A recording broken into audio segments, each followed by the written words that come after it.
Welcome to the Complete Property and Casualty Insurance Exam Study Guide. If you're watching this video, you're taking one of the most important steps toward launching or advancing your career in the insurance industry. This comprehensive guide is designed to help you not just pass the P&C exam, but truly master the material so you can confidently serve your future clients and build a successful career in insurance. The Property and Casualty Insurance Exam is a state-administered licensing examination that tests your knowledge of insurance principles, policies, regulations, and practices. This exam is required for anyone who wants to sell, solicit, or negotiate property and casualty insurance products. Whether you're looking to become an insurance agent, broker, or adjuster, or you're already working in the industry and need to expand your licensing, this exam is your gateway to working with property insurance, auto insurance, liability coverage, commercial insurance, and many other essential insurance products that protect individuals and businesses from financial loss. The P&C exam isn't just a test of memorization. It evaluates your understanding of complex insurance concepts, your ability to apply policy provisions to real-world scenarios, your knowledge of legal and regulatory frameworks, and your grasp of ethical responsibilities as an insurance professional. The exam is challenging because it needs to be. You'll be advising clients on some of the most important financial decisions of their lives, helping them protect their homes, vehicles, businesses, and assets. The exam ensures you have the foundation to do this responsibly and effectively. Now let's talk about how this video is structured to maximize your exam preparation efficiency. This isn't a random collection of insurance facts. Every section of this study guide has been carefully organized to build your knowledge systematically, starting with foundational concepts and progressively moving into more complex topics. We'll cover insurance fundamentals first, making sure you understand the core principles that underpin everything else. Then we'll dive deep into property insurance, exploring dwelling policies, homeowners insurance, commercial property coverage, and specialized property forms. After that, we'll tackle casualty insurance, including auto insurance, general liability, commercial liability, workers' compensation, and professional liability. We'll also cover essential topics like insurance regulation, policy analysis, underwriting, claims handling, and ethics. Each major topic is broken down into digestible segments that explain key concepts, define critical terminology, illustrate how policies work, and highlight what you absolutely must know for the exam. Throughout this video, you'll find explanations of policy provisions, coverage scenarios, exclusions, conditions, and endorsements. We'll discuss rating factors, premium calculations, legal principles, and regulatory requirements. Everything is presented in the order that makes the most logical sense for learning and retention, building on previous concepts as we progress. Here's how to use this video effectively to maximize your exam success. First, understand that this is not a video you watch passively in the background. This is an active learning tool. You should have a notebook ready or a digital document open where you can take notes as we go through each section. When you hear a concept that's new to you, pause the video and write it down in your own words. When we discuss a policy provision or coverage scenario, pause and make sure you truly understand it before moving forward. Create your own examples to test your understanding. If something doesn't click immediately, rewind and watch that section again. Repetition is crucial for retention, especially with complex insurance terminology and provisions. Second, use this video in conjunction with practice exams and study questions. This video will build your knowledge foundation, but practice exams will help you understand how that knowledge is tested.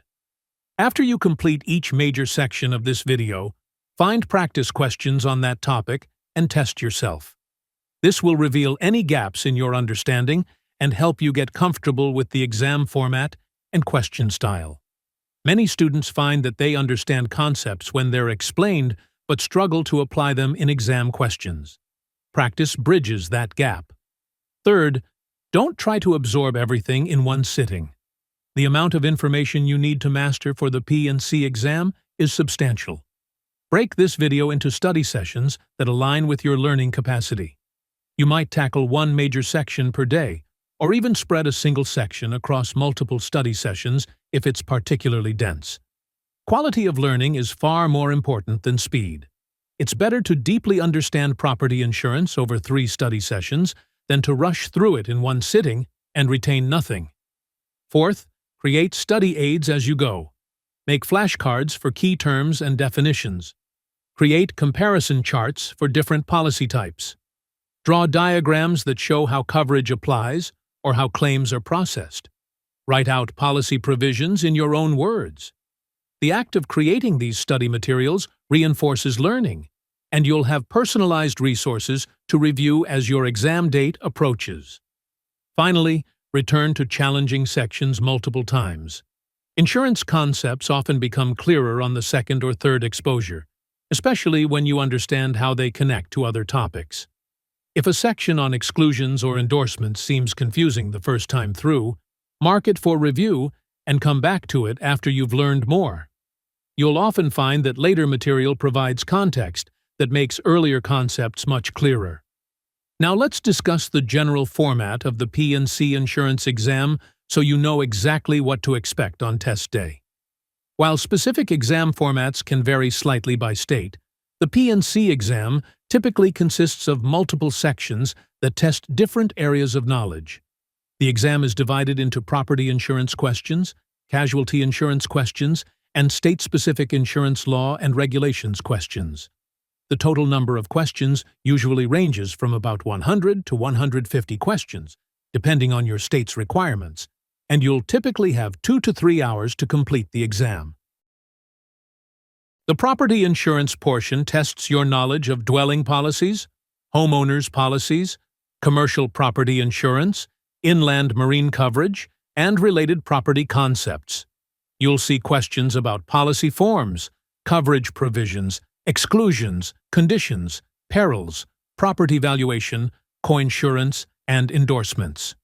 You need to understand not just what coverage is provided, but also how much coverage applies, when coverage applies, and what situations are excluded from coverage.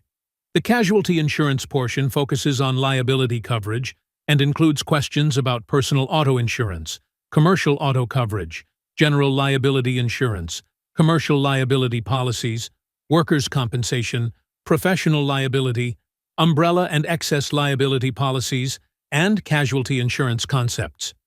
You'll be tested on policy structures, coverage triggers, defense obligations, limits of liability, legal liability principles, and how different casualty policies interact with each other. The State Law and Regulations section covers insurance regulations specific to your state, licensing requirements, ethical responsibilities, unfair trade practices, consumer protection laws, policy requirements, and state-specific insurance programs. This section ensures you understand the legal and regulatory environment in which you'll be operating as a licensed insurance professional. Questions on the P&C exam are primarily multiple-choice format, with typically 4 answer options per question. Some questions test straightforward recall of facts and definitions. For example, you might be asked to define a term like actual cash value or to identify which peril is covered under a specific policy form. Other questions are scenario-based and require you to apply your knowledge to a situation. You might be given a claim scenario and asked whether coverage applies, or provided with property values and asked to calculate how much an insurer will pay under coinsurance provisions. These application questions are often more challenging because they require deeper understanding, not just memorization. To pass the P&C exam, you typically need to score around 70 to 75%, though the exact passing score varies by state. This means you can miss some questions and still pass, but there's not much room for error. You need a solid, comprehensive understanding of the material. The exam is designed to be challenging enough that only candidates who are truly prepared and knowledgeable will pass. This protects consumers by ensuring that licensed insurance professionals have demonstrated competency. One important thing to understand about the exam is that it often tests not just whether you know what's covered, but also what's not covered. Exclusions, limitations, and conditions are heavily tested because they're critical in real-world insurance practice. A client needs to know not just that they have coverage, but also where their coverage ends. Similarly, you'll need to understand the differences between similar policy forms and coverage options. The exam may present scenarios where multiple coverage types seem applicable, and you need to identify which one actually applies or provides primary coverage. The exam also tests your understanding of insurance as a business. You need to know about underwriting principles, how rates are determined, what factors affect insurability, how insurers manage risk, and the regulatory framework that governs insurance operations. You'll need to understand concepts like adverse selection, moral hazard, risk pooling, and loss ratio. These business concepts are just as important as policy knowledge because they explain why policies are structured the way they are and how the insurance industry functions. Throughout your exam preparation, remember that everything you're learning has practical application. Insurance isn't abstract theory. It's a system that helps people and businesses recover from devastating losses. When you understand why policies have certain exclusions, or why underwriters consider specific risk factors, or how proper coverage can protect someone's financial future, the material becomes more meaningful and easier to remember. Try to connect every concept back to its purpose in protecting policyholders and managing risk. As we move through this study guide, stay focused and committed. The P&C exam is definitely passable with proper preparation, and you're taking exactly the right approach by investing time in comprehensive study. Thousands of people pass this exam every year and go on to successful insurance careers. You can be one of them. Take this seriously. Engage actively with the material, use all available study resources, and trust the process. By the end of this video, you'll have covered every essential topic you need to know. Combined with practice exams and focused review, you'll be ready to walk into that exam room with confidence. Let's begin building your insurance knowledge from the ground up, starting with the fundamental principles that form the foundation of all insurance. This first section covers insurance foundations. Before we can understand complex insurance policies and coverage scenarios, we need to establish a solid foundation of insurance fundamentals. This section covers the essential concepts, principles, and terminology that everything else builds upon.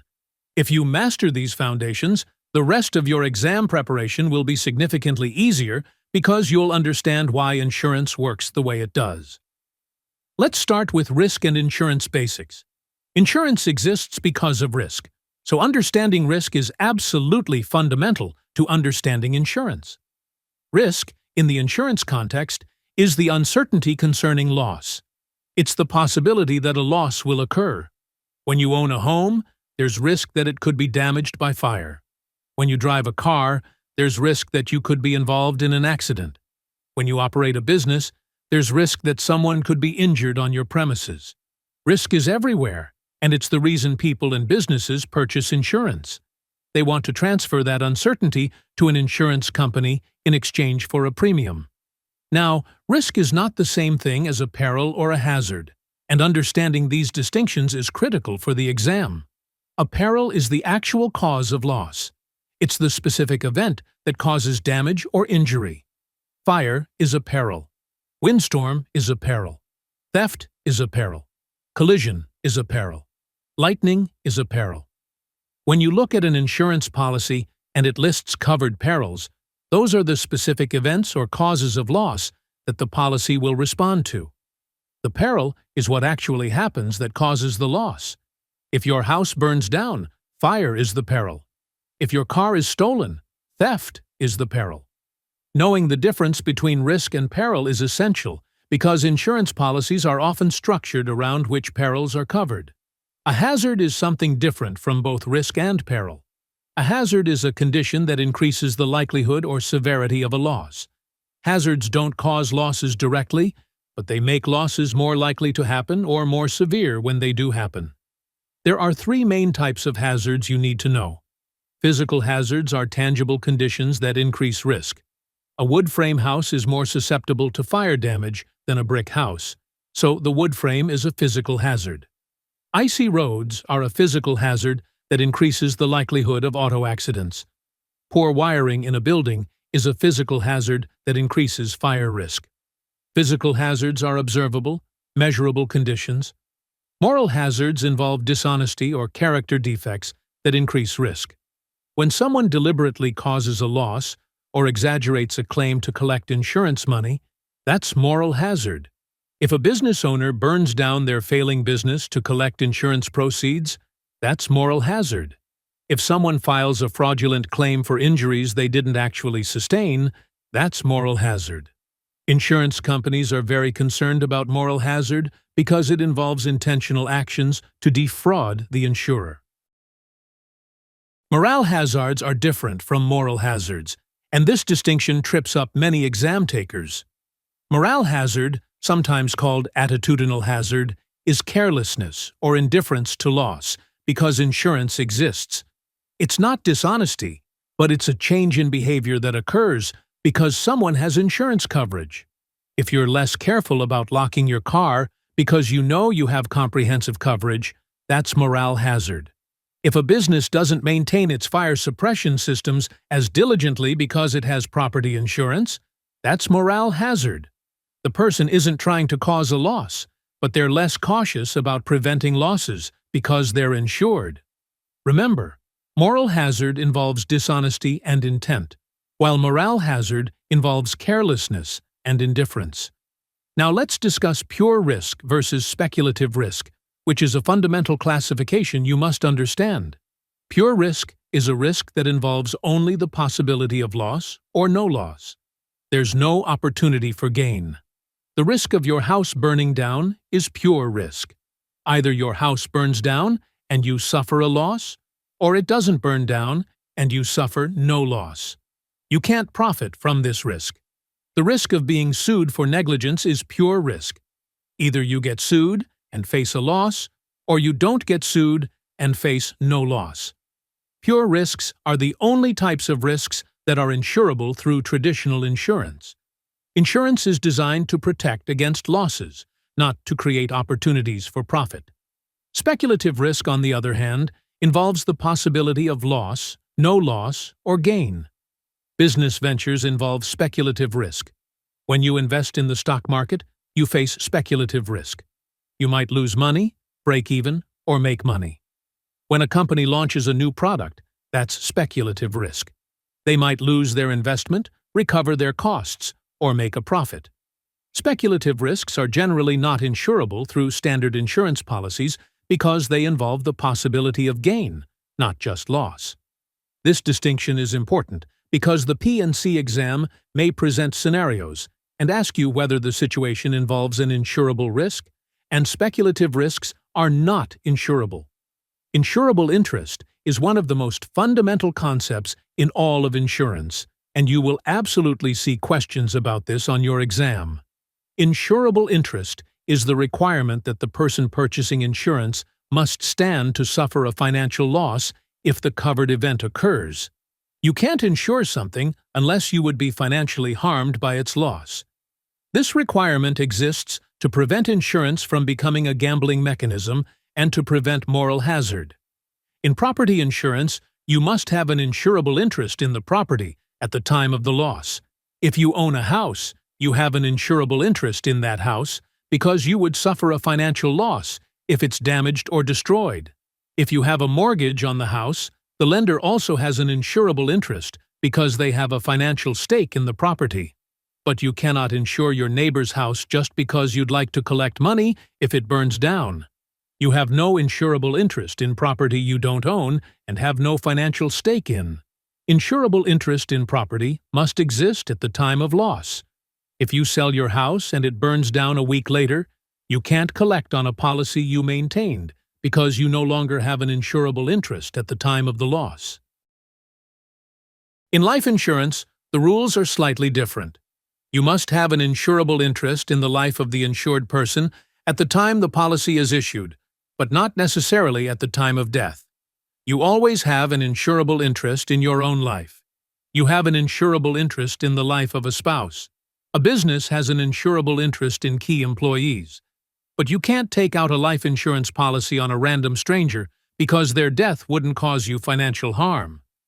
For the P&C exam, focus on property and casualty insurable interest rules, which require insurable interest at the time of loss. The law of large numbers is a statistical principle that makes insurance possible, and understanding it helps you understand how insurance works as a business. The law of large numbers states that as the number of similar but independent exposure units increases, the relative accuracy of predictions about future losses also increases.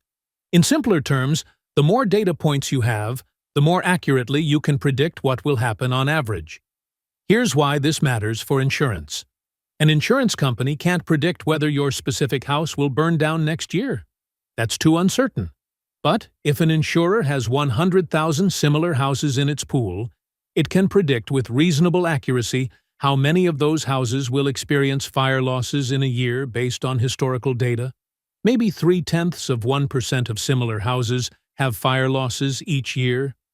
The insurer can't know which specific houses will burn, but they can predict that roughly 300 of those 100,000 houses will have fire claims.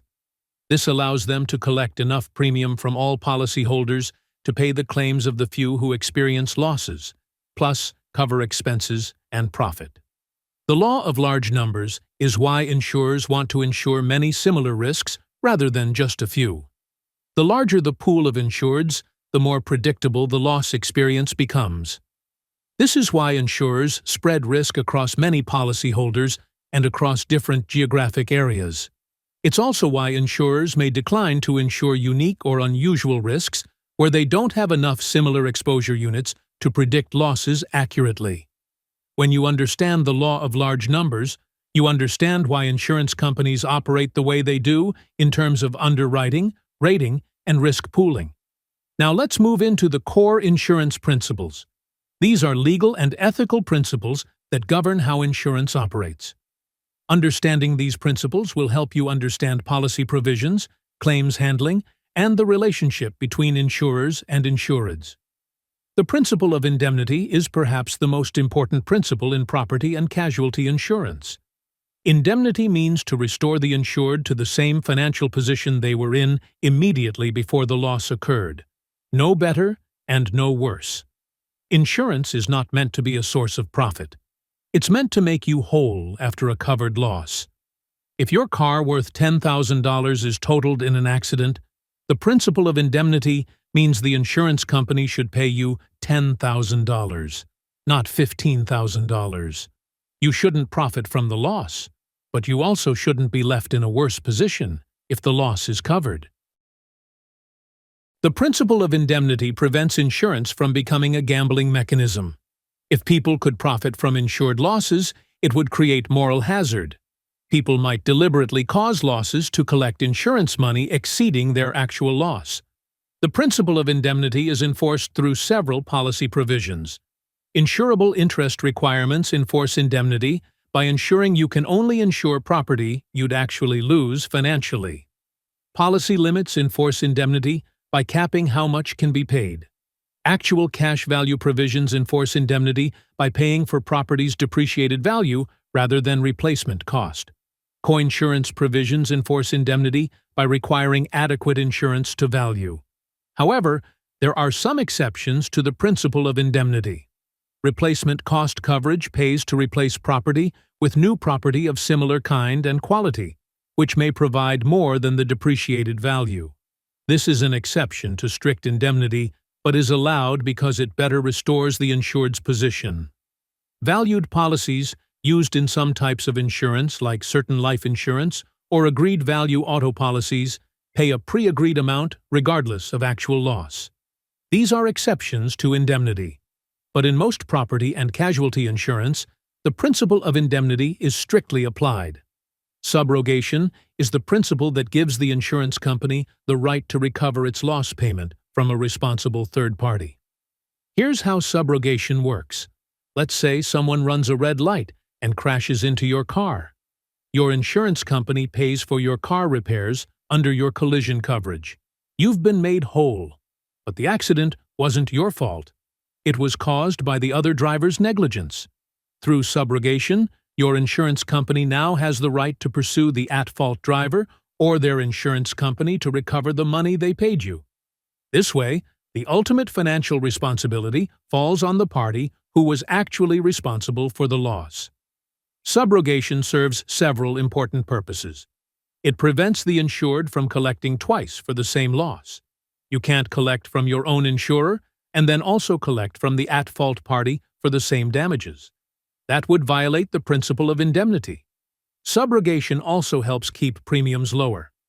When insurers can recover claim payments from responsible third parties, they recoup some of their lost payments, which reduces their overall costs and helps keep premiums more affordable.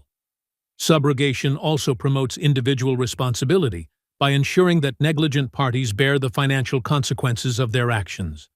When an insurer pays a claim and acquires subrogation rights, the insured must cooperate with the insurer's subrogation efforts.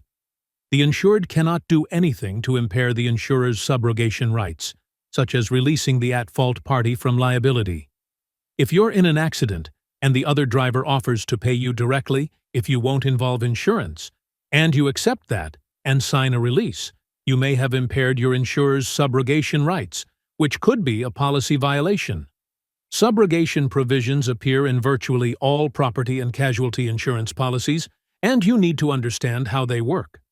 The principle of utmost good faith, also called uberrima fides, requires that both the insurance company and the insured deal with each other honestly and in good faith. Insurance is a contract of utmost good faith, meaning both parties must be completely honest and disclose all relevant information. The insured must accurately disclose information when applying for insurance. They must truthfully answer questions about the risk being insured, prior losses, other insurance, and any factors that affect the risk. Material misrepresentation or concealment of facts can void a policy.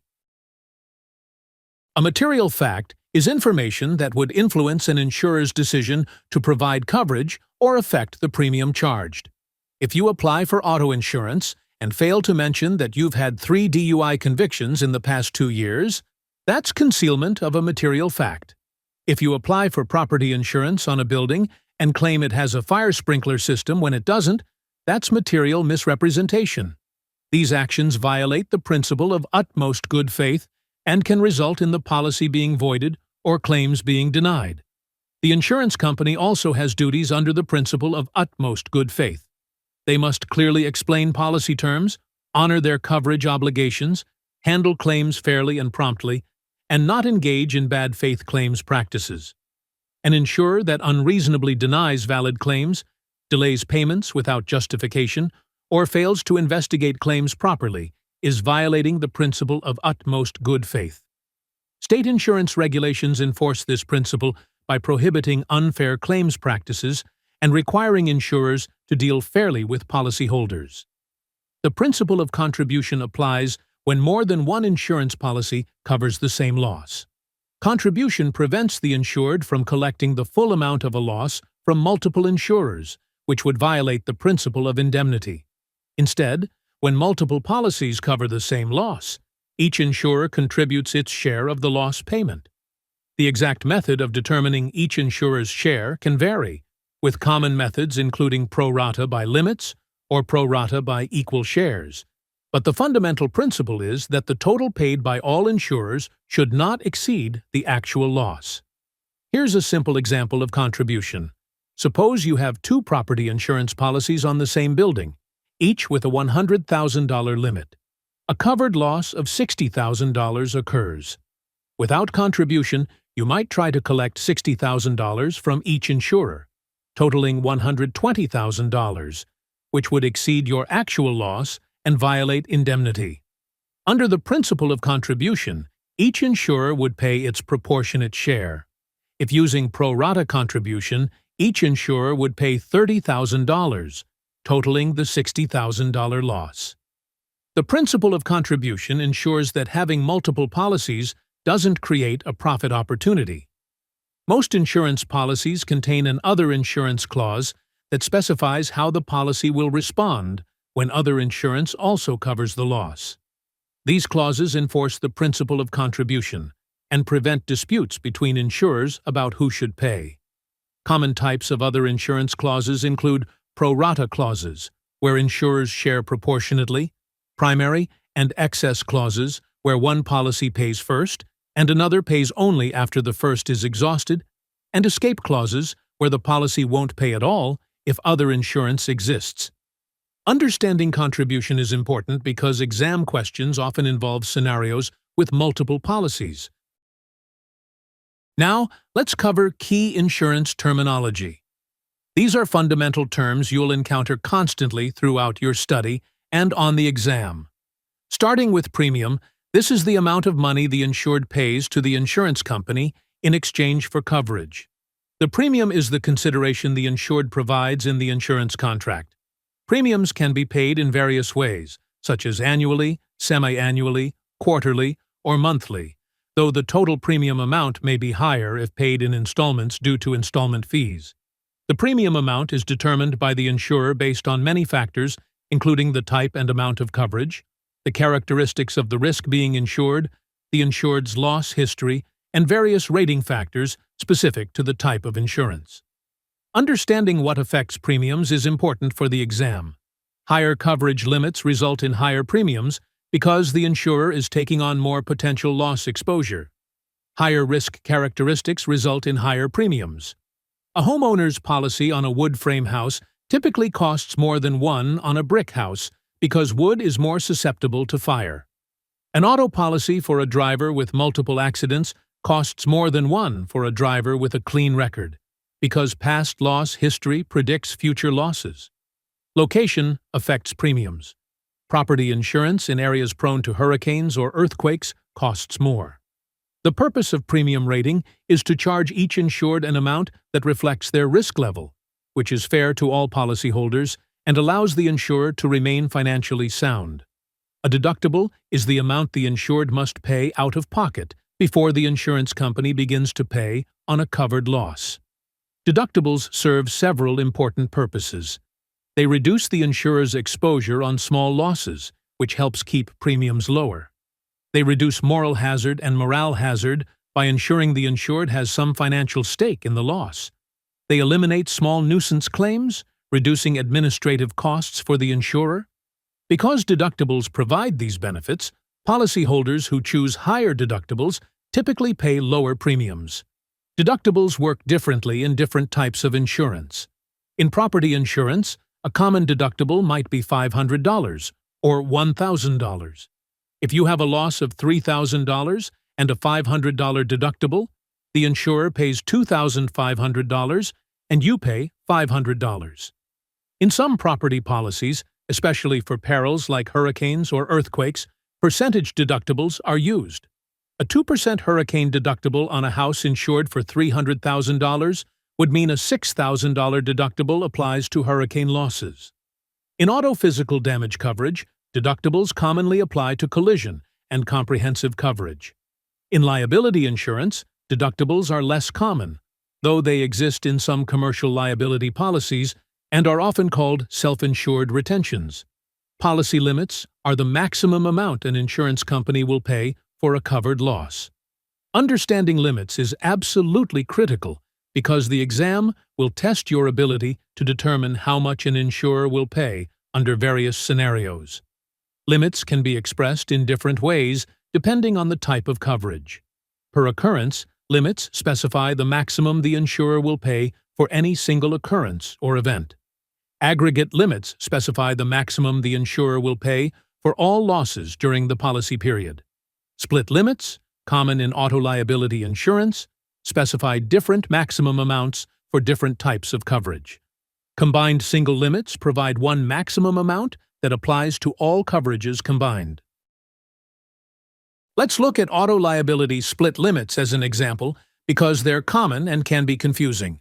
A policy with $250,000 maximum per person for bodily injury, $500,000 maximum per person for bodily injury, $100,000 maximum per person for bodily injury, $500,000 maximum per occurrence for bodily injury, regardless of how many people are injured, and $100,000 maximum per occurrence for property damage.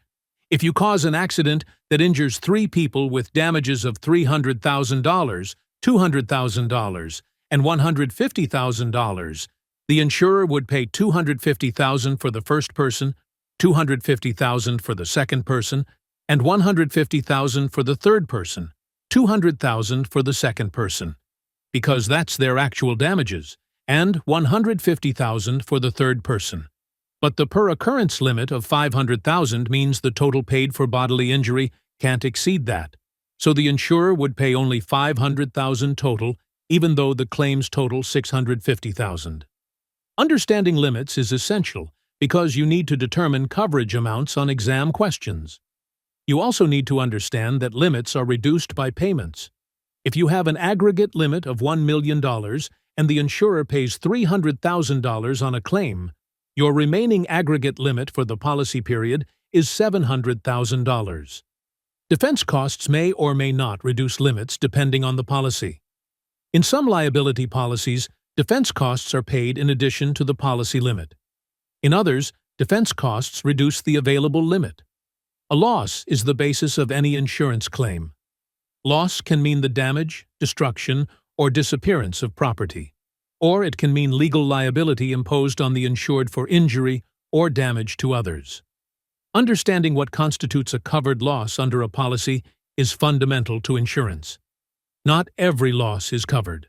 The loss must be caused by a covered peril, must not be excluded by policy provisions, and must occur during the policy period. Direct loss is physical damage to property or direct injury. Indirect loss is a consequential result of direct loss, such as loss of use or business income loss following property damage. Finally, let's introduce actual cash value versus replacement cost. We'll cover the detailed calculations later in the property insurance section, but you need to understand the basic concepts now because they're fundamental to how property insurance indemnity works. Actual cash value, or ACV, is the replacement cost of property minus depreciation. It represents the value of property in its used condition at the time of loss. If you have a 5-year-old roof that would cost $10,000 to replace new, but it has depreciated by 40% due to age and wear, its actual cash value is $6,000. An ACV policy would pay $6,000 minus any deductible to settle the loss. Actual cash value is a strict application of the principle of indemnity because it puts you in the same financial position as before the loss, no better and no worse. Replacement cost value, or RCV, is the cost to repair or replace property with new property of like kind and quality without deducting for depreciation. A replacement cost policy would pay the full $10,000 to replace that roof with a new one, minus any deductible. Replacement cost coverage is technically an exception to strict indemnity because you're receiving more than the depreciated value of what you lost. However, it's widely used because it better restores the insured to their pre-loss condition functionally. You had a functioning roof, and now you have a functioning roof again. Most modern homeowners policies offer replacement cost coverage on buildings and dwellings, though personal property is often covered at actual cash value unless replacement cost is specifically elected. The choice between ACV and RCV affects both the premium and the claim settlement. Replacement cost coverage costs more because the insurer's potential payout is higher. When a loss occurs, understanding whether coverage is ACV or RCV determines how much the insurer will pay. We'll cover the detailed calculations, including how depreciation is determined and how coinsurance interacts with valuation methods in later sections. For now, just understand the fundamental difference. Actual cash value pays for the depreciated value of property, while replacement cost pays to replace it with new property. These insurance foundations, risk concepts, core principles, and key terminology form the bedrock of everything else you'll learn.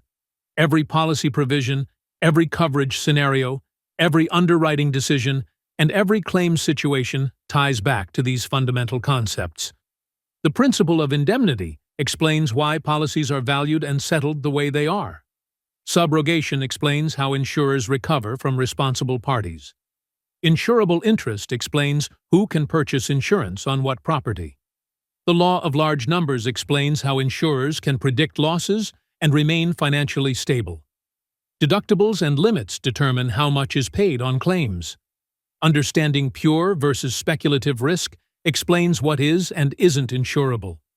As we move forward into specific types of insurance and detailed policy provisions, keep referring back to these foundations.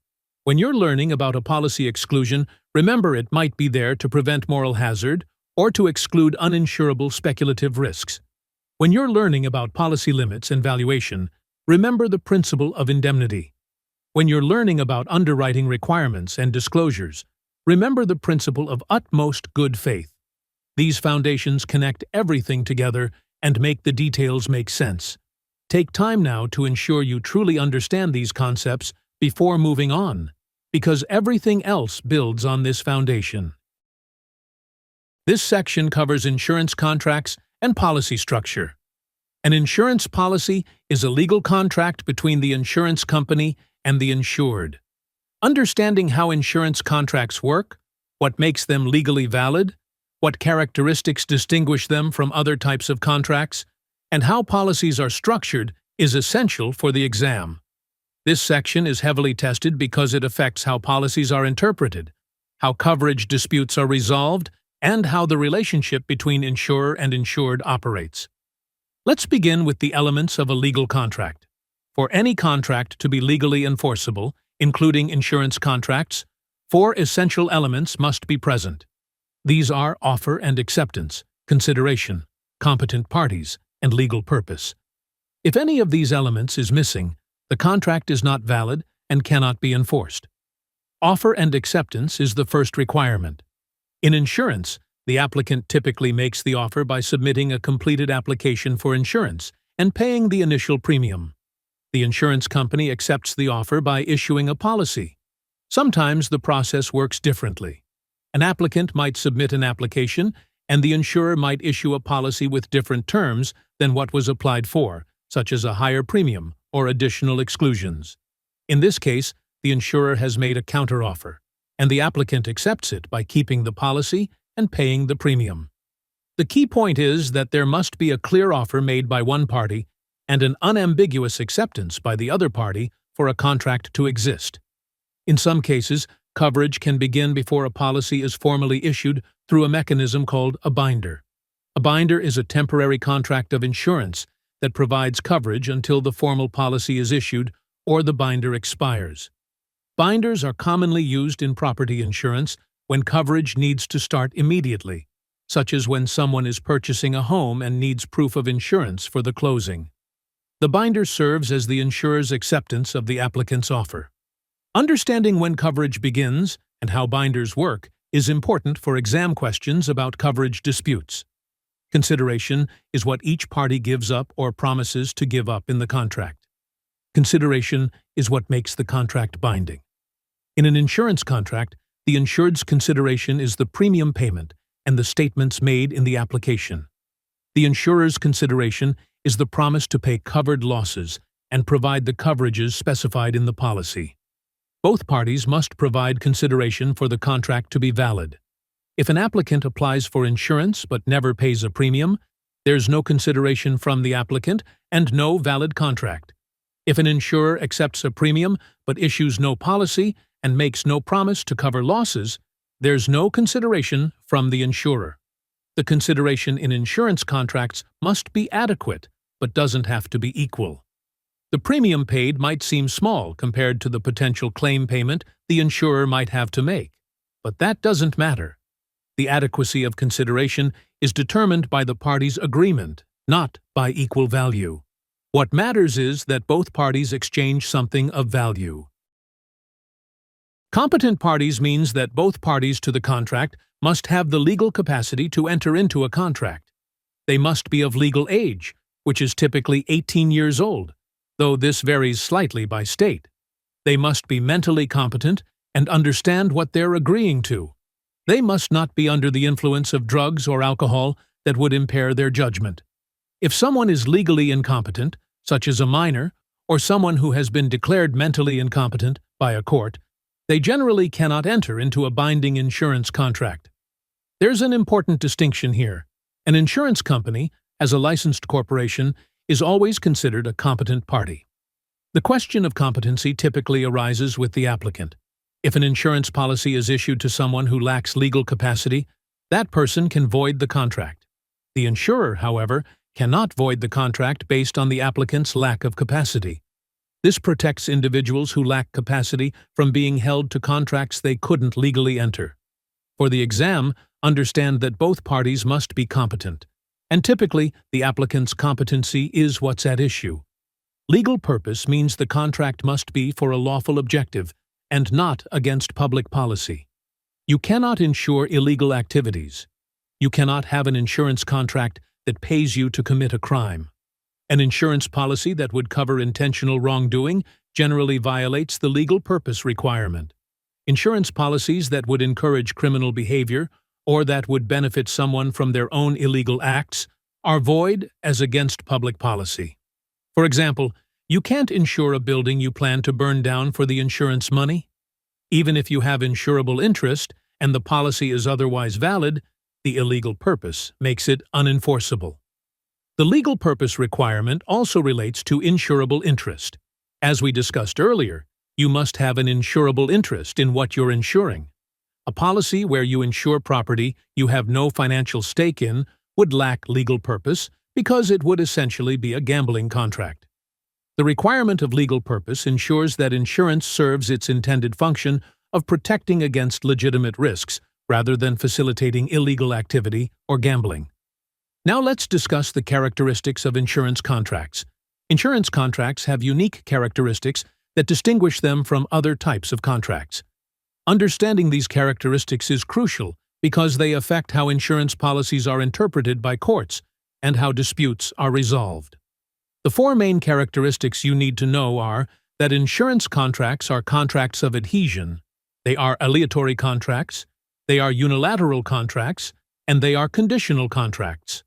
A contract of adhesion is a contract written entirely by one party with no negotiation. The other party must accept the contract as written or reject it entirely. They cannot negotiate terms. Insurance policies are contracts of adhesion because the insurance company drafts the policy language and the applicant accepts it or rejects it. The applicant has no ability to change the policy provisions. You might be able to choose between different coverage options or limits, but you cannot modify the underlying policy language. The significance of insurance being a contract of adhesion is enormous in how policies are interpreted.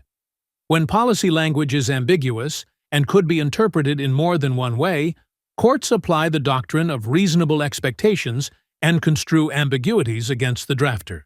Since the insurance company drafted the policy, any ambiguous language is interpreted in favor of the insured. This is called contra proferentem, which means against the offerer. If a policy provision could mean two different things, and one interpretation favors the insured while the other favors the insurer, the interpretation favoring the insured prevails. This principle protects insureds because they had no opportunity to negotiate the policy language. If insurers want policy provisions to be interpreted a certain way, they need to write clear, unambiguous language. The adhesion characteristic encourages insurers to write clear policies and protects insureds from being disadvantaged by confusing contract language they had no power to change. On the exam, if you see a question involving ambiguous policy language or a coverage dispute about policy interpretation, remember that ambiguities are resolved in favor of coverage for the insured. An aleatory contract is a contract where the values exchanged by the parties are unequal and depend on an uncertain event. In an insurance contract, the insured pays a relatively small premium, but the insurer might have to pay a much larger claim if a covered loss occurs. Or the insurer might never have to pay anything if no loss occurs. The exchange is unequal and uncertain. You might pay $1,000 in homeowners premiums and never have a claim, in which case the insurer receives $1,000 and pays nothing. Or you might pay $1,000 in premium and then have a $300,000 fire loss, in which case you paid $1,000 and received $300,000. This is very different from most contracts, which are commutative contracts where both parties exchange items of relatively equal value. If you buy a car for $30,000, you give $30,000 and receive a car worth approximately $30,000. The exchange is roughly equal and certain. Insurance is aleatory because the exchange is unequal and depends on whether a fortuitous loss occurs. The aleatory nature of insurance is what makes it an effective risk transfer mechanism. You're willing to pay a certain premium to transfer the risk of an uncertain, potentially catastrophic loss. Understanding that insurance is aleatory is important for grasping why insurance works economically. It's also important for understanding that both parties are taking a chance. The insured is betting that they might have a loss and want protection.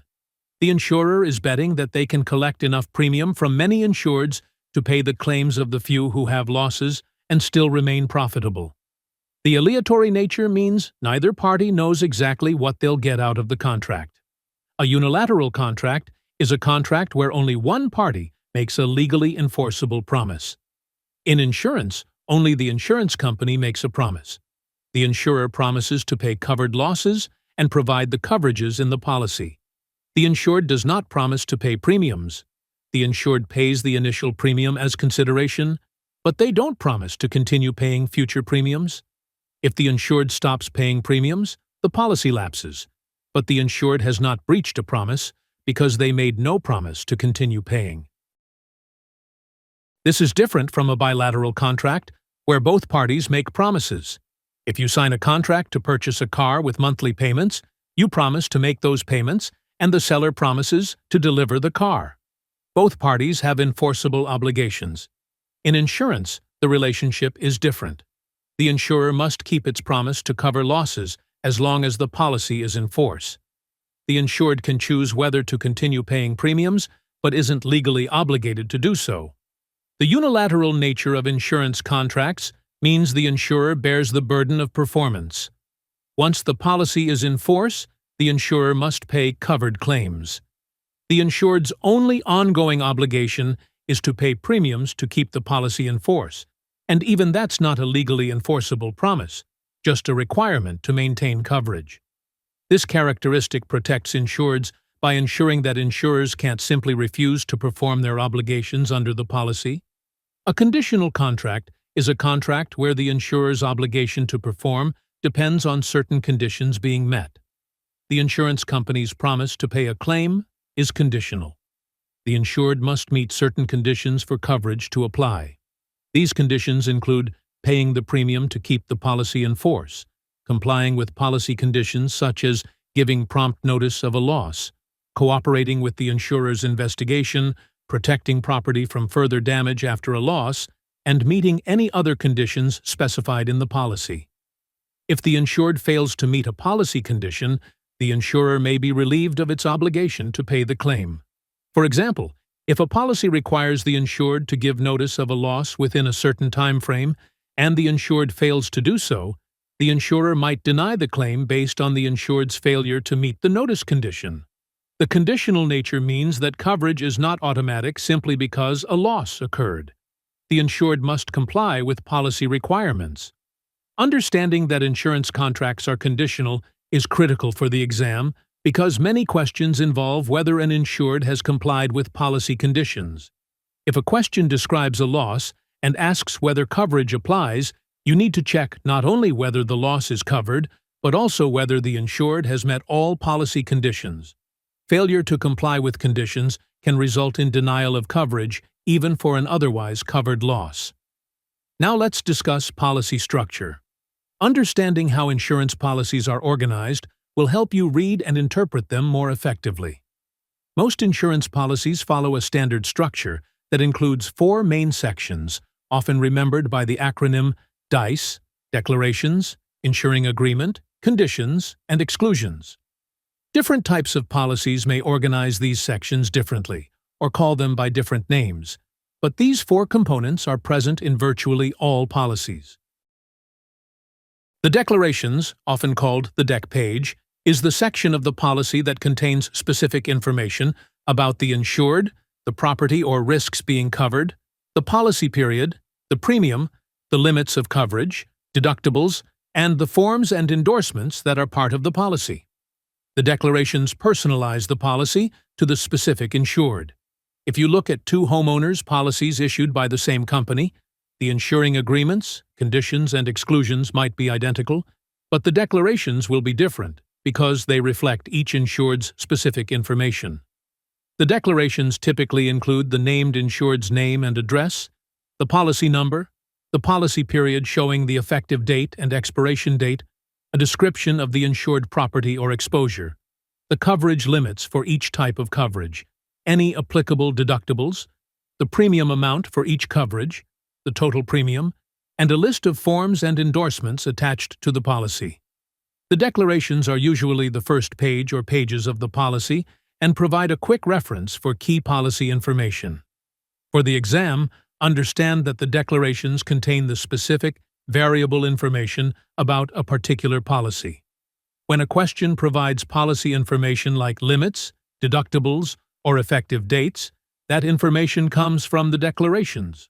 Also understand that discrepancies between the declarations and other policy sections are typically resolved in favor of the declarations because they're more specific to the individual policy.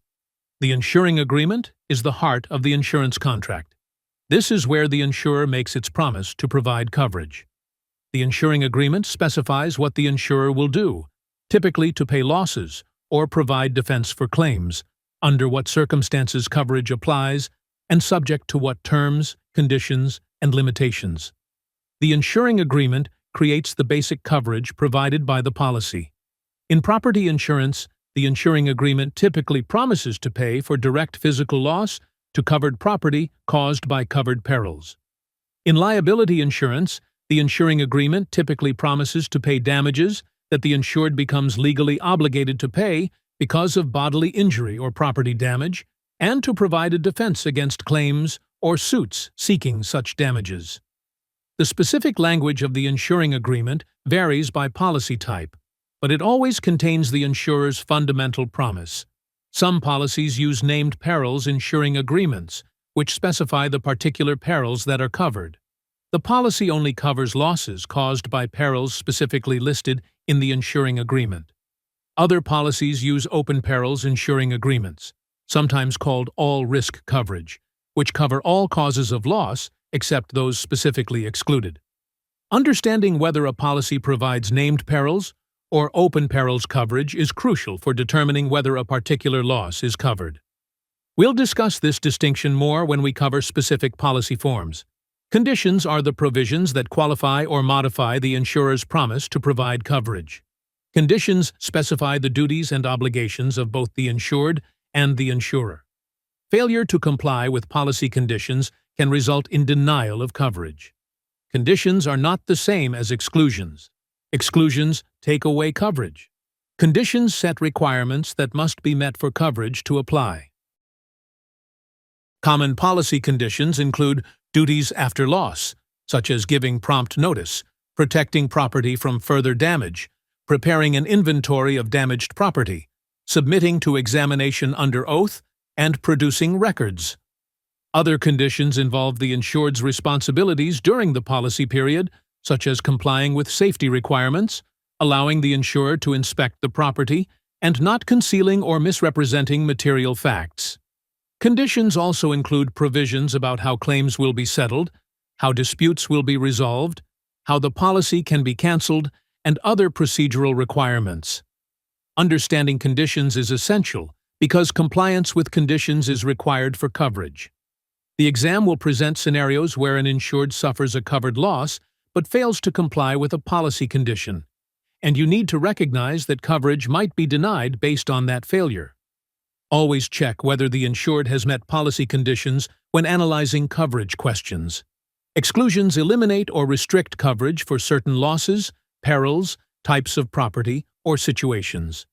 Exclusions are critically important because they define the boundaries of coverage. Even if a loss appears to fall within the insuring agreement, an exclusion can eliminate coverage. Exclusions exist for several reasons, and understanding why exclusions exist helps you understand which risks are typically excluded. Some exclusions eliminate coverage for losses that are uninsurable or involve speculative risk. Exclusions for intentional acts or wear and tear fall into this category. Some exclusions eliminate coverage for catastrophic losses that require specialized coverage, such as flood or earthquake exclusions in standard homeowners policies. These perils are excluded because they affect large numbers of insureds simultaneously, violating the principle of risk distribution. Some exclusions eliminate coverage that's available under other policies to avoid duplication. Auto liability exclusions in homeowners. Policies exist because auto liability should be covered under an auto policy. Some exclusions reduce moral hazard by eliminating coverage for intentional or dishonest acts. Exclusions can apply to specific perils, specific property, specific causes of loss, or specific circumstances. A policy might exclude a particular peril entirely, exclude coverage for a certain type of property, exclude losses arising from particular activities, or exclude coverage in certain locations. When analyzing whether a loss is covered, you must check the insuring agreement to see if the loss appears to be covered, then check the exclusions to see if coverage is taken away, and then check if any exceptions to exclusions restore coverage. This layered analysis is crucial for the exam. Now let's cover policy provisions and clauses in detail. This subsection is heavily tested on the P&C exam because these clauses affect how policies operate in real-world situations. Understanding these provisions is essential for answering coverage questions correctly. The mortgagee clause and loss payable clause are provisions that protect the interests of lenders who have a financial stake in insured property.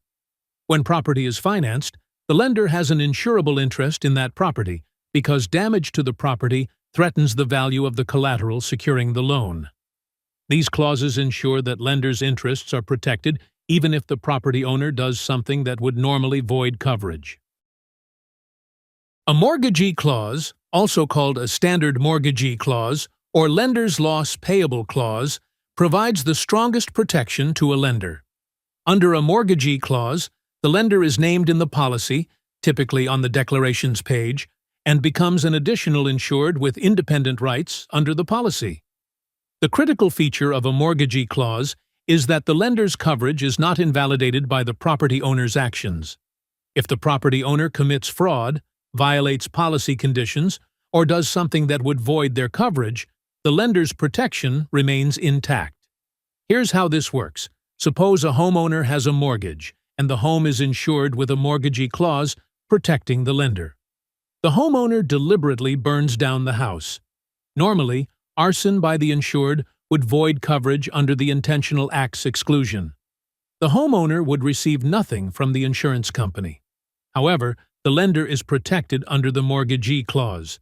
The insurance company must pay the lender's interest in the property, up to the amount of the outstanding loan, even though the homeowner caused the loss intentionally. The insurer then has subrogation rights against the homeowner to recover what it paid to the lender. The mortgagee clause also requires the insurer to give the lender notice if the policy is canceled or not renewed. This protects the lender by ensuring they know if insurance coverage lapses, so they can take action to protect their interest, such as purchasing force-placed insurance. The lender also has the right to pay premiums to keep the policy in force if the property owner fails to do so. Mortgagee clauses are standard in property insurance policies on mortgaged property and provide strong protection to lenders. A loss payable clause, sometimes called a simple loss payable clause, provides less protection than a mortgagee clause. Under a loss payable clause, the lender is named as an additional payee on claims checks, but the lender does not have independent coverage. If the property owner does something that voids the policy or causes a claim to be denied, the lender loses coverage too. The loss payable clause simply directs the insurance company to include the lender on the claims payment, but doesn't create separate rights for the lender. Loss payable clauses are typically used for personal property that's financed rather than real property. For example, if you finance the purchase of business equipment or a vehicle through a secured loan, the lender might require a loss payable clause. If a covered loss damages the financed property, the insurance payment is made jointly to you and the lender. But if you violate policy conditions or do something that voids coverage, the lender has no recourse under the policy. The distinction between mortgagee clauses and loss-payable clauses is frequently tested, so understand that mortgagee clauses provide independent protection to the lender while loss-payable clauses do not. The other insurance clause specifies how the policy will respond when other insurance also covers the same loss. We discussed the principle of contribution earlier, and the other insurance clause is how that principle is implemented in the policy. Most policies contain other insurance provisions to prevent the insured from collecting more than their actual loss by claiming under multiple policies. There are several types of other insurance clauses. A pro rata clause states that the policy will pay its proportionate share of the loss based on the limits of all applicable policies. If you have two policies with equal limits covering the same property, each pays 50% of a covered loss. If one policy has twice the limit of the other, the larger policy pays 2/3 and the smaller policy pays 1/3. Pro rata distribution is common and ensures each insurer pays according to their proportion of the total coverage. A primary and excess clause states that the policy will pay first up to its limits, and any other insurance is excess. Alternatively, a policy might state that it's excess over other insurance, meaning it only pays after other policies are exhausted. These clauses establish a priority of payment. For example, a personal auto policy typically states that it's excess over any other collectible insurance when the insured is driving someone else's car. The car owner's insurance is primary, and the driver's insurance is excess. An escape clause states that the policy will not pay at all if other valid insurance covers the loss. Escape clauses are less common than they used to be, but still appear in some policies. If two policies both have escape clauses, neither insurer wants to pay, which creates a coverage dispute. Courts generally don't enforce escape clauses when they would leave the insured without coverage, instead treating the policies as pro rata. Understanding other insurance clauses is important for the exam because many questions involve situations where multiple policies apply. You need to determine which policy pays, how much each policy pays, and in what order payments are made. When analyzing these questions, look at the other insurance provisions in each applicable policy and apply the rules of contribution. The subrogation clause, which we discussed conceptually earlier, appears in virtually all property and casualty insurance policies. The clause specifically gives the insurer the right to recover its loss payment from any responsible third party and requires the insured to cooperate with the insurer's subrogation efforts. The subrogation clause typically states that the insurer is subrogated to the insured's rights of recovery against any person or organization responsible for the loss, and this right applies to the extent of the payment made by the insurer. The subrogation clause also requires the insured not to do anything that would impair the insurer's subrogation rights. This means the insured cannot release a responsible party from liability, cannot settle with a responsible party without the insurer's consent, and must preserve evidence and cooperate with the insurer's recovery efforts. If the insured impairs the insurer's subrogation rights, the insurer might be able to deny the claim or reduce its payment by the amount of the impairment. An important limitation on subrogation involves the waiver of subrogation. In some situations, an insured might want to waive their right of recovery against a particular party before a loss occurs. This is common in contractual relationships. For example, a commercial tenant and landlord might agree that neither will sue the other for property damage because both carry their own insurance. To accomplish this, the tenant needs their insurer to waive subrogation against the landlord, and vice versa. Most policies allow waiver of subrogation if done before a loss occurs and if agreed to in writing. After a loss occurs, the insured generally cannot waive the insurer's subrogation rights because those rights have vested in the insurer. The liberalization clause is a provision that automatically provides broader coverage if the insurer adopts a revision to the policy forms that would broaden coverage without additional premium within a certain period, typically 60 days before or during the policy period. If the insurance company revises its policy forms to add coverage or reduce restrictions, and those changes would apply to new policies at the same premium, The liberalization clause extends that broader coverage to existing policies without requiring an endorsement or additional premium. Here's an example. Suppose an insurer issues a homeowner's policy on January 1st. On February 1st, the insurer revises its standard homeowner's form to remove a restriction that previously limited coverage for certain types of water damage. This revision applies to all new policies issued after February 1st at the same premium rate. Under the liberalization clause, the policy issued on January 1st automatically receives the benefit of this broader coverage as of February 1st, even though the actual policy form wasn't amended. The insured doesn't need to request this change and pays no additional premium. The liberalization clause exists and operates automatically. The liberalization clause benefits insureds by ensuring they receive any improvements to policy forms that occurred during their policy period. It prevents situations where an insured would be disadvantaged by purchasing a policy shortly before the insurer adopts broader coverage. The clause typically doesn't apply to changes that are accomplished through endorsements available for additional premium, only to changes made to the standard policy at no extra charge. Cancellation and non-renewal provisions govern how and when an insurance policy can be terminated. Understanding these provisions is critical because they affect how long coverage remains in force and what notice must be given before termination. Cancellation refers to termination of the policy before the policy period ends. Non-renewal refers to the insurer's decision not to renew the policy for another term when the current policy period expires. There are different types of cancellation. Flat cancellation occurs when a policy is canceled from its inception, as if it never existed. This typically happens when a policy was issued in error or when the insured obtained the policy through fraud or material misrepresentation. With flat cancellation, the entire premium is returned because the policy is treated as if it was never in force. Pro rata cancellation occurs when the insurer cancels the policy, and the premium is returned proportionately based on the unused policy period. If an annual policy is canceled after 6 months at the insurer's request, the insured receives a refund of half the annual premium. Short-rate cancellation occurs when the insured requests cancellation, and the refunded premium is reduced by a cancellation fee or penalty. The insured receives less than the pro rata refund because the insurer incurs expenses in issuing and canceling the policy.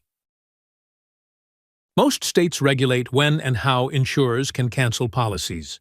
During the first 60 days of a new policy, an insurer typically can cancel for any reason with proper notice. After the policy has been in force for 60 days, cancellation is usually restricted to specific reasons such as non-payment of premium, fraud, or material misrepresentation, substantial change in risk, or loss of reinsurance.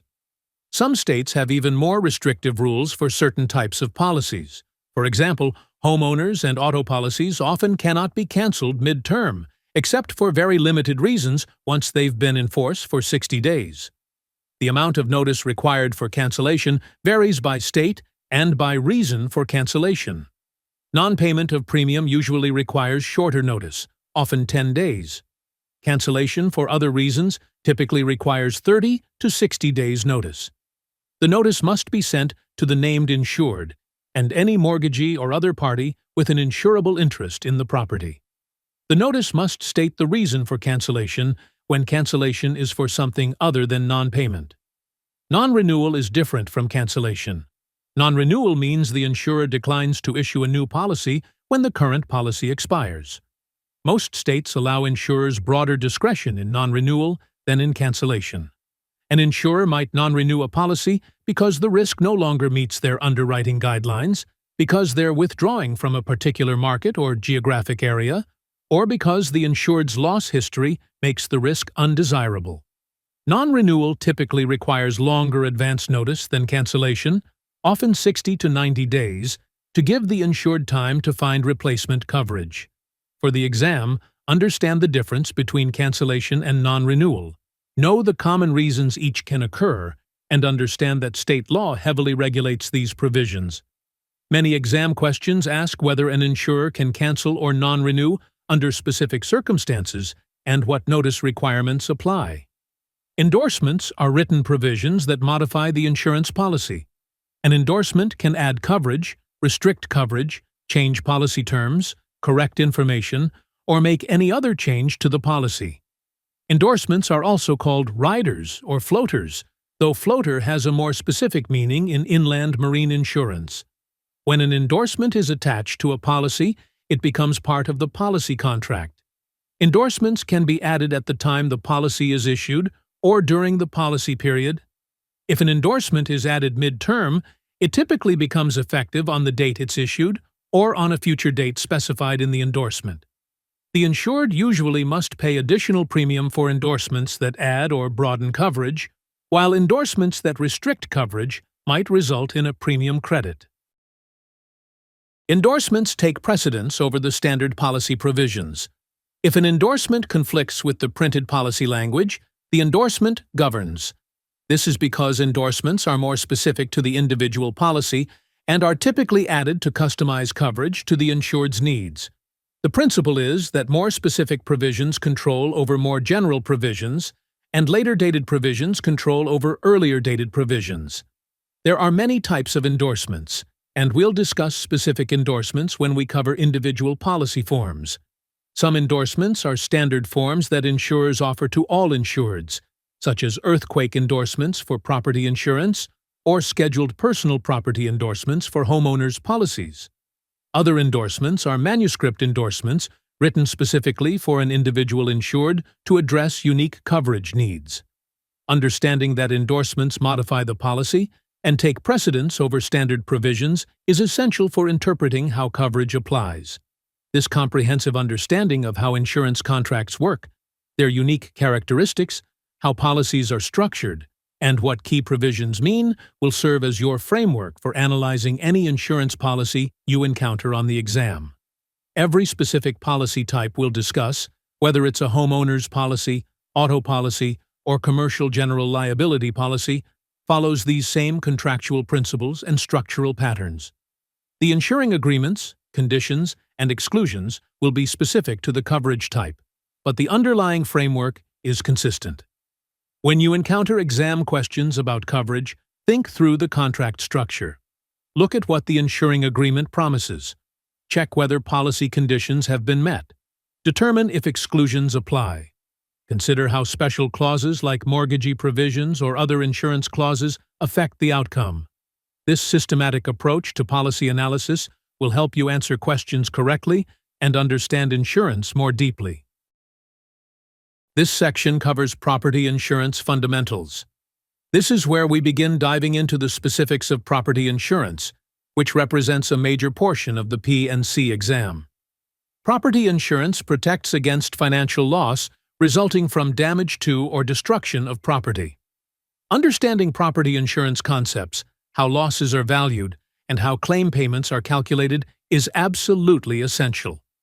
This section includes critical mathematical calculations that are heavily tested on the exam, so pay very close attention to the calculation methods we'll cover. Let's begin with a property insurance overview. Property insurance is insurance that covers damage to or loss of property. This seems straightforward, but there are important distinctions and concepts you need to understand about what property is covered and how coverage applies. First, let's distinguish between real property and personal property, because insurance policies treat these differently. Real property, also called real estate or realty, is land and anything permanently attached to land.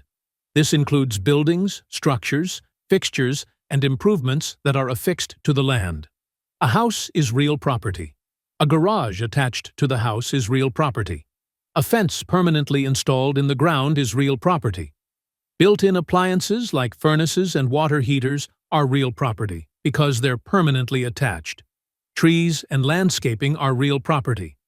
The key characteristic of real property is that it's attached to land and is not easily movable. Personal property, also called personalty or contents, is property that is movable and not permanently attached to real property. Furniture is personal property. Clothing is personal property.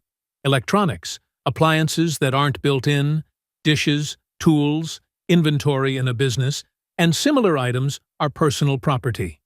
Personal property is sometimes divided into scheduled personal property, which is specifically listed and valued on the policy, and unscheduled personal property, which is covered as a general category without specific listing. Why does this distinction matter? Because insurance policies provide separate coverage for real property and personal property, often with different limits, different valuation methods, and different provisions.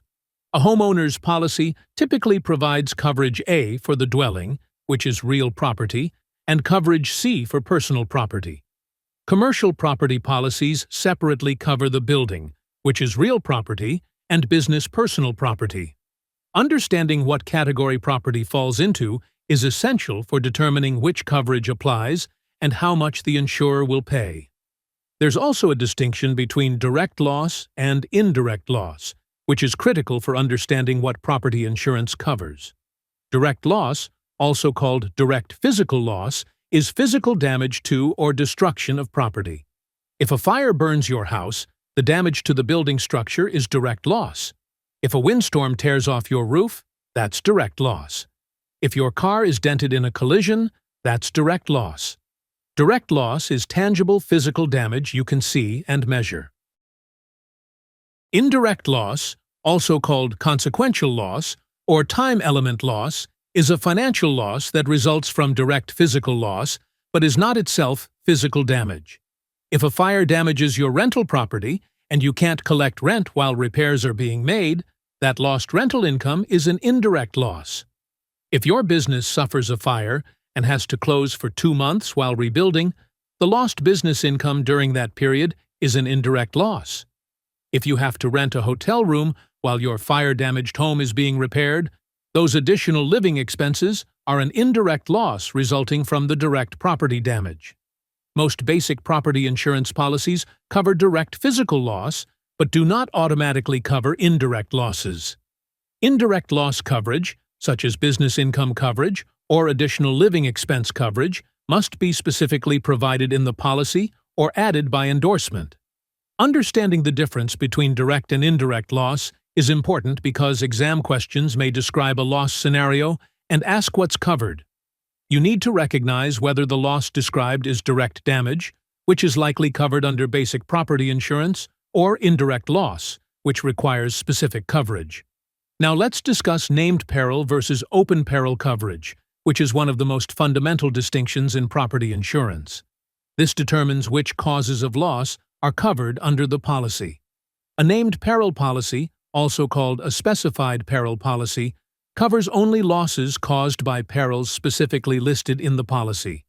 If a peril is not named in the policy, losses caused by that peril are not covered. The insuring agreement in a named peril policy typically states something like, "We insure against direct physical loss caused by the following perils," and then lists specific perils such as fire, lightning, windstorm, hail, explosion, smoke, vandalism, theft, and so on. Under a named peril policy, the burden is on the insured to prove that a covered peril caused the loss. If your property is damaged, you must show that one of the named perils was the cause. If you can't prove a named peril caused the damage, there's no coverage. Named peril policies provide narrower coverage than open peril policies, but are less expensive. They're often used for higher-risk properties, older properties, or situations where the insured wants basic coverage at a lower premium. An open peril policy, sometimes called an all-risk policy or special form policy, covers loss from any cause except those specifically excluded in the policy. The insuring agreement typically states something like, "We insure against risk of direct physical loss to property described except as limited or excluded." This means all causes of loss are covered unless the policy specifically excludes them. Open peril coverage is much broader than named peril coverage. Under an open peril policy, the burden of proof shifts. The insured must prove that a loss occurred and that the property is covered, but does not have to prove what caused the loss. The insurer must prove that an exclusion applies if they want to deny coverage.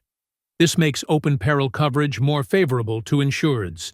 If mysterious or unexplained damage occurs, it's covered under open peril unless the insurer can show an exclusion applies. Open peril policies cost more than named peril policies because they provide broader coverage. Many modern policies use a combination of both approaches.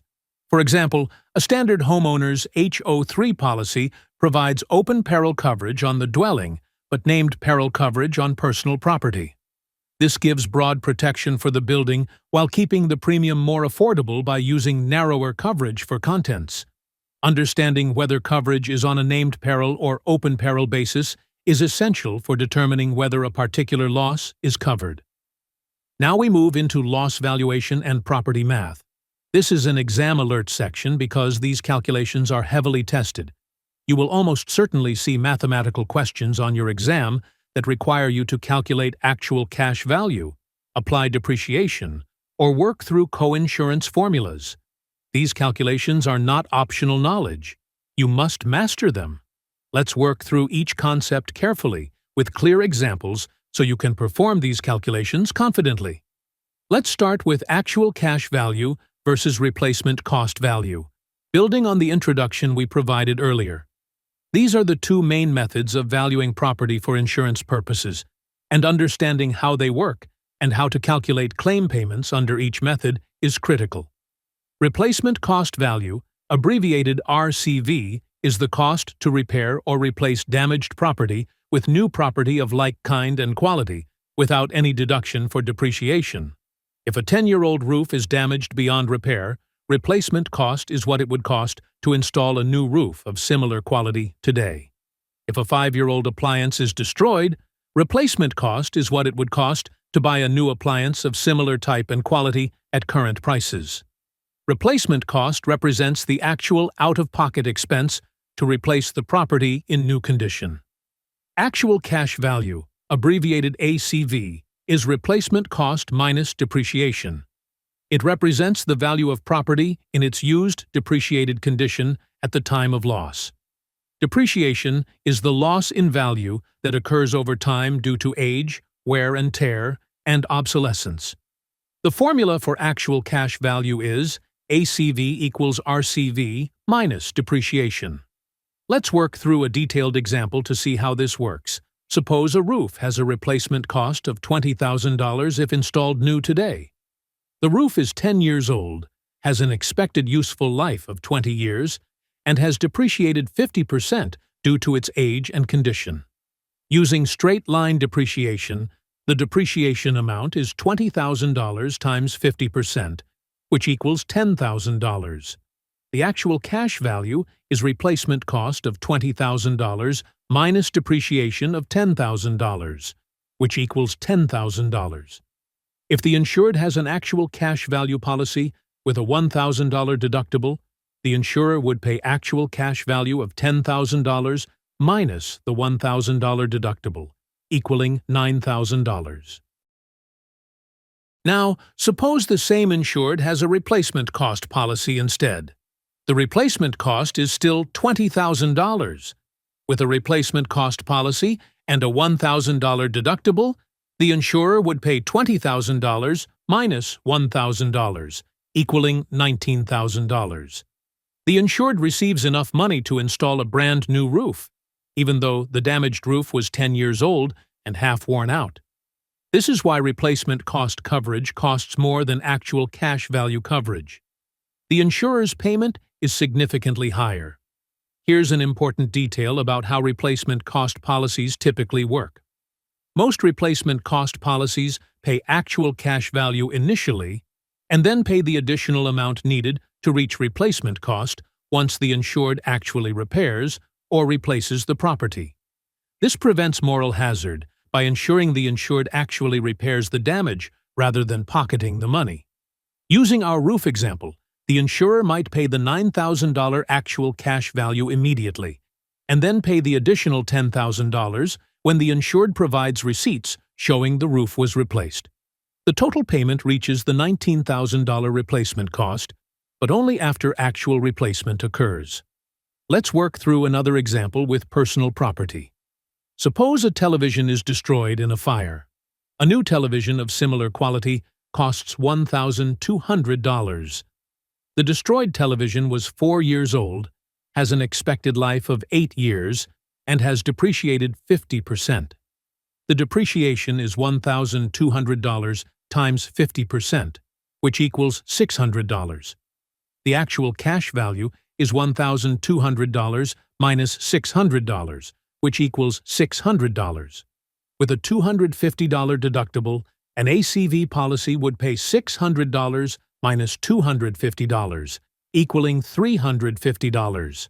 A replacement cost policy would pay $1,200 minus $250, equaling $950 once the insured replaces the television.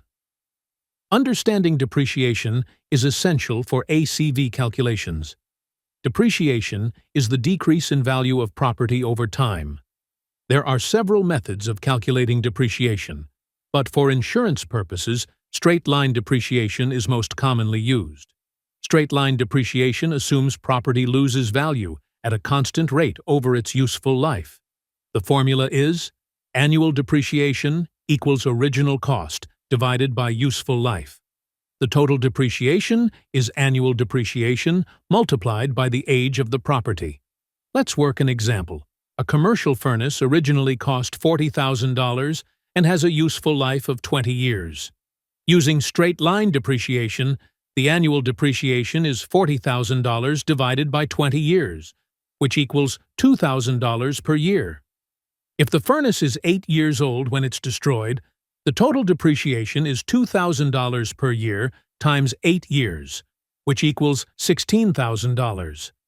The actual cash value is original cost of $40,000 minus depreciation of $16,000, which equals $24,000.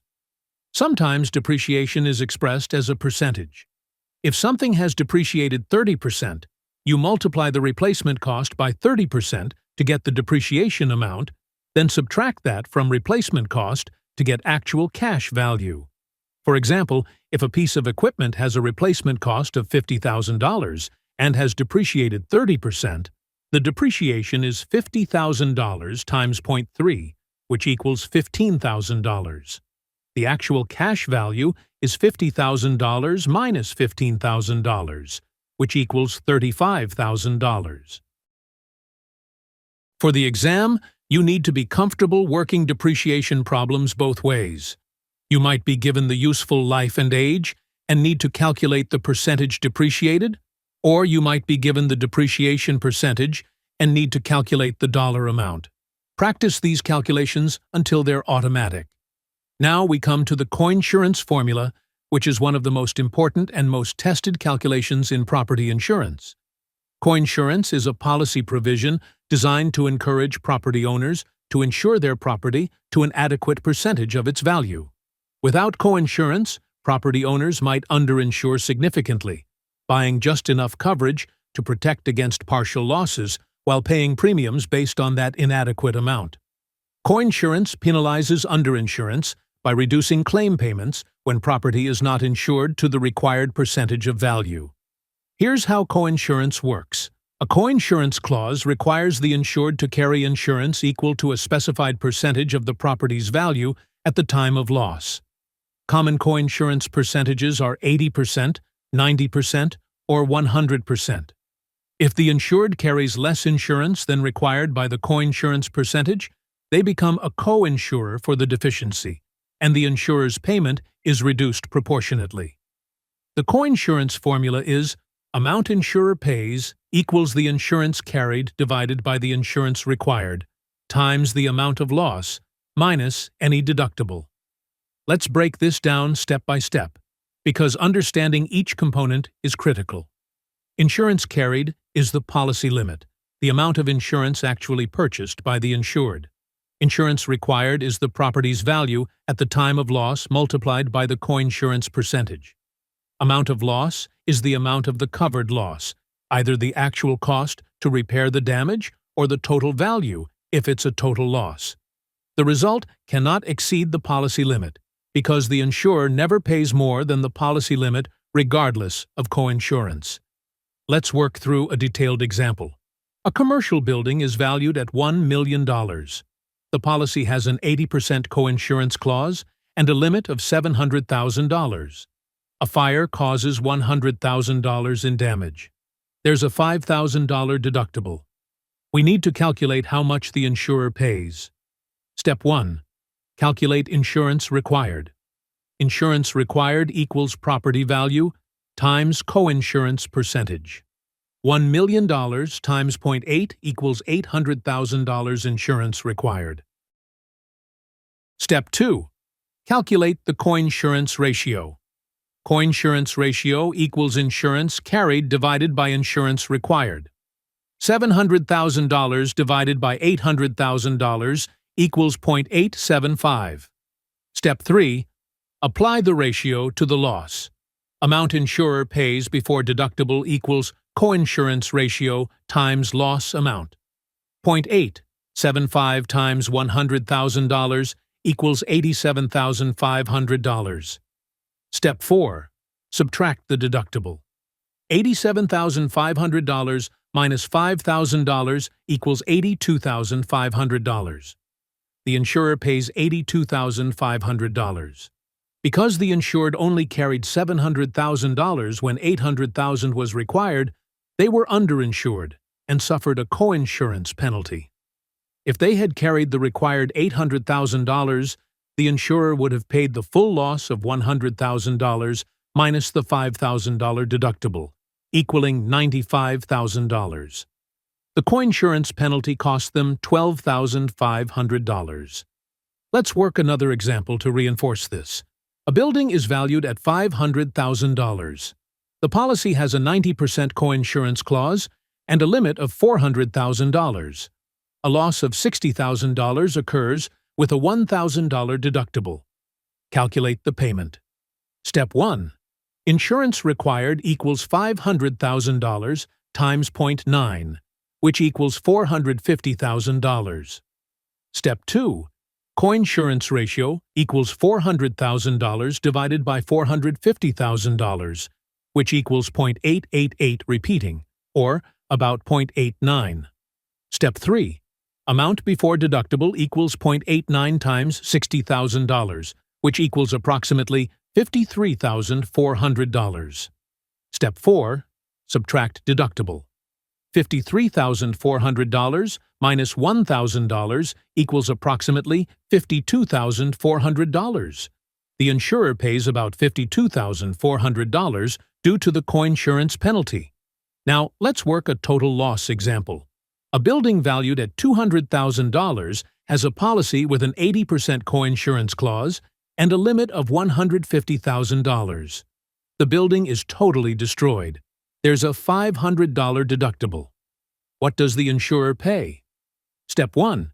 Insurance required equals $200,000 times 0.8, which equals $160,000. Step 2.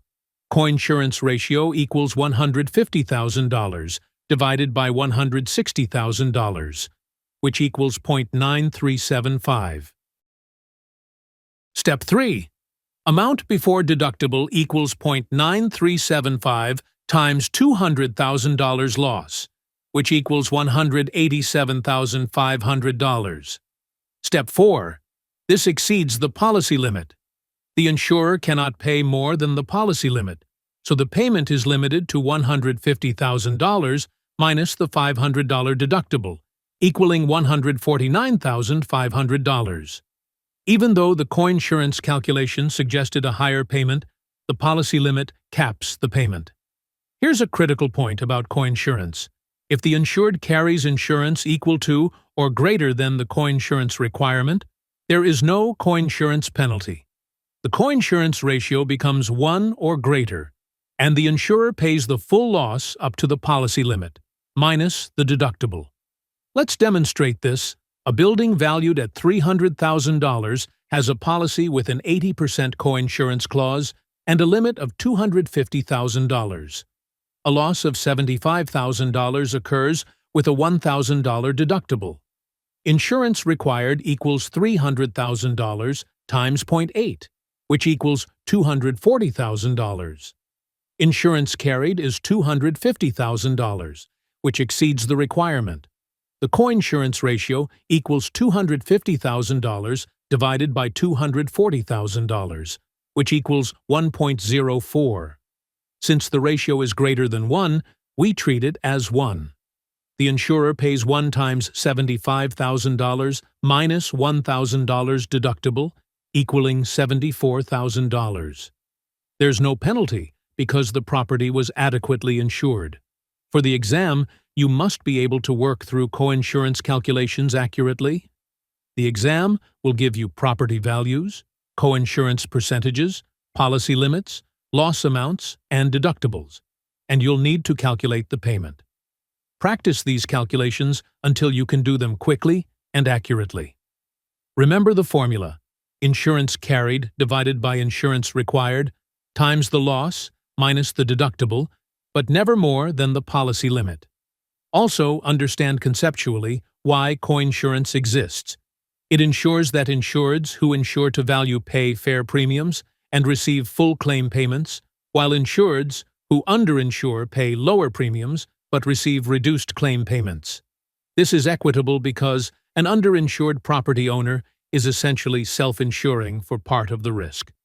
Valued policy laws are state laws that apply to real property insurance in some states. Under a valued policy law, if real property covered by insurance is totally destroyed by a covered peril, the insurer must pay the full policy limit regardless of the actual value of the property. Valued policy laws override the principle of indemnity in total loss situations. Here's why valued policy laws exist. In the past, insurers sometimes disputed the value of totally destroyed property to reduce claim payments.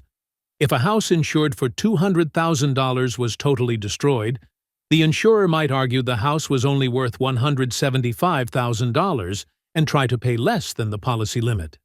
Valued policy laws prevent this by stating that in a total loss, the policy limit is treated as the agreed value and must be paid in full. Valued policy laws do not apply to partial losses. If the same house suffers a partial loss of $50,000, the insurer pays the actual cost to repair, not the policy limit. Valued policy laws only affect total losses. They also typically don't apply to personal property, only to real property like buildings. Not all states have valued policy laws, so their application varies by jurisdiction. For the exam, understand that in states with valued policy laws, a total loss to a covered building results in payment of the full policy limit without regard to actual value. This is an exception to actual cash value and coinsurance provisions. Some exam questions will specify that a valued policy law applies, and you need to know that this means the full limit is paid on a total loss. Salvage and abandonment are related concepts involving damaged property after a loss. Salvage is the value of damaged property after a loss. When property is damaged but not totally destroyed, it often retains some value. A car that's been in a serious accident but is repairable has salvage value. A building that's been partially damaged by fire has salvage value. The insurer takes salvage value into account when settling claims. In an actual cash value settlement, if the insurer pays the full actual cash value and takes ownership of the damaged property, the salvage belongs to the insurer. If the insurer pays less than the full actual cash value because the insured keeps the property, the salvage stays with the insured. In total loss situations, the insurer typically takes ownership of the salvage and deducts its value from the claim payment. Or, alternatively, the insured keeps the salvage and receives a reduced payment. Abandonment is the act of relinquishing ownership of property to the insurer. Insurance policies uniformly include provisions stating that there can be no abandonment of property to the insurer unless the insurer agrees. The insured cannot force the insurer to take damaged property. This provision exists because insureds sometimes want to abandon damaged property to the insurer rather than dealing with repairs or disposal. But insurers don't want to be in the business of taking ownership of damaged property unless they choose to do so. If a building is severely damaged and the insured wants to abandon it to the insurer and collect the full insured value, the insurer can decline. The insurer might instead pay to repair the building or pay the actual cash value, while the insured retains ownership. The no abandonment clause protects insurers from being forced to take ownership of property they don't want. However, In a total loss situation where the insurer pays the full value, the insurer typically does take ownership of any salvage as part of the settlement. Finally, let's cover vacancy versus unoccupancy rules, which affect coverage under property insurance policies. These terms sound similar but have different meanings and different effects on coverage. A building is vacant when it's empty and has no contents. A vacant house has no furniture, no personal belongings, and no one living there. A vacant commercial building has no inventory, equipment, or business operations. Vacancy suggests a more permanent state of emptiness. A building is unoccupied when it's not being used for its intended purpose, but still contains contents. A house whose owners are on vacation for a month is unoccupied but not vacant because the furniture and belongings are still there. A seasonal vacation home that's empty during winter might be unoccupied but still has furnishings. A retail store that's closed for renovations but still has inventory and fixtures is unoccupied but not vacant. Why does this distinction matter? Because many property insurance policies contain vacancy provisions that restrict or suspend coverage if a building is vacant for more than a specified period, typically 60 days. The reason is that vacant buildings present higher risks. They're more susceptible to vandalism, theft, freezing pipes, and other perils, because no one is present to notice and address problems. Vacant buildings also suggest the owner may have financial difficulties or have abandoned the property, increasing moral hazard. When a vacancy provision applies, coverage may be suspended entirely for certain perils, or claims payments may be reduced. A typical vacancy provision might state that if the building is vacant for more than 60 consecutive days, there is no coverage for vandalism, glass breakage, water damage, or theft. Coverage for other perils like fire or windstorm might continue but with reduced payments, often 75% of what would otherwise be payable. Unoccupancy is treated less severely. Most policies don't suspend or reduce coverage simply because a building is unoccupied as long as it still contains contents and the absence is temporary. However, extended unoccupancy might trigger vacancy provisions if the property remains empty long enough or if contents are removed. For the exam, understand the difference between vacancy and unoccupancy. Know that vacancy can result in suspended or reduced coverage after a specified period, usually 60 days, and recognize that unoccupancy typically doesn't affect coverage as severely. Exam questions may present scenarios where a building has been empty for a certain time and ask whether coverage applies. You need to determine if it's vacant or merely unoccupied and whether the vacancy period threshold has been exceeded. These property insurance fundamentals, including how to distinguish types of property and losses, how coverage is triggered under named peril versus open peril approaches, and especially how to calculate loss valuations, including actual cash value, replacement cost, and coinsurance penalties, form the technical foundation for understanding all property insurance policies. Master these calculations.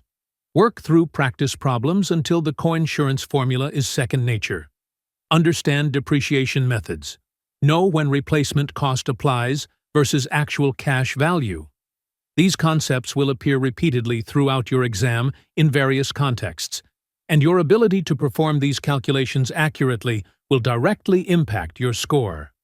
Don't move forward until you're confident in these calculations, because everything in the property insurance sections builds on this mathematical foundation. This section covers personal property policies. This section examines the specific policy forms used to insure homes, dwellings, and personal property. Homeowners and dwelling policies are among the most common property insurance policies, and the exam tests your knowledge of these forms extensively. You need to understand the different policy forms, what coverages each provides, what distinguishes one form from another, and what additional coverages and endorsements are available. This section also covers common exam traps involving coverages that students often confuse. Let's begin with homeowners policies. Homeowners policies are package policies that combine property insurance and liability insurance into a single contract. They're designed for owner-occupied residences and provide broad coverage for the dwelling, other structures, personal property, loss of use, and personal liability.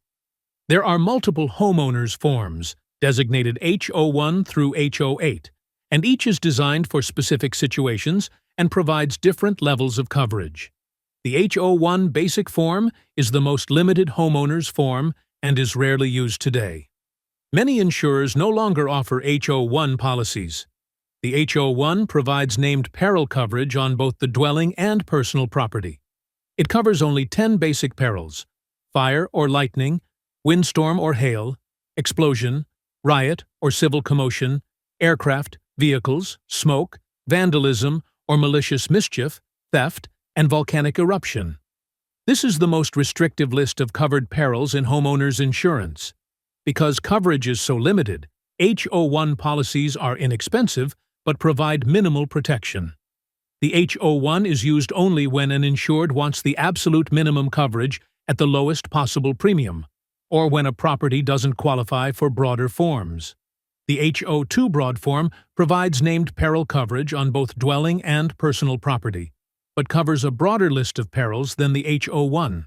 The H02 covers the basic 10 perils from the H01 plus additional perils, including falling objects, weight of ice, snow, or sleet, accidental discharge or overflow of water or steam, sudden and accidental tearing apart, cracking, burning, or bulging of heating or cooling systems, freezing of plumbing and related systems, and sudden and accidental damage from artificially generated electrical current.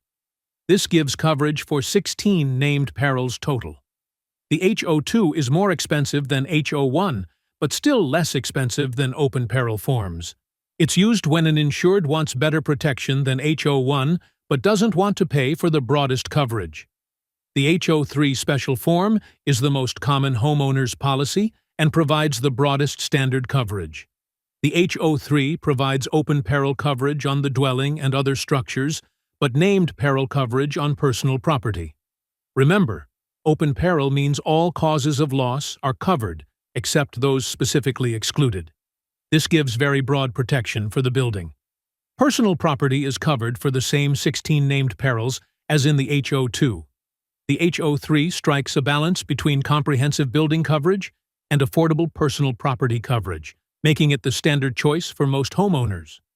When someone refers to a standard homeowner's policy without specifying the form, they usually mean an H03. The H04 contents. Broad form, commonly called a renter's policy or tenant's policy, is designed for renters who don't own the dwelling they live in. The H04 doesn't provide any coverage for the building structure because the renter doesn't own it. Instead, it provides named peril coverage for the renter's personal property and includes personal liability coverage and additional living expenses if the rented premises become uninhabitable. The H04 covers the same 16 named perils as the H02. It's essential for renters because the landlord's property insurance covers only the building, not the tenant's belongings. Without an H04 policy, a renter has no insurance protection for their personal property. The H05 comprehensive form provides the broadest homeowners coverage available. The H05 provides open peril coverage on both the dwelling and personal property. This means all causes of loss to both the building and contents are covered, except those specifically excluded. The H05 is significantly more expensive than other homeowners forms because of this breadth of coverage. It's typically used for higher-value homes or by insureds who want maximum protection and are willing to pay higher premiums. Not all insurers offer H05 policies, and those that do often have stricter underwriting requirements. The H06 unit owner's form, commonly called a condo policy, is designed for condominium owners. In a condominium, the condo association's master policy covers the building structure and common areas, but the individual unit owner needs insurance for their personal property, improvements and betterments to their unit, loss assessment coverage for their share of claims against the association, and personal liability. The H06 provides named peril coverage on personal property for the same 16 perils as H02. It also covers additions and alterations the unit owner makes to their unit. The H06 includes loss assessment coverage, which protects the unit owner if the condo association has a large claim that exceeds the master policy or requires an assessment against unit owners.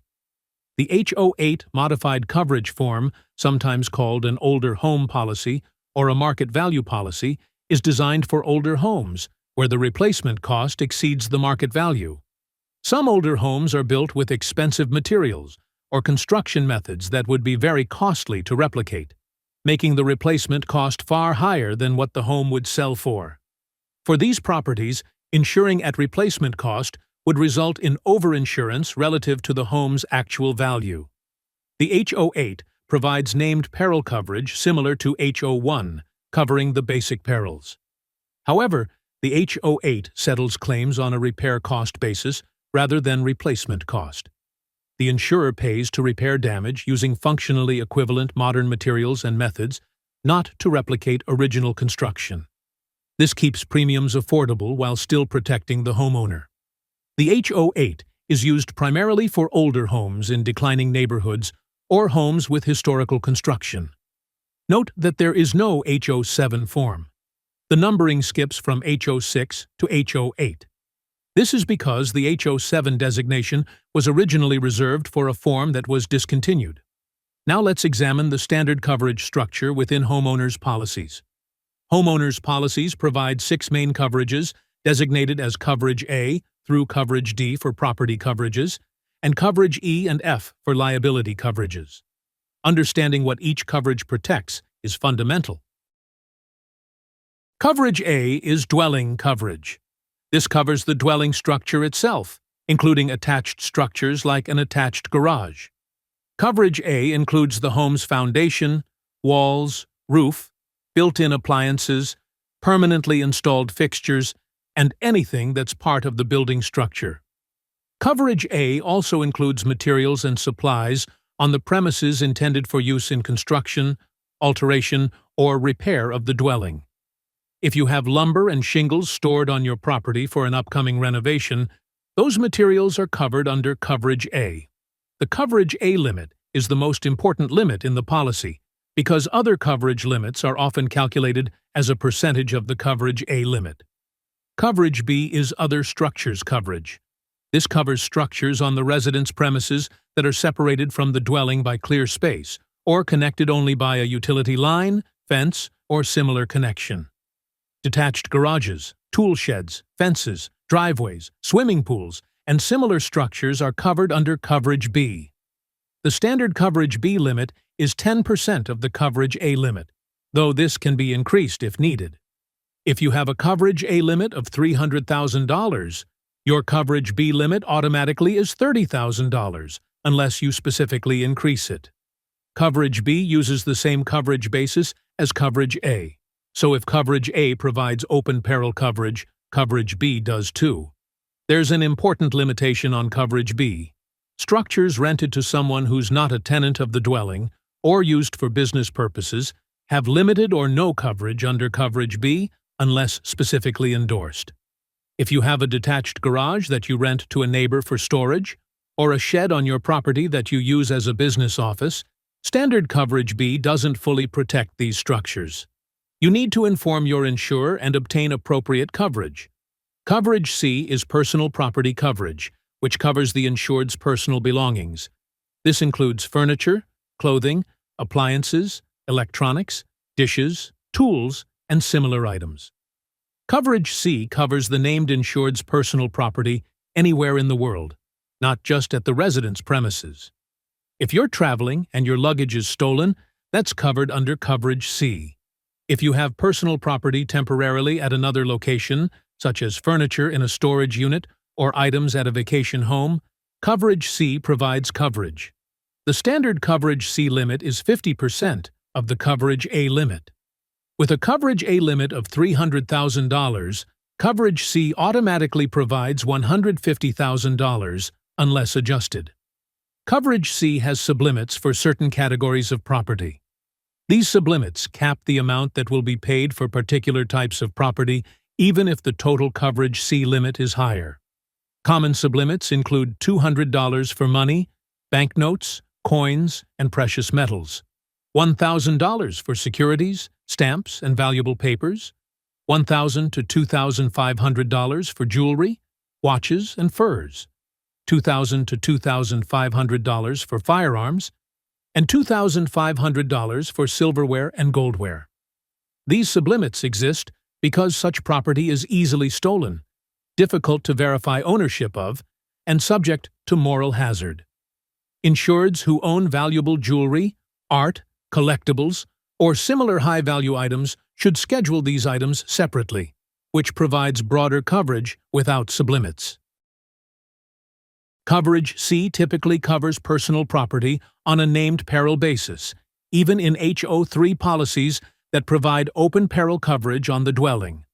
Personal property is covered for the 16 named perils we discussed.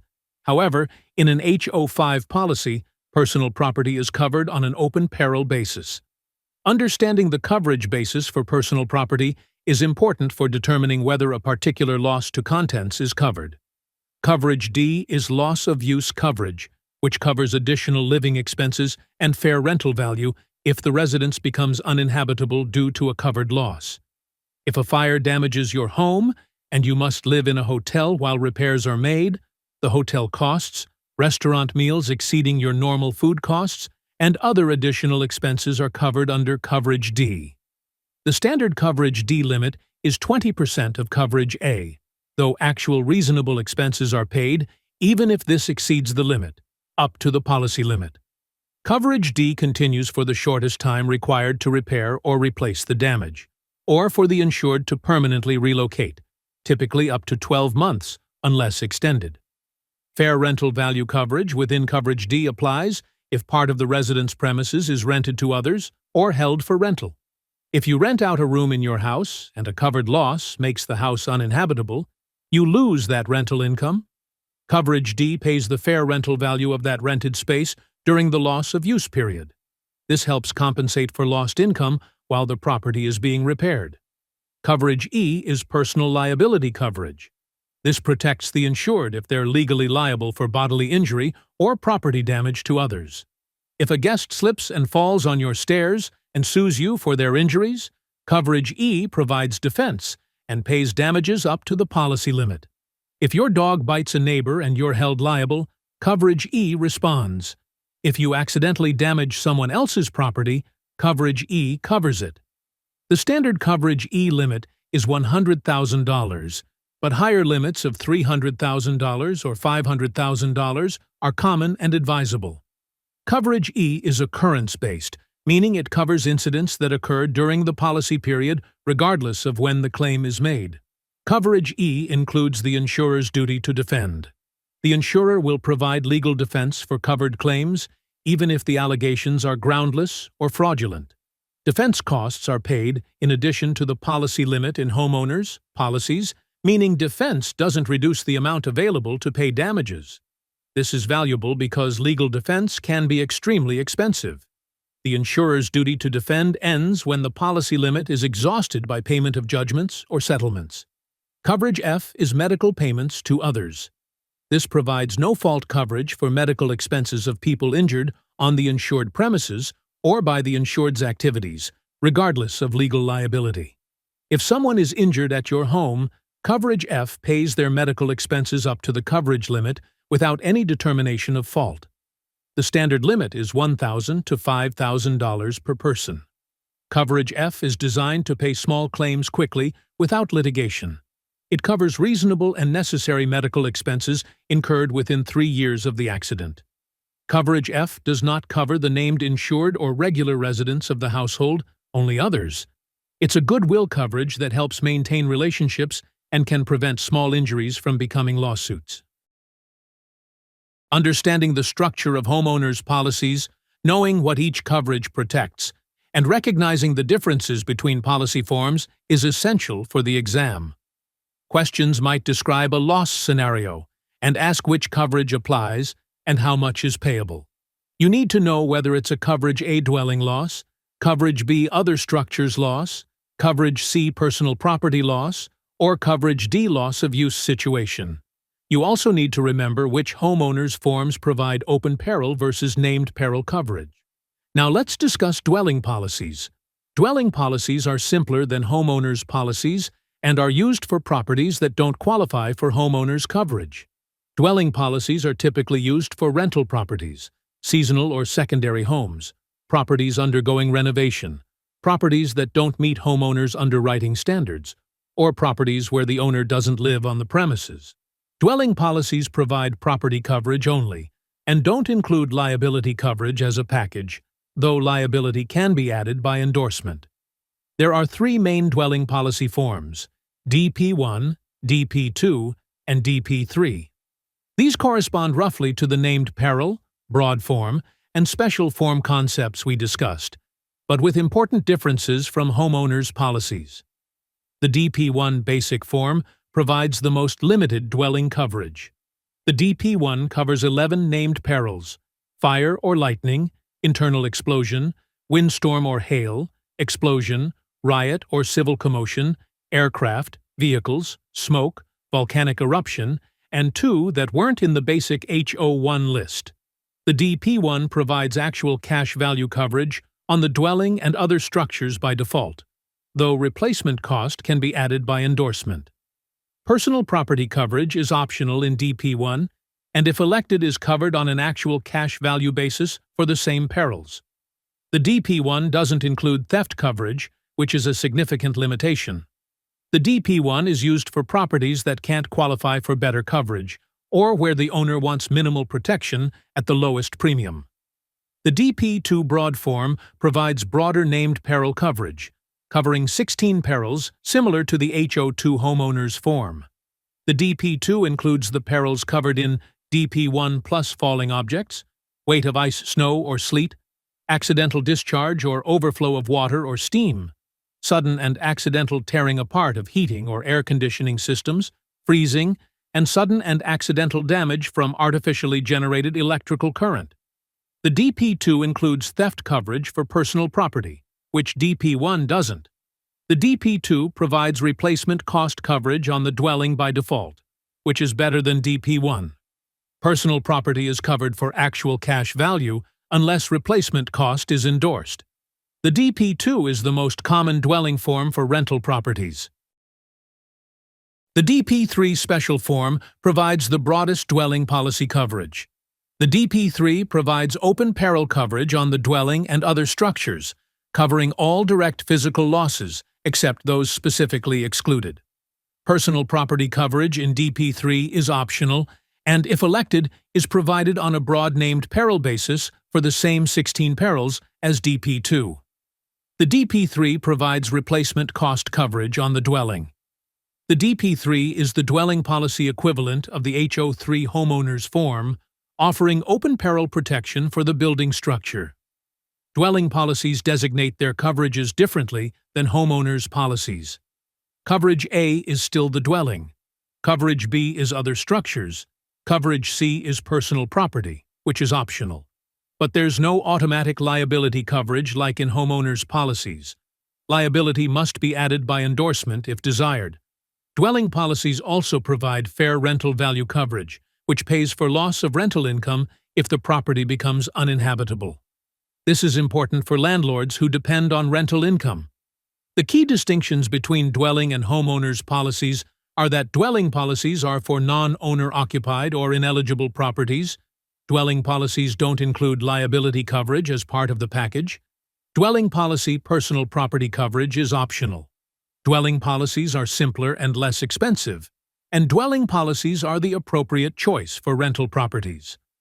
For the exam, if a question involves a rental property or a property where the owner doesn't live, think dwelling policy. If the property is owner-occupied and meets standard underwriting requirements, think homeowners policy. Now we move into additional property coverages, which is a common exam traps section. These are coverages that are frequently misunderstood or confused by exam takers. Understanding these coverages clearly will help you avoid common mistakes. Let's start with flood coverage. This is one of the most important exam trap topics because flood is excluded from standard homeowners and dwelling policies, yet many people mistakenly think they have flood coverage. Flood damage is not covered by standard property insurance policies. If you look at the exclusions section of a homeowner's or dwelling policy, you'll find a flood exclusion. This exclusion is very broad and eliminates coverage for surface water, rising water, water that backs up through sewers or drains, and water that enters through the ground. Why is flood excluded? Floods are catastrophic events that affect many properties simultaneously in a geographic area, violating the principle of risk distribution. Floods are also somewhat predictable based on flood zones, making them difficult to rate fairly. The private insurance market doesn't provide standard flood coverage because of these characteristics. Instead, flood insurance is primarily provided through the National Flood Insurance Program, or NFIP. The NFIP is a federal program administered by FEMA that provides flood insurance to property owners in participating communities. A community must adopt and enforce floodplain management regulations to participate in the NFIP. Once a community participates, property owners in that community can purchase NFIP flood insurance. NFIP policies are sold through private insurance agents and companies, but the coverage is provided by the federal government. NFIP coverage has specific limits. For residential properties, the maximum building coverage is $250,000, and the maximum contents coverage is $100,000. These limits are per property, not per policy. If you need higher limits, you must purchase excess flood insurance from private insurers. NFIP coverage is provided on an actual cash value basis for personal property and replacement cost basis for the building if certain conditions are met. But there's no coverage for loss of use or additional living expenses. Basements have limited coverage, and certain items like currency, precious metals, and valuable papers aren't covered. There's a 30-day waiting period before NFIP coverage becomes effective, except in certain circumstances, like when flood insurance is required by a mortgage lender. This waiting period prevents people from purchasing coverage only when a flood is imminent. For the exam, understand that flood is excluded from standard policies. Flood coverage must be purchased separately through the NFIP or private insurers. NFIP has coverage limits and waiting periods, and properties in high-risk flood zones with federally backed mortgages are required to maintain flood insurance. Earthquake coverage is another common exam trap. Earthquake damage is excluded from standard homeowners and dwelling policies. The earthquake exclusion also typically excludes earth movement of any kind, including landslide, mudflow, earth sinking, and subsidence. If earthquake coverage is desired, it must be added by endorsement or purchased as a separate policy. Earthquake endorsements typically have high deductibles, often expressed as a percentage of the coverage A limit rather than a flat dollar amount. A 5% earthquake deductible on a home insured for $400,000 means an earthquake deductible of $20,000. These high deductibles make earthquake insurance affordable in high-risk areas, while ensuring the insured retains significant risk. Earthquake coverage typically covers direct physical damage to the dwelling and other structures, damage to personal property, and additional living expenses if the home becomes uninhabitable due to earthquake damage. For the exam, remember that earthquake is excluded from standard policies. Earthquake coverage requires an endorsement or separate policy. Earthquake deductibles are typically percentage-based and high, and earthquake exclusions also exclude other earth movement perils unless specifically covered. Don't confuse earthquake with explosion, which is a covered peril. An explosion that occurs independently is covered. Earth movement from an earthquake is not. Ordinance or law coverage addresses a specific gap in standard property policies. When a building is damaged by a covered peril, standard policies pay to repair or replace the damaged portion of the building. But what if building codes have changed since the building was constructed, and the law requires upgrades when repairs are made? What if the damaged portion triggers a requirement to bring the entire building up to current code? What if the undamaged portion of the building must be demolished because code requires it? Standard property policies don't cover these additional costs, creating a significant gap. Ordinance or law coverage, added by endorsement, provides additional coverage for three types of costs. Coverage A under the ordinance or law endorsement pays for loss to the undamaged portion of the building when ordinance requires demolition. If 50% of your building is destroyed by fire and code requires demolition of the remaining 50%, standard coverage pays only for the 50% that burned. Ordinance or law coverage A pays for the value of the undamaged 50% that must be demolished. Coverage B pays for the cost of demolishing the undamaged portion and removing the debris. Standard policies cover debris removal for the damaged portion, but not for demolition of undamaged portions required by law. Coverage B fills this gap. Coverage C pays for the increased cost of construction required to comply with current building codes. If your old building didn't require a sprinkler system, but code now requires one, if your building had asbestos insulation that must be replaced with modern materials, if your building's electrical system must be upgraded to current code, coverage C pays these additional costs. Ordinance or law coverage is especially important for older buildings in areas with strict building codes. Without this coverage, a partial loss could result in financial devastation because the insured must pay out of pocket for all code compliance costs. For the exam, understand that standard policies don't cover ordinance or law costs. Ordinance or law endorsement provides 3 coverages for different code compliance costs, and this coverage is particularly important for older buildings. Debris removal coverage pays the cost of removing debris of covered property damaged by a covered peril. When your house burns down, someone has to remove the rubble and damaged materials before rebuilding can occur. Standard homeowners and dwelling policies include debris removal coverage, but with limitations. Typically, debris removal is included in the policy limit, meaning the cost of removal reduces the amount available to repair or replace the property.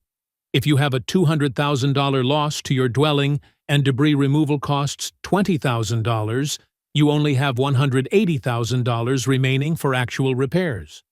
Most policies also provide an additional 5% of the coverage A limit for debris removal, if the direct loss plus debris removal costs exceed the coverage A limit. Here's how that works.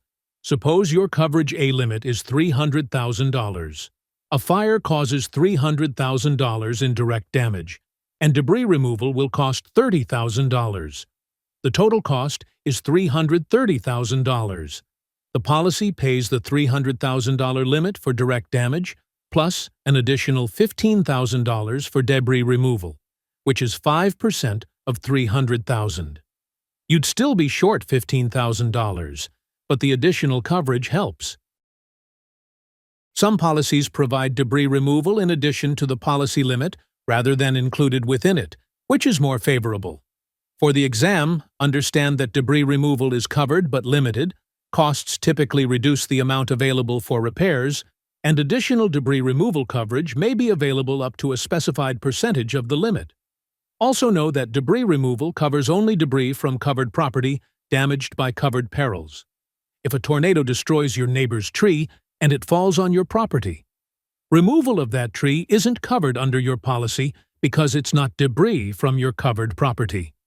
Trees, shrubs, and plants coverage is a limited coverage that applies to landscaping. Standard homeowners policies provide limited coverage for trees, shrubs, plants, and lawns, typically 5% of the coverage A limit, with a per-item sublimit of $500. If your coverage A limit is $200,000, you have up to $10,000 coverage for landscaping, but no more than $500 for any single tree, shrub, or plant. This coverage applies only to specifically named perils, typically fire, lightning, explosion, riot, civil commotion, aircraft, vehicles not owned by residents of the premises, vandalism, and theft. Weather-related perils like windstorm, hail, and freezing typically are not covered for trees and plants. The coverage is designed to protect against sudden and accidental losses from specific perils, not normal weather events or gradual deterioration. If your tree is struck by lightning and killed, coverage applies. If vandals destroy your landscaping, coverage applies. But if a windstorm blows down your tree, standard coverage doesn't apply. The limited coverage and sublimits reflect the fact that landscaping has significant value, but is highly susceptible to weather and other perils that would be expensive to insure broadly. For valuable landscaping, additional coverage can be purchased. For the exam, remember that trees, shrubs, and plants have very limited coverage. Coverage is capped at 5% of coverage A with per-item sublimits. Only specific named perils are covered, and weather perils typically don't cover landscaping. Finally, let's discuss business income versus extra expense coverage side by side, because these are frequently confused. Both coverages address financial losses that occur when a business suffers a covered property loss and cannot operate normally, but they cover different types of losses and serve different purposes. Business income coverage, also called business interruption coverage, pays for lost income when a covered property loss forces a business to suspend operations or operate at reduced capacity. Business income is the net profit the business would have earned, plus continuing normal operating expenses. If a fire damages a retail store and the store must close for 3 months while repairs are made, the store loses the income it would have earned during those 3 months. Business income coverage pays this lost income so the business can meet its ongoing obligations like payroll, rent, utilities, and loan payments, even though the business isn't generating revenue. Business income coverage has a waiting period, typically 72 hours. The business must be suspended for more than the waiting period before coverage begins. This eliminates coverage for very brief interruptions. Business income coverage continues for the period of restoration, which is the time it takes to repair or replace the damaged property and resume operations with reasonable speed. If repairs take 4 months, business income coverage continues for 4 months.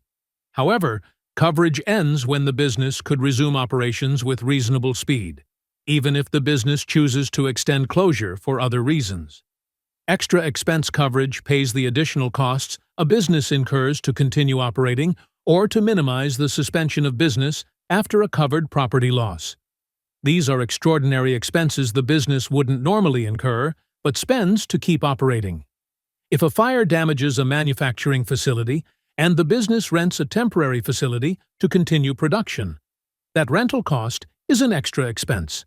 If a business expedites repairs by paying overtime to contractors, that additional cost is an extra expense. If a business must rent equipment to replace damaged equipment temporarily, that's an extra expense. Extra expense coverage doesn't cover lost income. It covers only the additional costs of continuing operations or reducing the period of interruption. The purpose is to help businesses maintain customer relationships, preserve market share, and minimize downtime. Some businesses find extra expense coverage more valuable than business income coverage because avoiding lost sales is more important than replacing income. Many policies combine business income and extra expense into a single coverage. The policy pays business income, extra expense, or a combination, up to the policy limit. Understanding the distinction is important because exam questions may describe a scenario and ask whether business income or extra expense applies. If the question describes lost revenue during a shutdown, that's business income. If the question describes additional costs incurred to keep operating or speed up restoration, that's extra expense. If a business both loses income and incurs extra expenses, both coverages may apply. For the exam, remember that business income covers lost income during suspension of operations. Business income has a waiting period before coverage begins. Business income continues for the period of restoration. Extra expense covers additional costs to continue operating or minimize suspension. Extra expense doesn't cover lost income, and many policies combine both coverages. These are common exam questions, so make sure you can distinguish between lost income and additional costs. These personal property policies, including the various homeowners and dwelling forms, the coverage structures they use, and the additional coverages and common traps we've discussed, form a substantial portion of the P&C exam. Understanding which form applies to which situation, knowing what each coverage letter designation protects, recognizing what's excluded and requires separate coverage, and distinguishing between similar but different coverages like business income and extra expense will directly impact your exam performance. Take time to memorize which homeowners forms provide which types of coverage, understand the dwelling policy structure, and be crystal clear on what flood, earthquake, and ordinance or law coverages do. These are tested heavily and are areas where students commonly lose points due to confusion. This next section covers inland marine, crime, and specialty property coverages. This section addresses some of the more specialized types of property insurance that don't fit neatly into standard homeowners or commercial property categories. Inland marine insurance has a unique history and covers specific types of property. Crime insurance addresses losses from criminal acts. Understanding these specialty coverages is important for the exam because they represent gaps in standard property coverage that require specific policies or endorsements. Let's begin with inland marine insurance. The name inland marine seems confusing at first because this coverage has nothing to do with water or ships in most cases. To understand why it's called inland marine, we need a brief history. Marine insurance is the oldest form of insurance and originally covered ships and cargo transported by water. As commerce evolved and property began moving overland by rail and truck, there was a need for insurance covering goods in transit over land. This coverage evolved from marine insurance principles and became known as inland marine to distinguish it from ocean marine coverage. Today, inland marine insurance covers much more than just goods in transit. It covers property that moves from place to place, property in transit, instrumentalities of transportation and communication, and certain types of movable property and property used by certain businesses. Inland marine insurance fills gaps in standard property policies. Standard property policies cover property at a fixed location and have limitations on coverage for property away from the premises, property in transit, or certain types of movable property. Inland marine policies provide broader coverage for these exposures.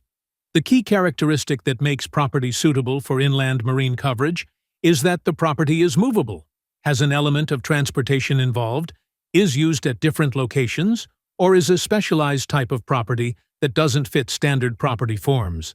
There are two broad categories of inland marine insurance: personal inland marine and commercial inland marine. Let's discuss personal inland marine first. Personal inland marine insurance covers personal property that needs broader coverage than provided by a standard homeowner's policy. Remember that homeowners' policies have sublimits for jewelry, furs, silverware, fine arts, cameras, musical instruments, and similar property. If you own valuable items in these categories, the sublimits may be inadequate. Personal inland marine coverage, often called a personal articles floater or scheduled personal property endorsement, provides broader all-risk coverage with no deductible and higher limits for specifically scheduled items. When you schedule property under a personal inland marine policy or endorsement, each item is specifically described and valued. You might schedule your wedding ring with a description and appraised value of $15,000, a camera with a value of $3,000, and a coin collection valued at $10,000. These items are then covered for their scheduled values on an all-risk basis anywhere in the world, with no deductible. This is much broader than the standard homeowners coverage, which applies sublimits, covers only named perils, and includes a deductible. Common types of property covered by personal inland marine include jewelry and furs, fine arts and antiques, cameras and photographic equipment, musical instruments, silverware and goldware, collectibles like stamps or coins, sports equipment, and firearms. Personal inland marine coverage requires appraisals or valuations for scheduled items and typically has higher premiums than standard homeowners coverage, but provides significantly better protection for valuable personal property. Commercial inland marine insurance covers business property that's mobile, in transit, or at multiple locations. There are many types of commercial inland marine coverages designed for specific industries and exposures. Let's discuss some common examples that frequently appear on the exam. Contractor's equipment floater covers construction equipment and tools owned by contractors.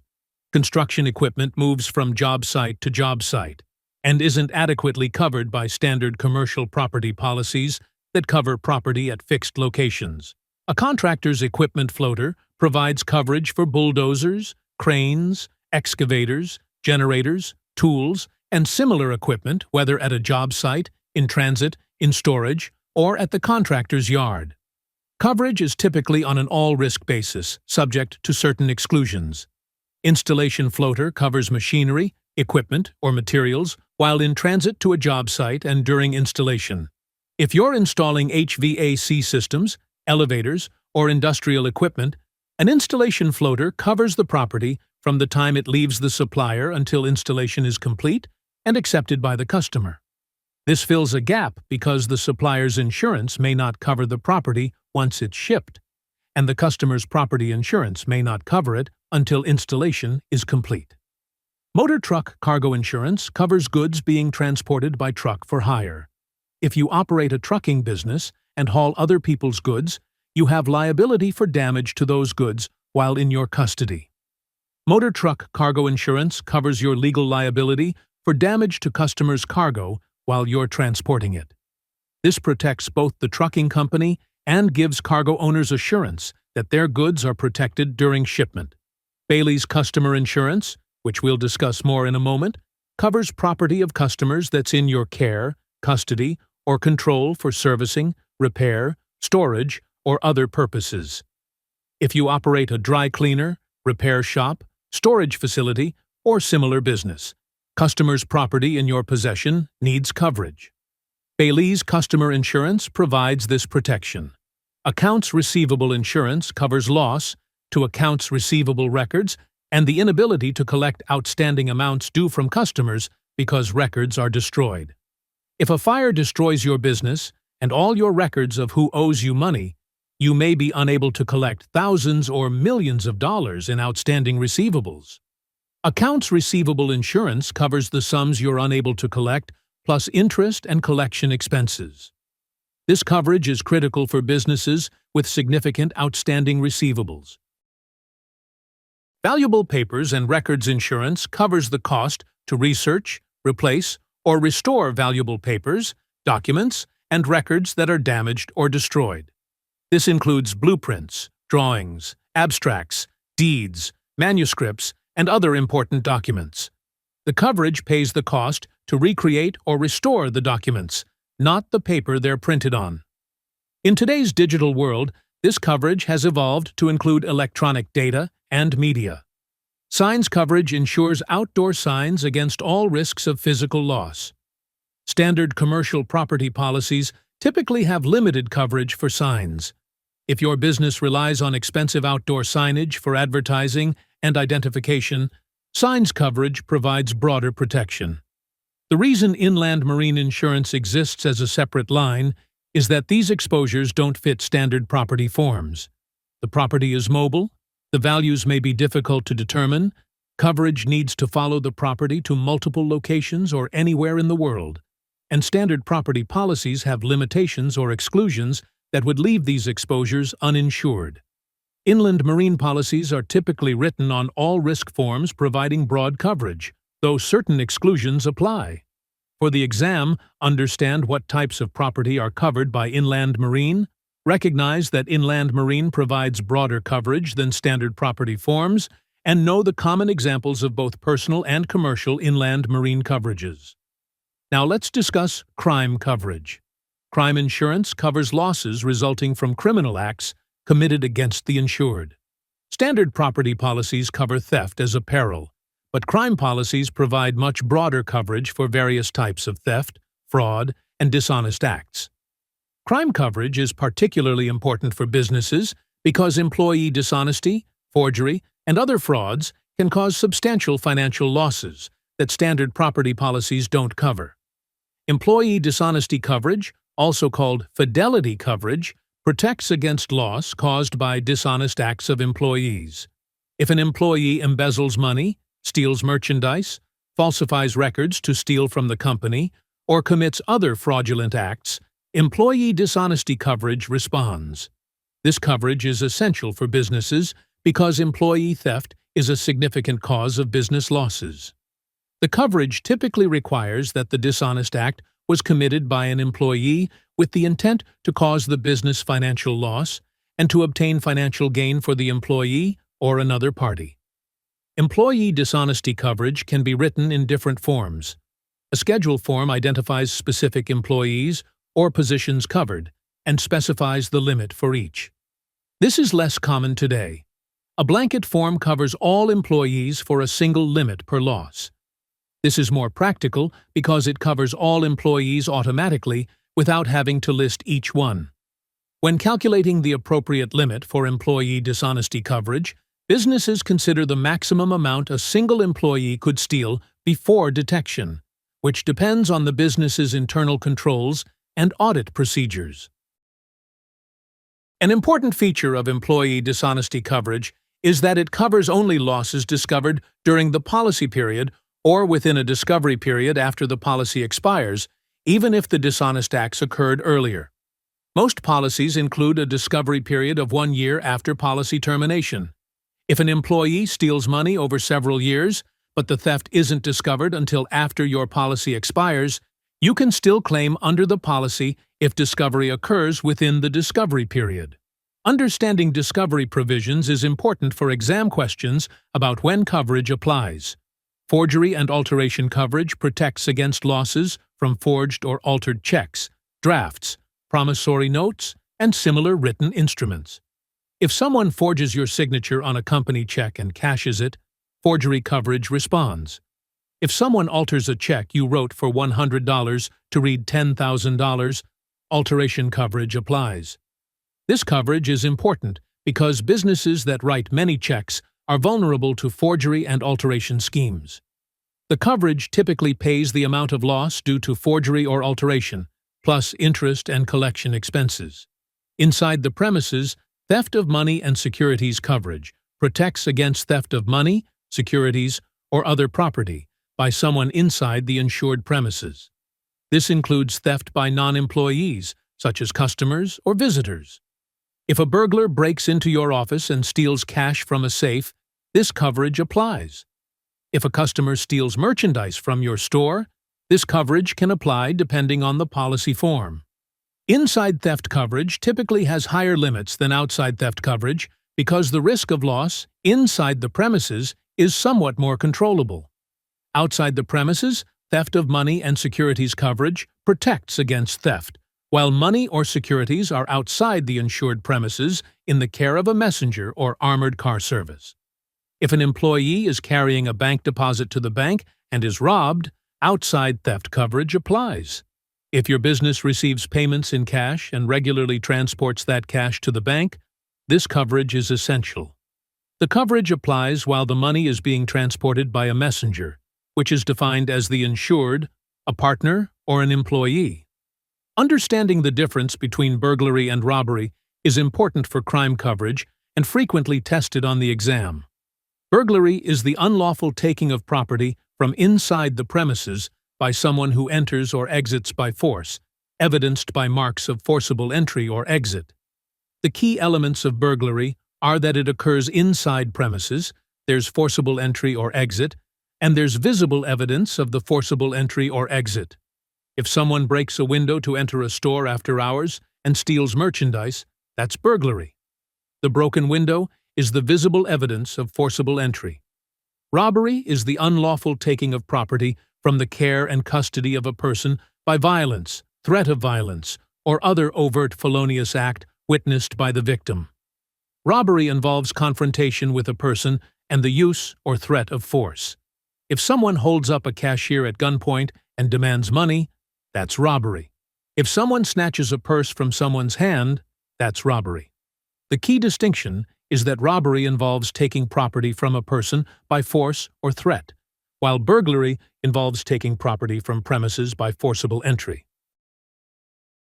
This distinction matters because crime policies may provide different coverage for burglary versus robbery, or may cover one but not the other. Some policies cover robbery but not burglary, or vice versa. Exam questions may describe a theft scenario and ask whether it's burglary or robbery, or whether coverage applies under a policy that covers only one of these perils. Remember, burglary is from premises with forcible entry, robbery is from a person with force or threat. Computer fraud coverage protects against loss from fraudulent electronic entry of data into or changes to data in a computer system. If a hacker breaks into your computer system and transfers funds electronically, computer fraud coverage responds. With increasing reliance on electronic transactions and computer systems, this coverage has become essential for many businesses. The coverage typically requires that the fraud result in direct financial loss to the insured. Funds transfer fraud coverage protects against loss from fraudulent instructions to transfer funds from the insured's account to another account. If someone impersonates an authorized company official and instructs your bank to wire funds to a fraudulent account, funds transfer fraud coverage applies. This type of fraud has become increasingly common with email and electronic communications, making this coverage important. For the exam, understand the different types of crime coverages, know what each covers, and be able to distinguish between burglary and robbery. Also understand that crime coverage is typically sold as a package with various insuring agreements for different types of crime losses, and businesses select which coverages they need based on their exposures. Employee dishonesty is one of the most important coverages because internal theft is a major source of loss for businesses.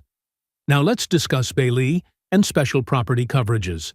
A bailee is a person or business that has temporary custody of property belonging to others. If you operate a business where customers leave property with you for storage, repair, cleaning, or other services, you're a bailee. Dry cleaners, repair shops, parking garages, warehouses, jewelers doing repairs, and many other businesses act as bailees. As a bailee, you have legal liability for customers' property in your care, and you need insurance to protect against loss or damage to that property. Bailee's customer insurance covers direct loss to customers' property while in the bailee's custody. If you operate a dry cleaner and a fire destroys your building along with customers' clothing, bailee's customer insurance pays to compensate customers for their lost property. If you operate a repair shop and a customer's property is stolen from your premises, bailee's customer insurance responds. This coverage protects both the bailee's legal liability and provides financial protection for customers. There are two main forms of bailee coverage. A legal liability form covers only losses for which the bailee is legally liable, meaning the loss resulted from the bailee's negligence or failure to exercise reasonable care. Under this form, if property is damaged due to a cause beyond your control and you exercised reasonable care, there's no coverage because you're not legally liable. A contract form, also called an all-risk form, covers loss to customers' property regardless of legal liability. This provides broader protection and is more common because it avoids disputes about liability. Bailee coverage can be written on a blanket basis covering all customers' property up to a specified limit, or on a scheduled basis covering specific items that customers leave with you.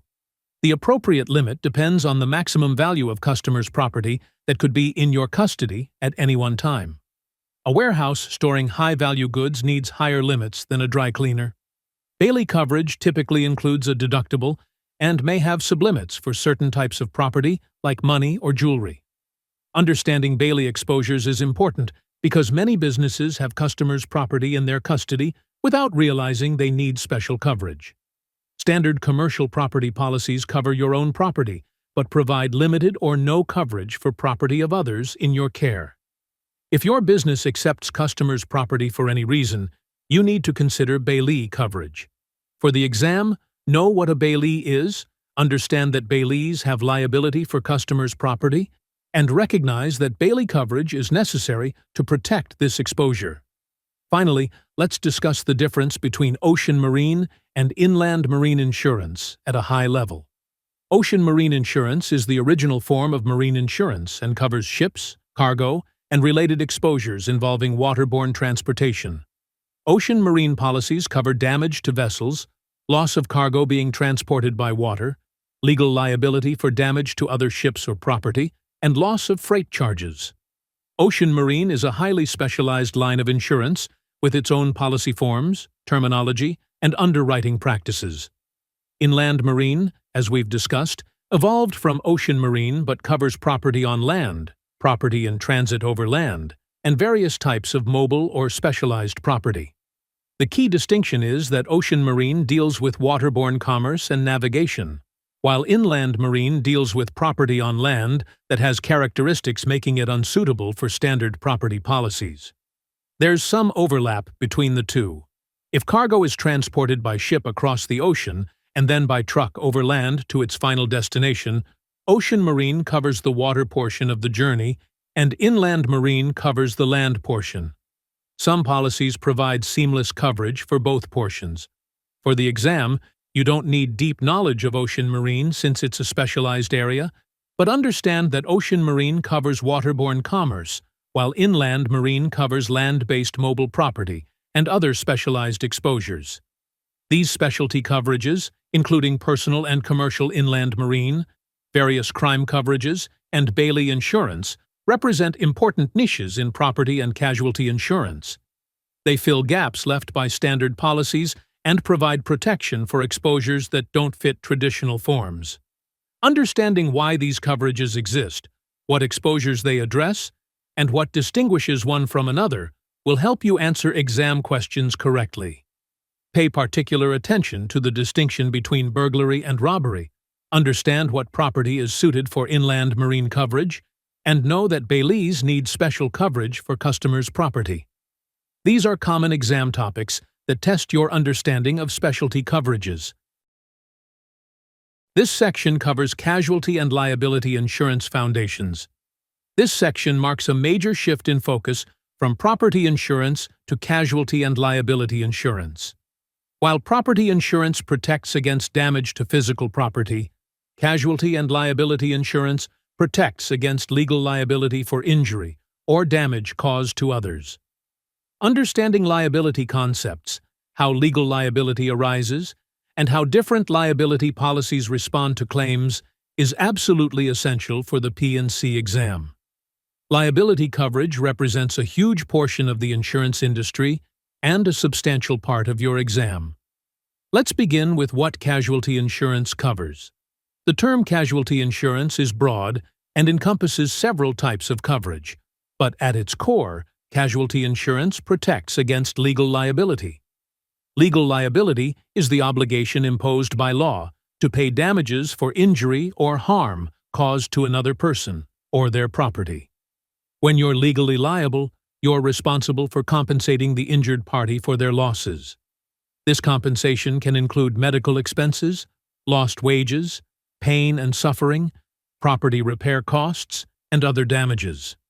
Legal liability can result in devastating financial consequences, which is why liability insurance is so critical. Casualty insurance policies promise to do two things. First, they promise to pay damages that the insured becomes legally obligated to pay because of covered claims. If you're sued for negligence and a court finds you liable for $100,000 in damages, your liability insurance pays that amount up to your policy limit. Second, casualty insurance policies promise to defend the insured against claims or suits seeking damages. The insurer will hire attorneys, investigate the claim, negotiate settlements, and defend you in court if necessary. The duty to defend is actually broader than the duty to pay. The insurer must defend even if the allegations are groundless, false, or fraudulent, as long as the claim alleges something that could potentially be covered under the policy. Understanding the difference between bodily injury and property damage is fundamental to liability insurance. Bodily injury means physical injury to a person's body, sickness, disease, or death.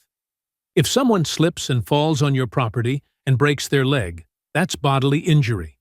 If someone develops a medical condition from exposure to something on your premises, that's bodily injury. Death is the ultimate bodily injury. Bodily injury claims include medical expenses for treatment, lost wages if the injured person can't work, pain and suffering, disability, disfigurement, and loss of consortium for family members. Bodily injury claims can be extremely expensive, particularly when serious injuries result in permanent disability or extensive medical treatment. Property damage means physical injury to tangible property or loss of use of tangible property. If you accidentally damage someone's car, home, or other physical property, that's property damage. If your actions make someone's property unusable even without physical damage, that can also be property damage.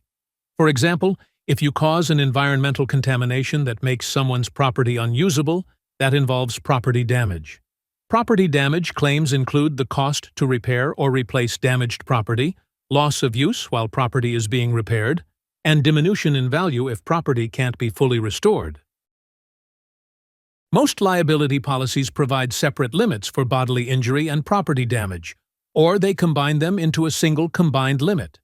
Understanding what constitutes each type of damage is essential for determining coverage and calculating how much the insurer will pay. Some policies also cover personal injury and advertising injury, which include non-physical injuries like defamation, invasion of privacy, false arrest, and copyright infringement, but these are distinct from bodily injury. Now let's discuss negligence basics, because negligence is the most common legal basis for liability claims. To hold someone legally liable for damages in most situations, the injured party must prove negligence. Negligence has 4 elements that all must be proven: duty, breach of duty, causation, and damages. If any of these elements is missing, there's no negligence and no liability. Duty means the defendant owed a legal duty of care to the plaintiff. Everyone has a general duty to act reasonably and avoid causing foreseeable harm to others. Property owners owe a duty to maintain their premises in a reasonably safe condition. Drivers owe a duty to operate vehicles safely and follow traffic laws. Businesses owe duties to customers and the public. The specific duty owed depends on the relationship between the parties and the circumstances. For example, property owners owe the highest duty to invitees, people invited onto the property for business purposes. They owe a lesser duty to licensees, people on the property with permission, but not for business. They owe only a duty not to willfully injure trespassers. Breach of duty means the defendant violated or failed to fulfill that duty. The defendant must have acted in a way that fell below the standard of care that a reasonable person would exercise in similar circumstances. If a property owner knows about a dangerous condition on their property and fails to fix it or warn about it, that's a breach of duty. If a driver runs a red light, that's a breach of duty. The standard is what a reasonable person would do, not what a perfect person would do. Mistakes and accidents happen, but negligence requires conduct that falls below the reasonable standard. Causation means the defendant's breach of duty actually caused the plaintiff's injury. There must be a direct causal link between the breach and the harm. The breach must be both the cause, in fact, and the proximate cause of the injury. Cause in fact means the injury would not have occurred but for the defendant's breach. Proximate cause means the injury was a foreseeable result of the breach. If the chain of causation is too remote, or the injury was not a foreseeable consequence of the breach, proximate cause is lacking, and there's no liability. Damages means the plaintiff suffered actual harm or loss. There must be compensable injury or damage. If someone breaches a duty, but no harm results, there's no negligence claim. The damages must be real and measurable. In bodily injury claims, damages include medical expenses, lost income, pain and suffering, and other compensable losses. In property damage claims, damages include repair costs, replacement value, or diminished value.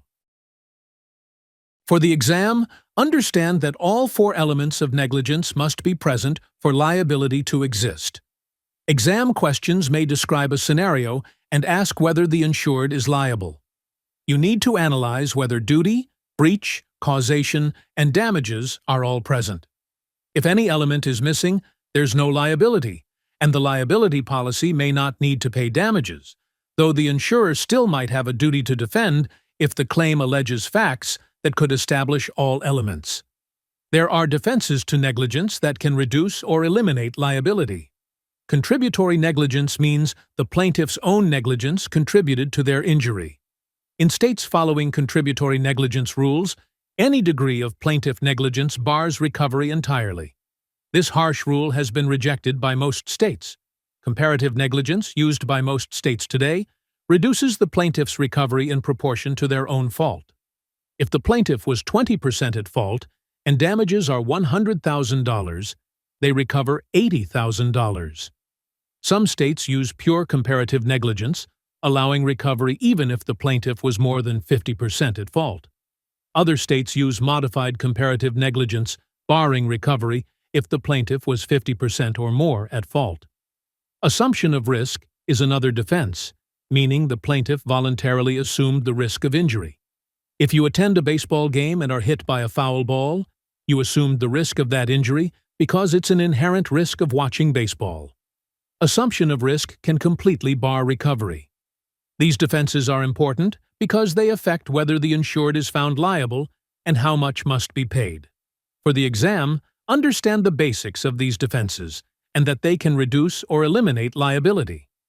Now let's dive into the personal auto policy, commonly abbreviated PAP. The personal auto policy is one of the most common insurance policies and is heavily tested on the P&C exam.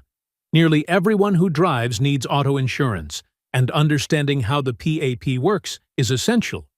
The personal auto policy is designed for private passenger automobiles owned by individuals or married couples. It's not appropriate for commercial vehicles, vehicles used for business purposes other than commuting, or vehicles owned by businesses. The PAP has 6 main coverage parts, but we'll focus on the major ones: liability coverage, medical payments coverage, uninsured and underinsured motorist coverage, and physical damage coverage. Let's start with liability coverage, which is Part A of the personal auto policy. Auto liability coverage protects you if you're legally liable for bodily injury or property damage caused by an auto accident. If you cause an accident that injures someone or damages their property, your liability coverage pays for their damages up to your policy limit. This is the most important coverage in the auto policy because auto accident liability can be enormous. Serious injuries can result in hundreds of thousands or even millions of dollars in damages, and liability coverage protects your assets from such claims. Auto liability coverage is typically written with split limits, though single limits are also available. Split limits are expressed as 3 numbers, such as 100/300/50 or 250/500/100. The first number is the maximum the insurer will pay per person for bodily injury in any one accident. The second number is the maximum the insurer will pay for all bodily injury combined in any one accident, regardless of how many people are injured. The third number is the maximum the insurer will pay for property damage in any one accident. Understanding how split limits work is crucial for calculating claim payments. Let's work through a split limits example. Suppose you have $100,000 per person for bodily injury, $300,000 per accident for bodily injury, and $50,000 per accident for property damage. You cause an accident that injures 3 people with damages of $150,000, $90,000, and $80,000. You also damage property worth $30,000. How much does your insurer pay? For bodily injury, the per-person limit is $100,000. The first person's damages are $150,000, but your policy pays only $100,000, the per-person maximum. The second person's damages are $90,000, which is fully covered. The third person's damages are $80,000, which is fully covered. So far, we have $100,000 plus $90,000 plus $80,000, totaling $270,000 paid for bodily injury. This is below the $300,000 per accident limit, so all payments are made as calculated. For property damage, the damages are $30,000 and the limit is $50,000, so the full $30,000 is paid. Your insurer pays a total of $300,000. You personally would be responsible for the remaining $50,000 of the first person's bodily injury claim that exceeded the per-person limit. Now suppose the same accident had 5 people injured instead of 3, with damages of $150,000, $120,000, $100,000, $90,000, and $80,000. Calculating the same way, the per-person limit of $100,000 applies to each person. The insurer would pay $100,000 for person 1, $100,000 for person 2, $100,000 for person 3, $90,000 for person 4, and $80,000 for person 5. That totals $470,000. But wait, the per-accident limit is $300,000. The insurer will not pay $470,000. Instead, the insurer pays the per-accident maximum of $300,000, and that amount must be divided among the 5 injured parties. Each claimant would receive a proportional share, calculated as their damages divided by total damages, times $300,000. This drastically reduces what each person receives and leaves the at-fault driver with significant out-of-pocket liability. This example illustrates why adequate liability limits are so important. Many people carry minimum required limits like 25/50/25, which provide very limited protection. If you cause a serious accident, minimum limits will be quickly exhausted and your personal assets are at risk. Most insurance professionals recommend much higher limits, such as 250/500/100 or even higher, or a single combined limit of at least $500,000 or $1 million. Higher limits cost more, but provide far better protection. The auto liability coverage includes the insurer's duty to defend. The insurer will defend you against lawsuits seeking damages covered by the policy, even if the allegations are false or fraudulent. The insurer pays all defense costs, including attorney fees, court costs, and investigation expenses.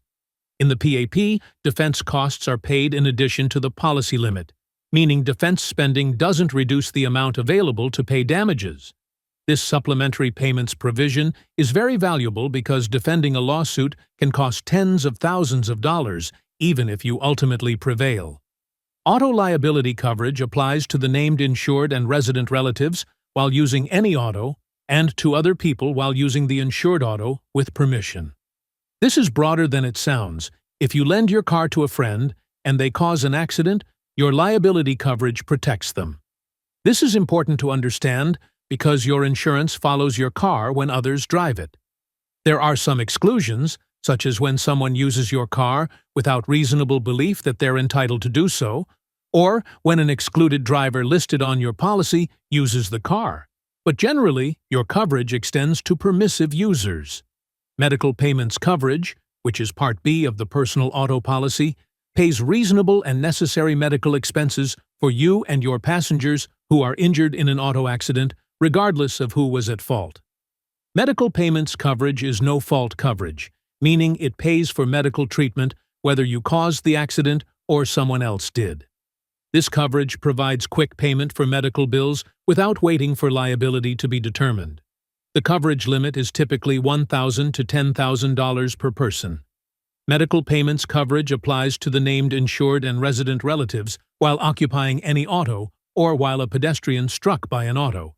It applies to passengers in the insured auto. The coverage pays medical expenses incurred within 3 years of the accident for necessary treatment. Medical payments coverage is designed for smaller medical expenses and quick settlement.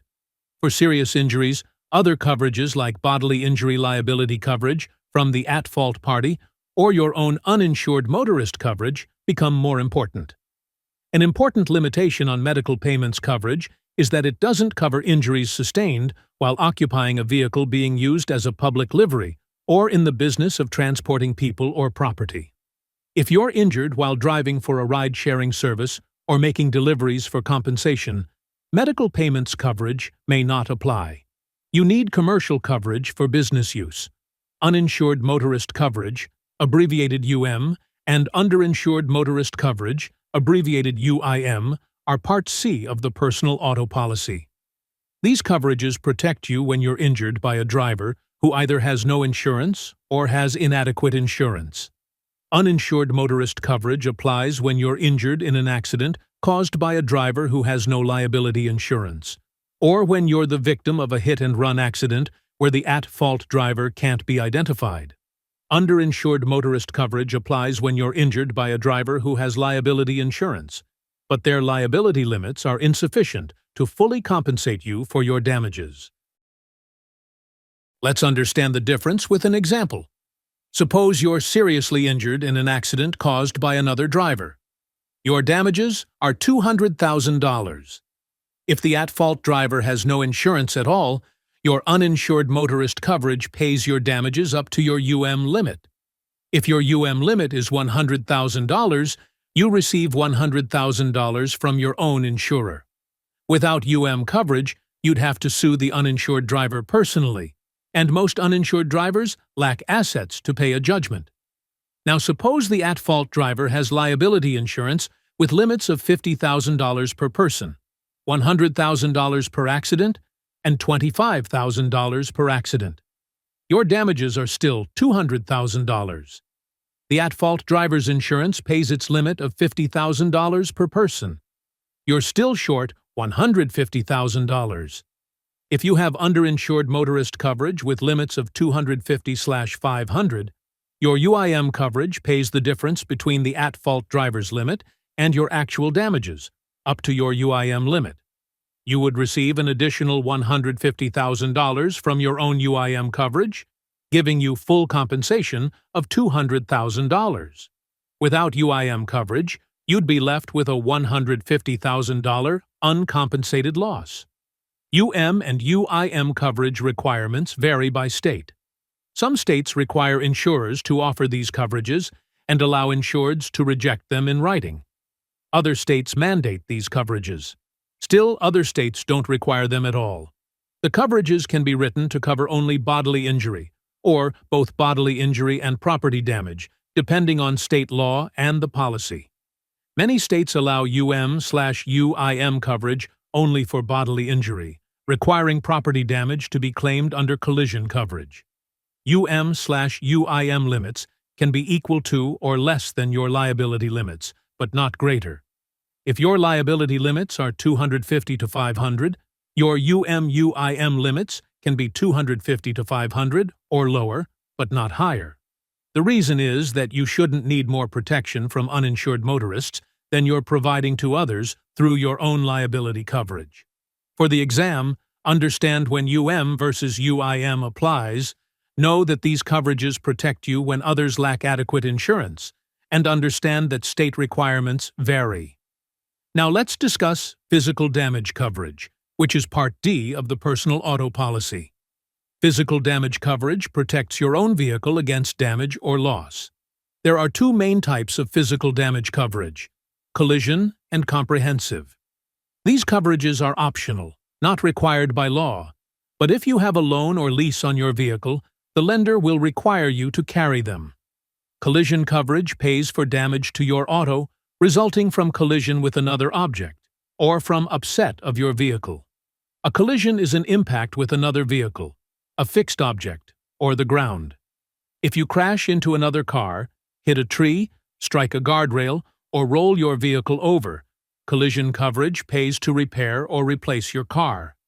Collision coverage is written with a deductible, typically $250, $500, or $1,000. You pay the deductible, and the insurer pays the rest of the loss up to the actual cash value of the vehicle. Collision coverage applies regardless of who was at fault. If you cause an accident, collision pays for your car's damage.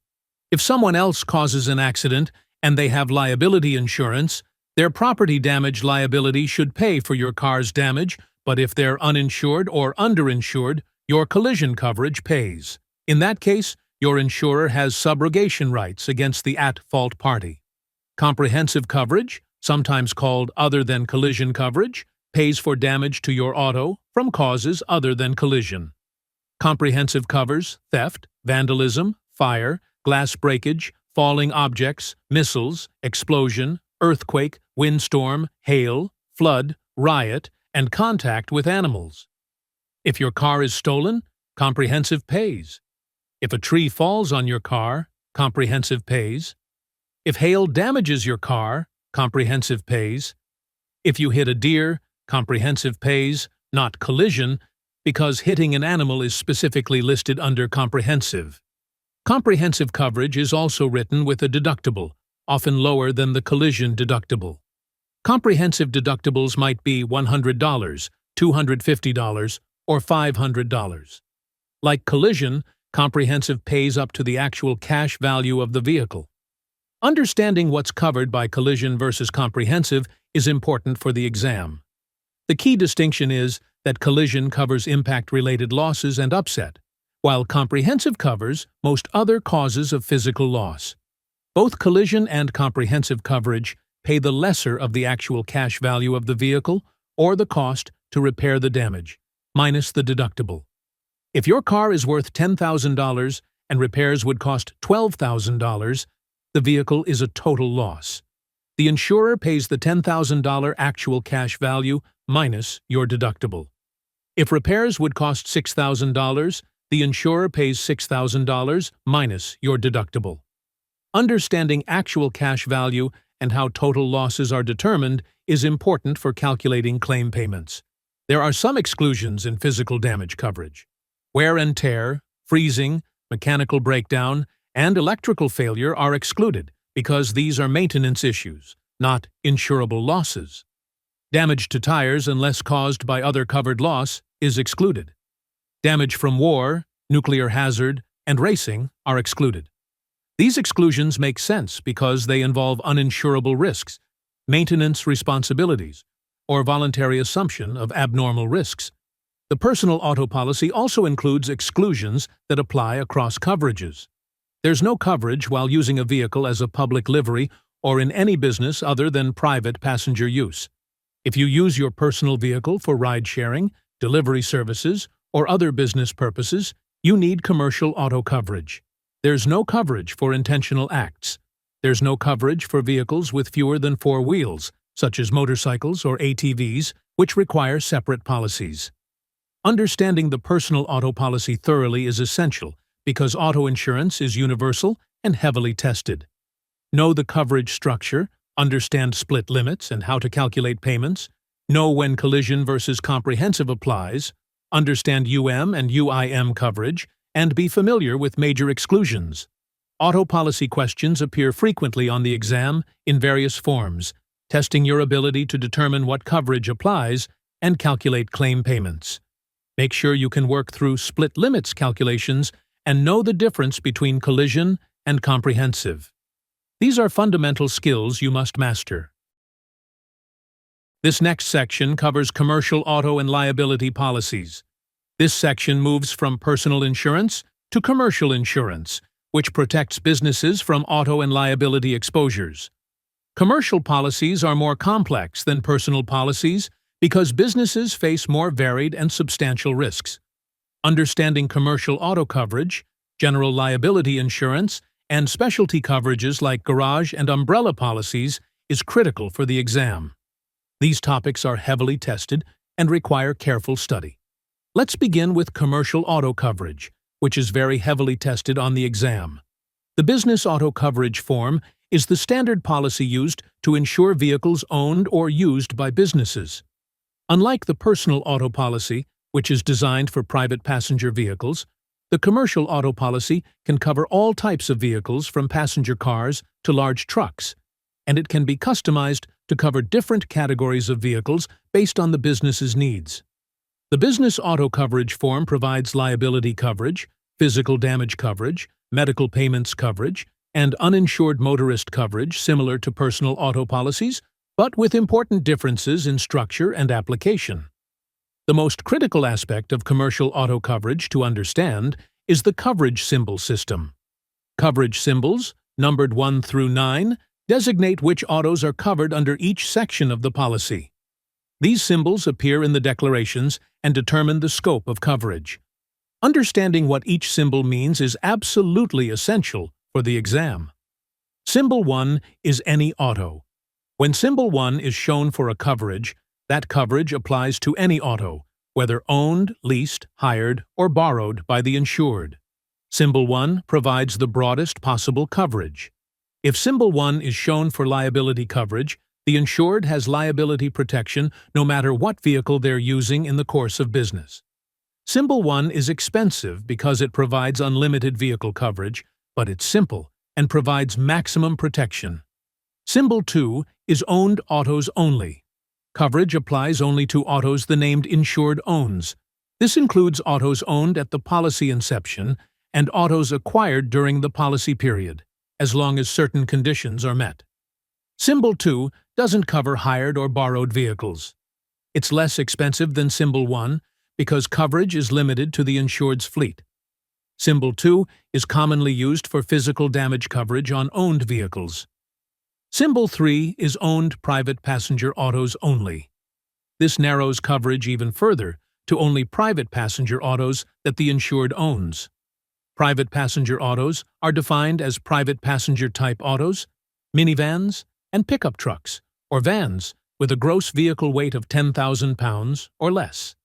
Symbol 3 wouldn't cover owned trucks larger than this threshold. This symbol is used when a business wants to cover only its cars and light trucks, not larger commercial vehicles. Symbol 4 is owned autos other than private passenger autos. This covers owned autos that don't meet the private passenger definition, meaning larger trucks, commercial vehicles, and specialty vehicles. Symbol 4 might be used by a business that wants different coverage or limits for its heavy trucks versus its passenger vehicles. Symbol 5 is owned autos subject to no fault. This applies only in states with no-fault auto insurance laws and covers only vehicles subject to those laws. No-fault insurance requires each driver's own insurance to pay their medical expenses and lost wages, regardless of fault, up to specified limits. Symbol 5 is state-specific and not universally applicable. Symbol 6 is owned autos, subject to a compulsory uninsured motorist's law.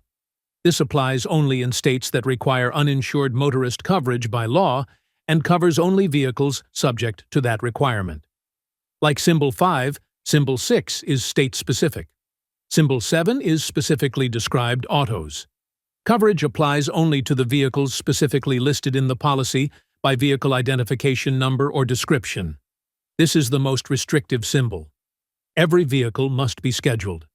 Symbol 7 is used when a business wants to insure only certain vehicles and leave others uninsured, or when vehicles are being added or removed frequently and specific designation is needed. Symbol 8 is hired autos only. Coverage applies to autos the insured leases, hires, rents, or borrows, but not autos the insured owns. If your business rents vehicles, or your employees rent vehicles for business purposes, Symbol 8 provides coverage. This is important because when you rent a vehicle for business use, your personal auto policy likely excludes coverage, and the rental company's insurance is often expensive and limited. Symbol 8 fills this gap. Symbol 9 is non-owned autos only. Coverage applies to autos the insured doesn't own, lease, hire, rent, or borrow, but which are used in connection with the insured's business. The primary example is employee-owned vehicles used for business purposes. If your employees use their personal vehicles to run business errands, make deliveries, or visit clients, those are non-owned autos.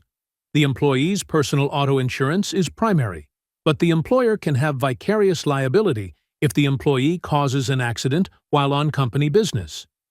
Symbol 9 provides excess coverage over the employee's personal insurance and protects the employer.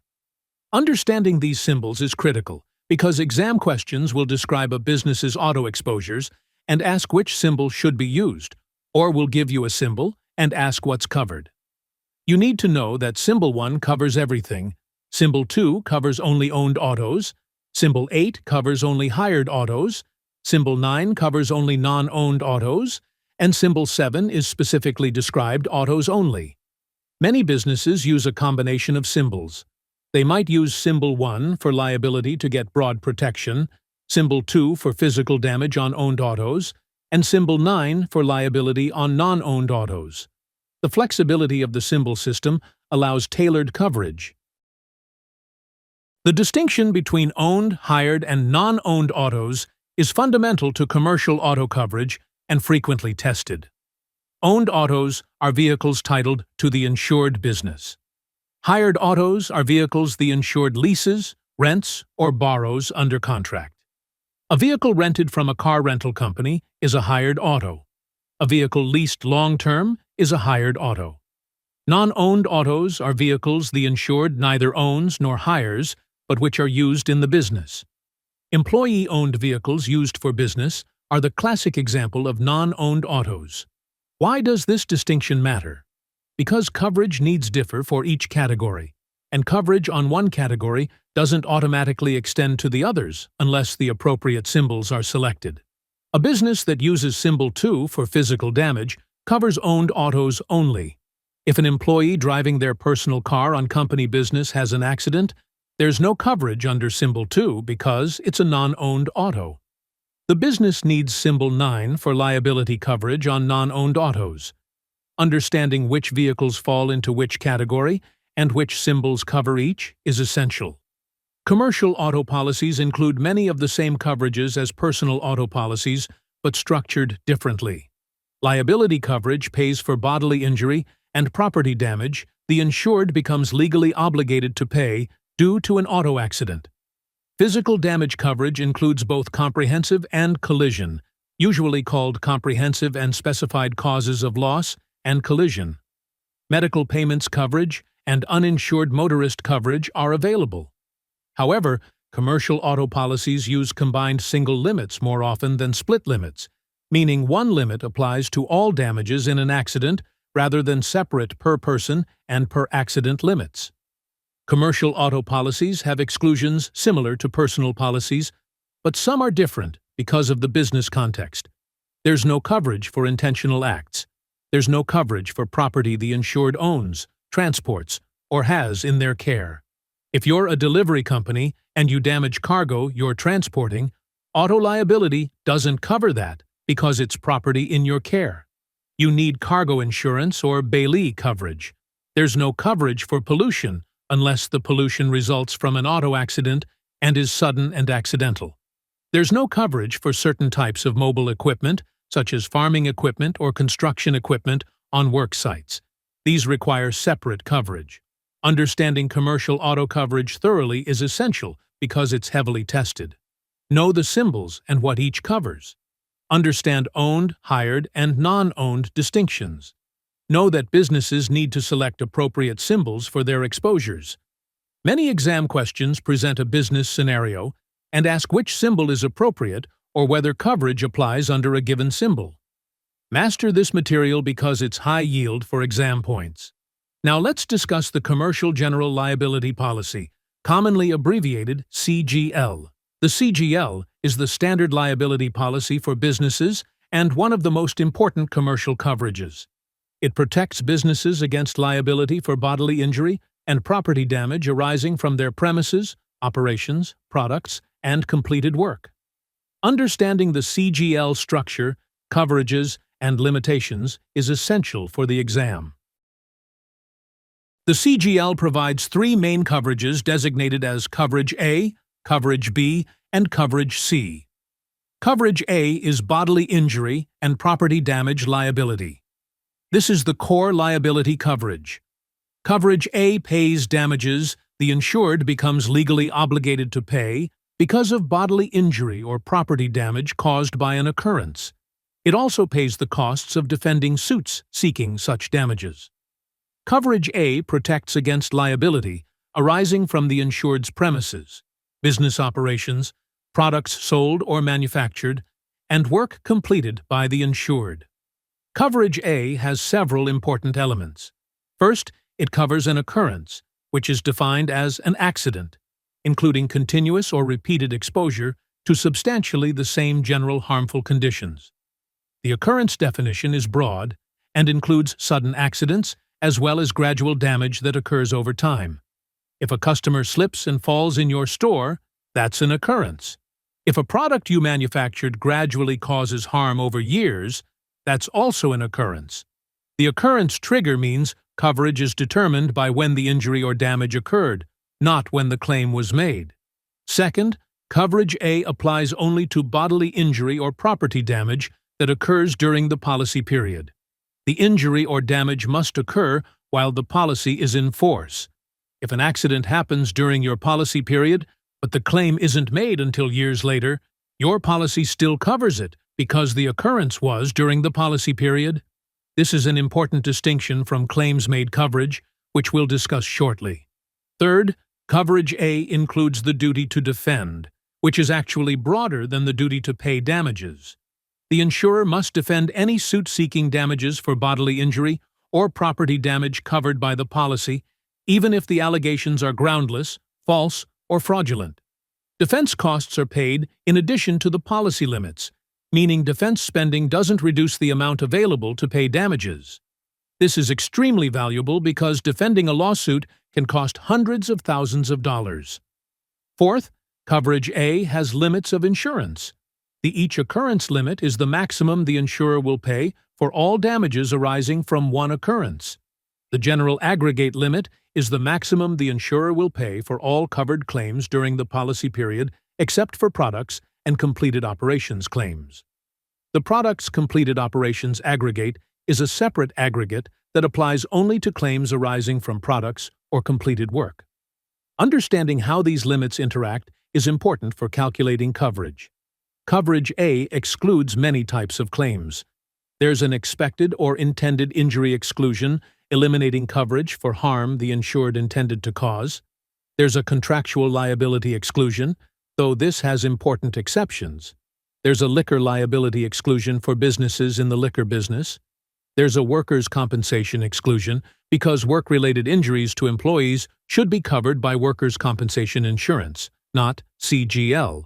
There's an employer's liability exclusion for claims by employees arising from employment. There's a pollution exclusion, eliminating coverage for most pollution-related claims, except for sudden and accidental pollution. There's a professional services exclusion, eliminating coverage for professional liability, which requires professional liability insurance. Understanding these exclusions is critical because they significantly limit coverage. Coverage B is personal and advertising injury liability. This covers liability for non-physical injuries specified in the policy. Personal injury includes false arrest, detention or imprisonment, malicious prosecution, wrongful eviction or entry, slander or libel, invasion of privacy, and other specified offenses. Advertising injury includes slander or libel in advertising, copyright infringement, misappropriation of advertising ideas, and infringement of trade dress. Coverage B protects against a range of non-physical harms that can result in significant liability. If your business falsely accuses a customer of theft, that's personal injury. If your advertising infringes someone's copyright, that's advertising injury. Coverage B has its own aggregate limit separate from coverage A. Coverage C is medical payments. This is a no-fault coverage that pays medical expenses for people injured on the insured's premises or by the insured's operations, regardless of legal liability. Coverage C is similar to medical payments in homeowners' policies. It's designed to pay small claims quickly and maintain goodwill. The limit is typically modest, such as $5,000 or $10,000 per person. Coverage C doesn't cover the insured's employees because their injuries should be covered by workers' compensation. Now, let's discuss the critical distinction between occurrence and claims. Made CGL policies. Everything we've discussed so far assumes an occurrence policy, which is the traditional form. In an occurrence policy, coverage is triggered by when the bodily injury or property damage occurs during the policy period. If the injury occurs while your occurrence policy is in force, that policy covers the claim even if the claim isn't made until years later after the policy has expired or been canceled. As long as the occurrence happened during the policy period, you have coverage. A claims-made policy works very differently. In a claims-made policy, coverage is triggered when the claim is first made against the insured, and the claim must be made during the policy period or an extended reporting period. Both the occurrence and the claim must happen on or after the policy's retroactive date, which is specified in the policy. This creates a more complex coverage trigger with three important dates: the retroactive date, the policy period, and when the claim is made.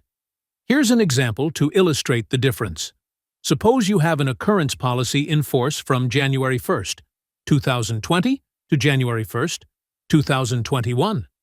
A customer is injured in your store on June 1st, 2020. 3 years later, in June 2023, the customer files a lawsuit. Your 2020 occurrence policy covers this claim because the occurrence happened during that policy period. It doesn't matter that the claim was made 3 years later, while a different policy or no policy was in force. The 2020 occurrence policy responds because the injury occurred during its policy period. Now, suppose you have a claims-made policy in force from January 1st, 2020 to January 1st, 2021, with a retroactive date of January 1st, 2020. The same injury occurs on June 1st, 2020. If the claim is made before January 1st, 2021, the 2020 claims-made policy covers it because the occurrence and claim both happened during the policy period.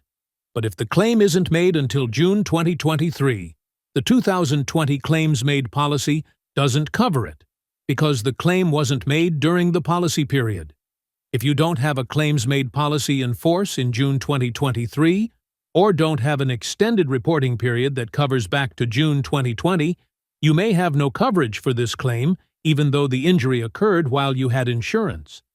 Claims-made coverage creates potential gaps that don't exist with occurrence coverage.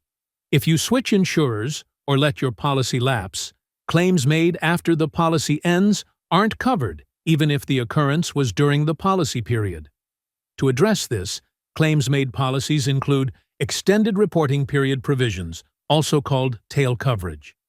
An extended reporting period allows claims made after the policy expires to still be covered if the occurrence happened on or after the retroactive date and during the policy period. Extended reporting periods are usually available for an additional premium when the policy is canceled or not renewed. Why do insurers offer claims-made coverage? Because it gives them more certainty about their exposure.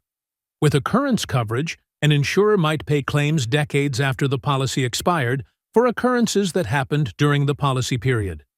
The insurer doesn't know for many years what their ultimate losses will be, making reserves and pricing difficult. Claims-made coverage limits the insurer's exposure to a more defined period, making the coverage more predictable and often less expensive, at least initially. For the exam, understand the difference between occurrence and claims-made triggers. Know that occurrence coverage is triggered by when the injury or damage happens, while claims-made coverage requires the claim to be made during the policy period. Understand that claims-made coverage can create gaps and requires attention to retroactive dates and extended reporting periods. Many exam questions test this distinction, so be very clear on how each trigger works. Now let's discuss garage coverage, which is specialized liability and physical damage coverage for automobile businesses.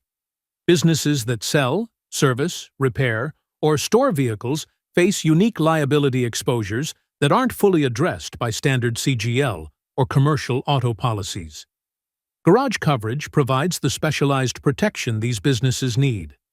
The garage coverage form provides two main coverages: garage liability and garage keepers coverage.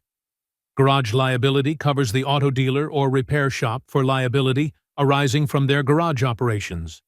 This includes bodily injury and property damage liability similar to CGL Coverage A, but tailored for the auto business.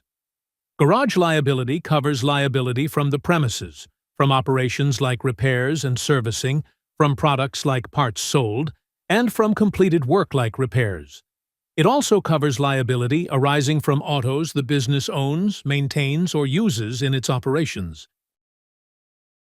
Garage liability includes both premises and operations liability for the garage business and automobile liability for the garage's business use of autos. This combined approach is more efficient than having separate CGL and commercial auto policies. However, garage liability doesn't cover liability arising from autos held for sale. If a customer test drives a car you're selling and causes an accident, garage liability doesn't cover that because the auto is inventory held for sale. This requires separate dealer's coverage. Garage keepers coverage, also called garage keepers legal liability, covers the garage's liability for damage to customers' autos, while in the garage's care, custody, or control for service, repair, parking, or storage. If a customer leaves their car at your repair shop and it's damaged by fire, stolen, or damaged during repairs, garage keeper's coverage responds. This is a bailment exposure similar to what we discussed in Bailey coverage. The garage has temporary custody of customer's property and has liability if that property is damaged. Garage keeper's coverage can be written on several bases. A legal liability basis covers only damage for which the garage is legally liable, meaning damage caused by the garage's negligence or failure to exercise reasonable care. A direct primary basis covers damage to customers' autos, whether or not the garage is legally liable, on a primary basis, meaning it pays first before the customer's own insurance. A direct excess basis covers damage whether or not there's legal liability, but is excess over the customer's own insurance. Most garages prefer direct coverage because it provides broader protection and avoids disputes about legal liability. The distinction between garage liability and garage keeper's coverage is important. Garage liability covers the garage's general liability and auto liability exposures. Garage keeper's coverage specifically covers damage to customers' vehicles in the garage's custody. These are separate coverages with separate limits. For the exam, understand that auto businesses need specialized coverage. Know what garage liability covers.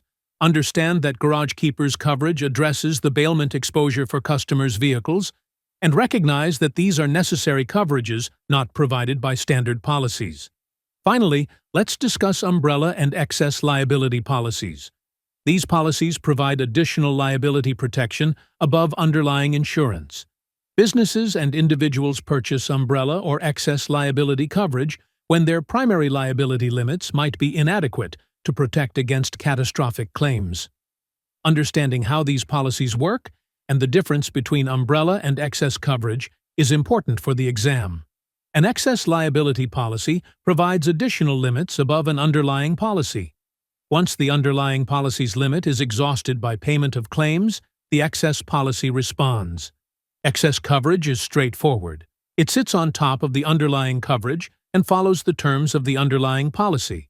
If you have a $1 million CGL policy and a $2 million excess liability policy, and you have a $3 million claim, the CGL pays its $1 million limit, and the excess policy pays the remaining $2 million. The excess policy doesn't broaden coverage. It just adds limits. If the underlying policy excludes a claim, the excess policy also excludes it because excess coverage follows form. An umbrella liability policy is broader and more complex. Umbrella policies also provide additional limits above underlying insurance, but they do more than just add limits. Umbrella policies often provide broader coverage than the underlying policies, covering some claims that the underlying policies exclude. They can drop down to provide primary coverage when there's no applicable underlying coverage for a covered claim. This drop-down feature fills gaps in the underlying coverage structure. Here's how an umbrella differs from straight excess coverage.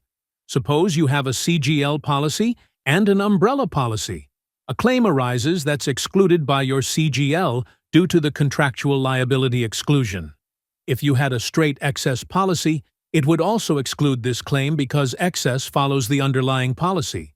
But an umbrella policy might provide coverage for contractual liability up to its limit, dropping down to provide primary coverage because there's no underlying coverage. The umbrella fills the gap. However, umbrellas include a self-insured retention for claims where there's no underlying coverage. The retention, typically $10,000 to $25,000, is similar to a deductible and must be paid by the insured before the umbrella responds.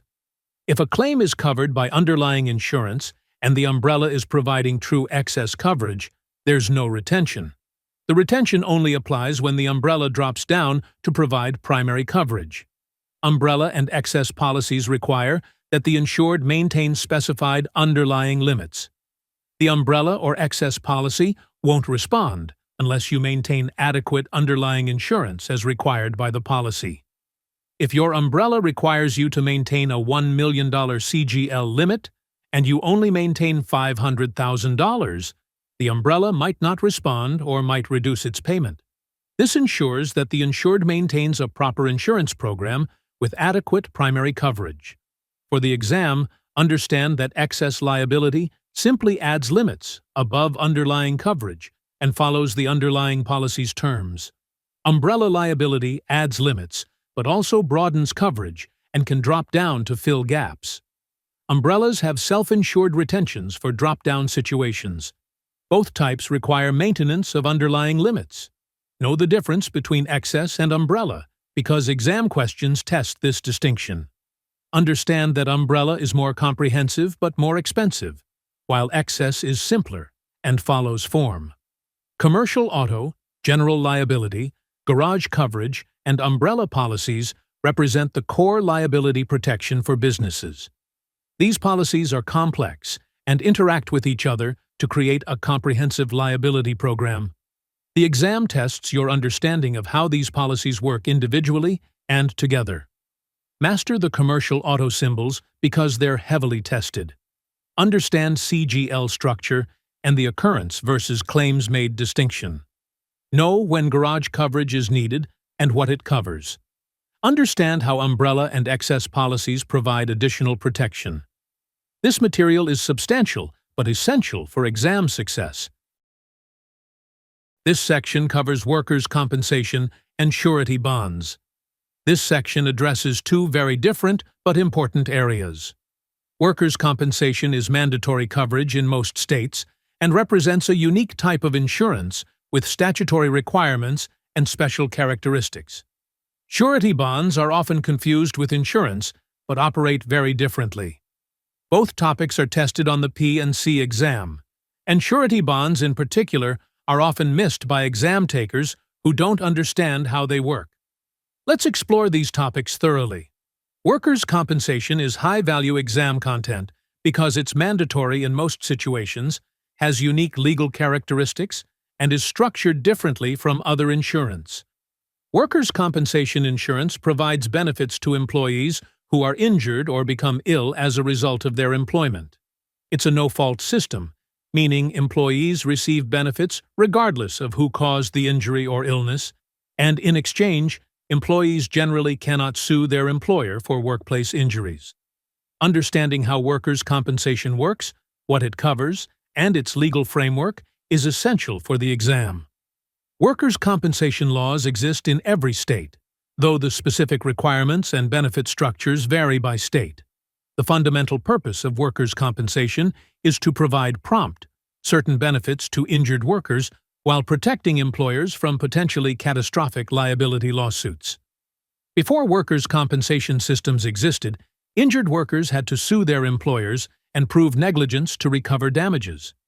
This was difficult, expensive, and uncertain. Workers' compensation creates a system where injured employees receive automatic benefits without having to prove fault, and employers have predictable costs and protection from most lawsuits. The workers' compensation policy has two main coverage parts: Coverage A for statutory workers' compensation benefits, and Coverage B for employers' liability. Coverage A provides the benefits required by the workers' compensation law in each state where the employer operates. These benefits are statutory, meaning they're defined by state law, not by the insurance policy. The policy essentially promises to pay whatever the state law requires. The amount the insurer pays is determined by state law and can be unlimited in many cases. There's no policy limit on Coverage A because the insurer must pay all benefits required by law. Statutory workers' compensation benefits typically include four types of benefits. Medical benefits pay all reasonable and necessary medical expenses for treating the work-related injury or illness, with no deductibles, no co-pays, and typically no maximum limit. Full medical care is provided for as long as needed. Disability benefits pay a portion of the injured worker's lost wages while they're unable to work. Benefits are usually about 2/3 of the worker's average weekly wage, subject to state maximum amounts. Disability benefits can be temporary or permanent, and partial or total, depending on the nature and severity of the injury. Temporary total disability means the worker is completely unable to work but is expected to recover. They receive disability benefits until they can return to work or reach maximum medical improvement. Temporary partial disability means the worker can do some work, but not their regular job or not at full capacity. They receive reduced disability benefits based on their reduced earnings. Permanent total disability means the worker is completely unable to work and will never recover the ability to work. They receive lifetime disability benefits. Permanent partial disability means the worker has some permanent impairment but can still work in some capacity. They receive benefits based on the degree of permanent impairment, either through scheduled benefits for specific body parts or based on loss of earning capacity. Rehabilitation benefits pay for vocational rehabilitation and retraining if an injured worker cannot return to their previous occupation due to their injury. This helps injured workers develop new job skills and return to productive employment. Death benefits provide payments to the deceased worker's dependents, typically surviving spouses and children, along with funeral expenses. Death benefits continue for a specified period or until dependents are no longer eligible, such as when children reach adulthood. Understanding what workers' compensation covers is critical. Workers' compensation covers injuries and illnesses arising out of and in the course of employment. Both requirements must be met. Arising out of employment means the injury must be causally related to the work. In the course of employment means the injury must occur within the time and space boundaries of employment. If a worker is injured while performing their job duties during work hours, both requirements are clearly met. Some situations are less clear. If a worker is injured during lunch break on the employer's premises, that's usually covered because it's in the course of employment. If a worker is injured while traveling for work, that's usually covered. If a worker is injured commuting to or from work, that's usually not covered because commuting is not considered in the course of employment. The going and coming rule generally excludes commuting injuries. However, if the employer provides transportation or the employee is on a special mission for the employer, commuting injuries might be covered. Workers' compensation covers occupational diseases, which are illnesses that result from workplace exposures over time. If a worker develops lung disease from inhaling workplace contaminants, that's an occupational disease covered by workers' compensation. If a worker develops carpal tunnel syndrome from repetitive work activities, that's covered. Occupational diseases can be difficult to identify and prove because they develop gradually and may have multiple causes, but when proven to be work-related, they're covered. Coverage B is employer's liability coverage, which is separate from statutory workers' compensation. Remember that workers' compensation is the exclusive remedy for most workplace injuries, meaning employees cannot sue their employer. However, there are exceptions and situations where employer's liability coverage is needed. Coverage B protects the employer against lawsuits by employees or their families that fall outside the exclusive remedy doctrine. Coverage B might respond if an employee sues claiming their injury isn't covered by workers' compensation, if a spouse sues for loss of consortium due to the employee's work injury, if a third party who paid damages to an injured worker sues the employer for contribution, or in dual-capacity situations where the employer is sued in a capacity other than as employer, such as a manufacturer of a product that injured the employee. Coverage B has policy limits, unlike Coverage A. Common limits are $100,000 per accident, $100,000 per employee for disease, and $500,000 aggregate for disease. The exclusive remedy doctrine is a fundamental principle of workers' compensation law and heavily tested on the exam.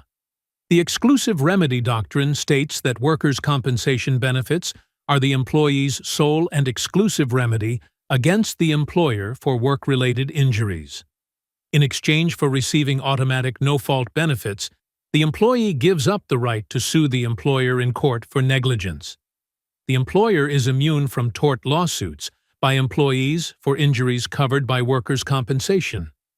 This is a trade-off. Employees gain certainty of recovery without having to prove fault, but they give up the possibility of larger damages they might recover in a lawsuit. Employers gain protection from potentially huge jury verdicts but must provide benefits even when they weren't negligent. The exclusive remedy doctrine is a cornerstone of the workers' compensation system and prevents employees from bypassing workers' compensation by filing lawsuits. There are exceptions to exclusive remedy. If an employer intentionally injures an employee, workers' compensation may not be the exclusive remedy, and the employee might be able to sue. In some states, if an employer lacks workers' compensation coverage when required by law, the employer loses the protection of exclusive remedy. Some states recognize dual capacity exceptions where the employer can be sued in a non-employer capacity. But in most situations involving typical workplace injuries, exclusive remedy applies and prevents lawsuits. For the exam, understand that workers' compensation is the exclusive remedy for work-related injuries. Employees cannot sue employers covered by workers' compensation for workplace injuries, and this trade-off is fundamental to the system. Many exam questions test whether a particular injury is covered by workers' compensation and whether the employee can sue the employer. Apply the exclusive remedy doctrine. Now let's discuss covered versus excluded employees. Workers' compensation laws require employers to provide coverage for most employees, but certain categories of workers are excluded from coverage requirements in many states. Understanding who must be covered and who can be excluded is important for determining insurance requirements. Covered employees are those who must be provided workers' compensation benefits under state law. Most regular full-time and part-time employees are covered. Coverage typically applies from the first day of employment and the first dollar of wages. There's usually no waiting period or minimum employment requirement. Executive officers of corporations are typically required to be covered, though in some states they can elect to be excluded. Partners in partnerships may be required to be covered or may have the option to elect coverage. Excluded employees vary significantly by state, but commonly include independent contractors, casual employees who work very infrequently, domestic employees in private homes if they work less than a certain number of hours or earn less than a threshold amount, farm and agricultural workers in some states below certain size thresholds, and real estate agents and commission salespeople who are independent contractors. Some states allow small employers below a certain number of employees to be exempt from mandatory workers' compensation, though most states require all employers to provide coverage regardless of size. The distinction between employee and independent contractor is critical and frequently litigated. Workers' compensation applies to employees, but generally not to independent contractors. The determination of whether someone is an employee or independent contractor depends on factors like who controls how the work is performed, whether the worker uses their own tools and equipment, whether the worker works for multiple clients, how the worker is paid, and whether there's a written contract. Misclassifying employees as independent contractors to avoid workers' compensation requirements can result in substantial penalties for employers.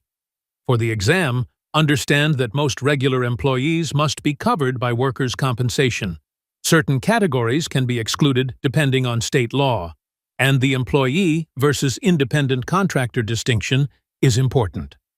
Know that officers and partners may be covered or have options depending on the state.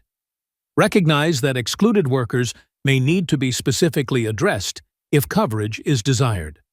Now let's discuss monopolistic versus competitive states, which affects how workers' compensation insurance is obtained. Most states have a competitive state fund system where employers can purchase workers' compensation insurance from private insurance companies or from a state fund if one exists. In competitive states, multiple insurers compete for business, employers can shop for coverage, and rates may vary between insurers based on underwriting and loss experience. The majority of states are competitive. Monopolistic states, also called exclusive state fund states, require all employers to obtain workers' compensation coverage through the state fund. Private insurers cannot write workers' compensation insurance in monopolistic states. Currently, There are only a few monopolistic states: North Dakota, Ohio, Washington, and Wyoming. In these states, all employers must purchase coverage from the state fund at rates set by the state. There's no competition and no choice of insurer.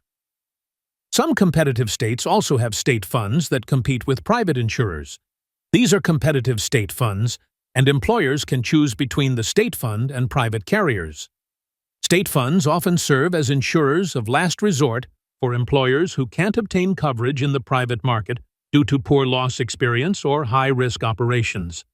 Understanding whether a state is monopolistic or competitive affects how employers obtain coverage and what options they have.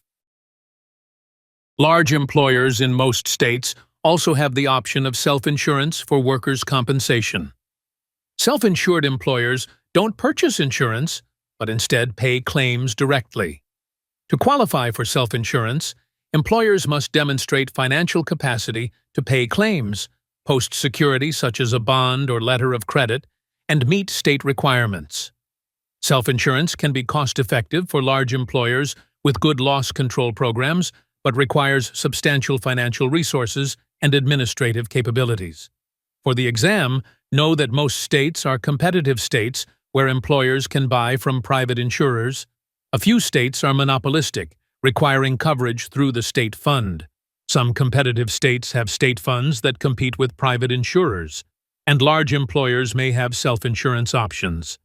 Understand that the availability and structure of workers' compensation coverage varies by state. Workers' compensation is a complex area with many state-specific variations, but the fundamental concepts of no-fault coverage, statutory benefits, coverage A and coverage B, exclusive remedy, and covered employees are consistent across states. These concepts are heavily tested, so ensure you understand how workers' compensation works, what makes it unique, and how it differs from other liability insurance. The exam will test your ability to identify when workers' compensation applies, what benefits are provided, and when exceptions to exclusive remedy might exist. Now let's move to surety bonds, which are often missed on the exam because they're frequently confused with insurance but work very differently. A surety bond is a three-party agreement that guarantees the performance of an obligation. While surety bonds are sold by insurance companies and regulated as insurance in most states, they function differently from insurance contracts and have unique characteristics that you must understand. The three parties to a surety bond are the principal, the obligé, and the surety. The principal is the party who owes the obligation and purchases the bond. If a contractor must post a bond guaranteeing they'll complete a construction project, the contractor is the principal. The obligé is the party to whom the obligation is owed and who is protected by the bond. In the construction example, the project owner is the obligé. The surety is the insurance company or bonding company that guarantees the principal's obligation to the obligé. The surety promises that if the principal fails to fulfill their obligation, the surety will step in and ensure the obligation is met or compensate the obligé for the loss. Understanding how surety bonds differ from insurance is critical for the exam. In insurance, there are two parties, the insurer and the insured. The insurer collects premiums from many insureds to pay the claims of the few who suffer losses. Losses are expected, and premiums are calculated to cover expected losses plus expenses and profit. The insured doesn't reimburse the insurer for claim payments. Insurance is designed to transfer risk from the insured to the insurer, and losses are expected to occur. Surety bonds work differently. In a surety bond, the principal is expected to fulfill their obligation. No losses are expected.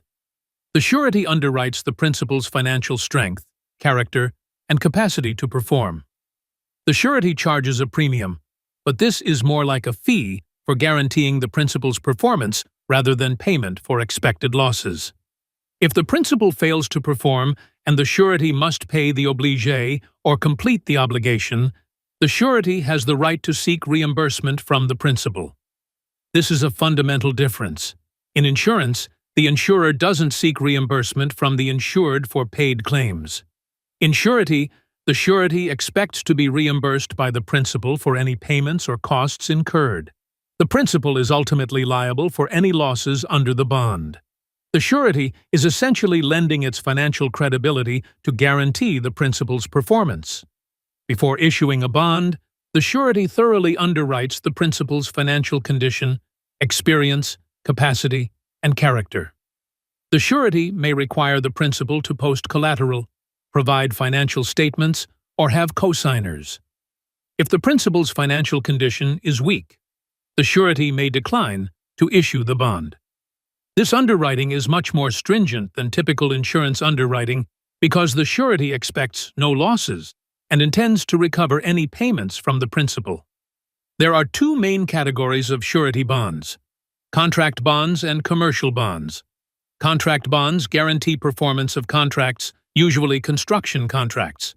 Commercial bonds guarantee compliance with laws, regulations, or other obligations. Let's discuss each category. Contract bonds are used primarily in construction to guarantee that contractors fulfill their contractual obligations.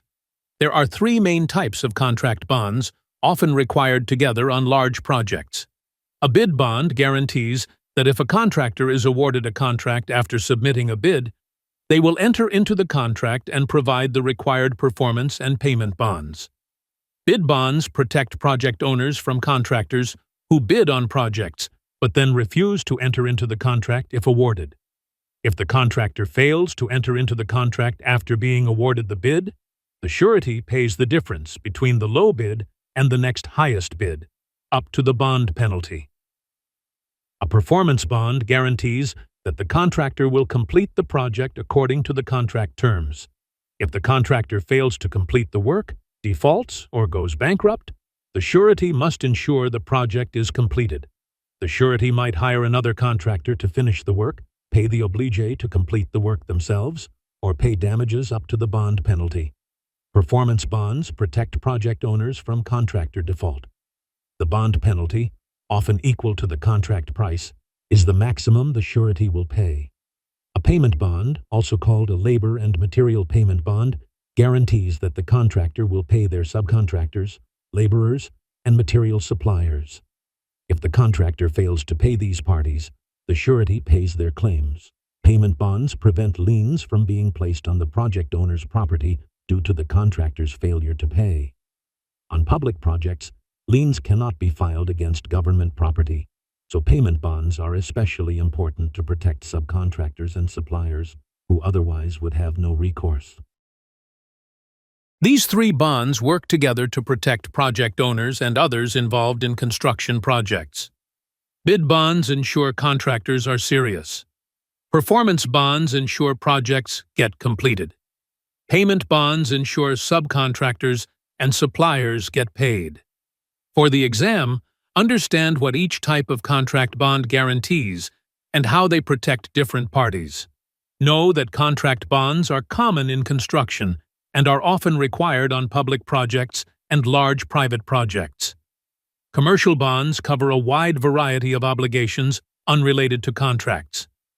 There are many types of commercial bonds, each guaranteeing compliance with different laws or obligations.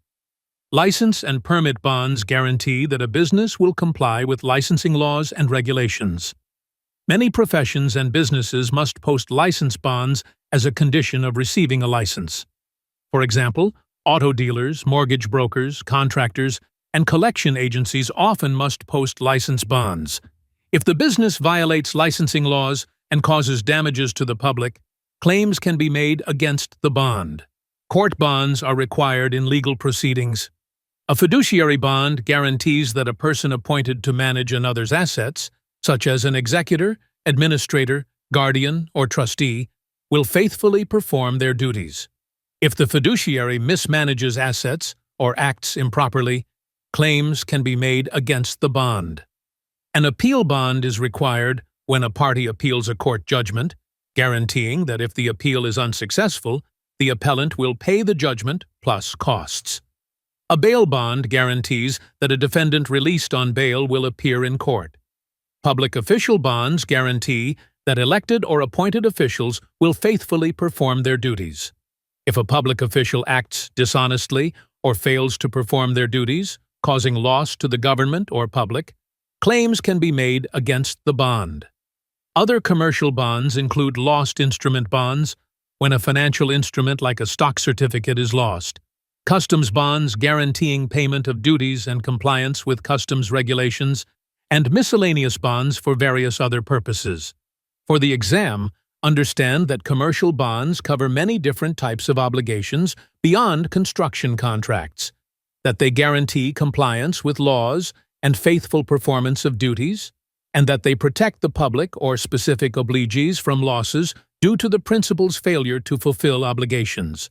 Know the difference between contract bonds and commercial bonds.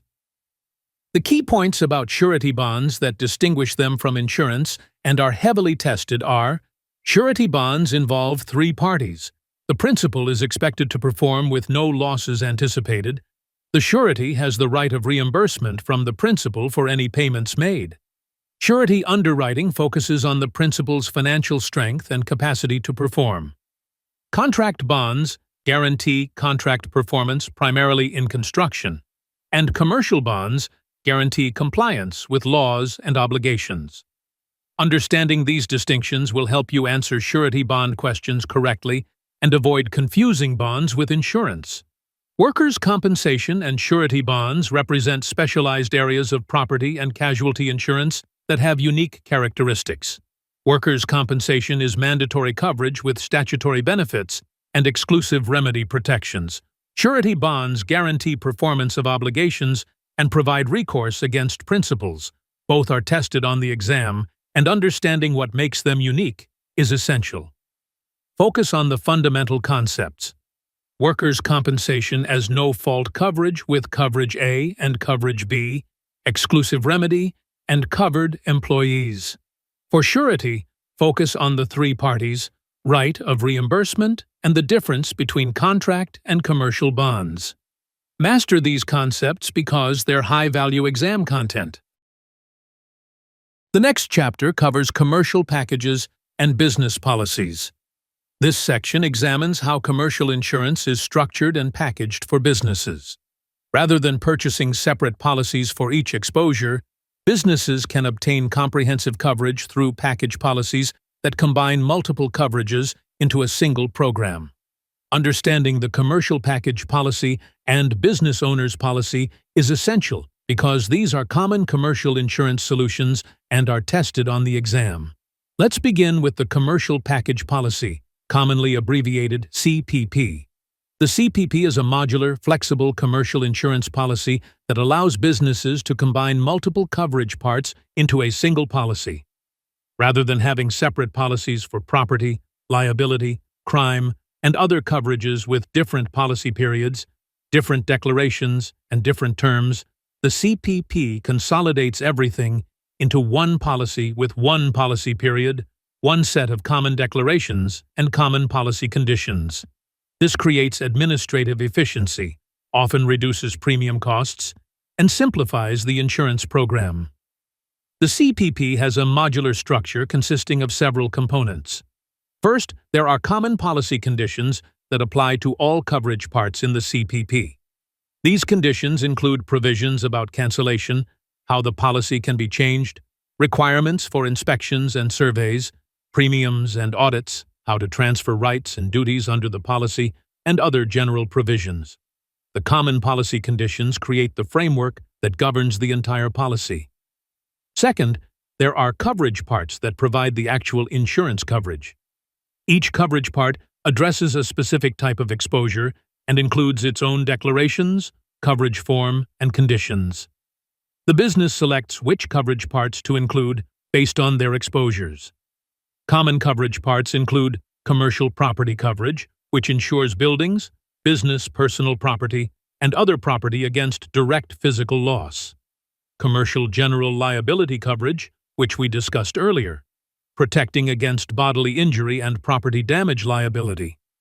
Commercial crime coverage, protecting against employee dishonesty, theft, forgery, and other crime exposures. Commercial auto coverage, insuring business vehicles and auto liability. Equipment breakdown coverage, formerly called boiler and machinery coverage, insuring against mechanical breakdown of equipment, and inland marine coverage for mobile property, property in transit, and specialized equipment. A business might include just commercial property and commercial general liability coverage parts in their CPP, or they might include multiple coverage parts, creating a comprehensive commercial insurance program. The flexibility to combine only the coverages needed is a key advantage of the CPP structure. Each coverage part functions as a self-contained insurance contract with its own insuring agreements, exclusions, conditions, and limits. The coverage parts operate independently, but are bound together by the common policy conditions. Third, there are coverage forms within each coverage part that specify the basis of coverage. For example, within the commercial property coverage part, you select a causes of loss form that determines which perils are covered.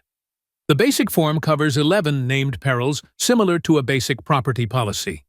The broad form covers a longer list of named perils, typically 16 to 18 perils. The special form provides open peril coverage, meaning all risks of direct physical loss, except those specifically excluded. The choice of causes of loss form dramatically affects the breadth of property coverage.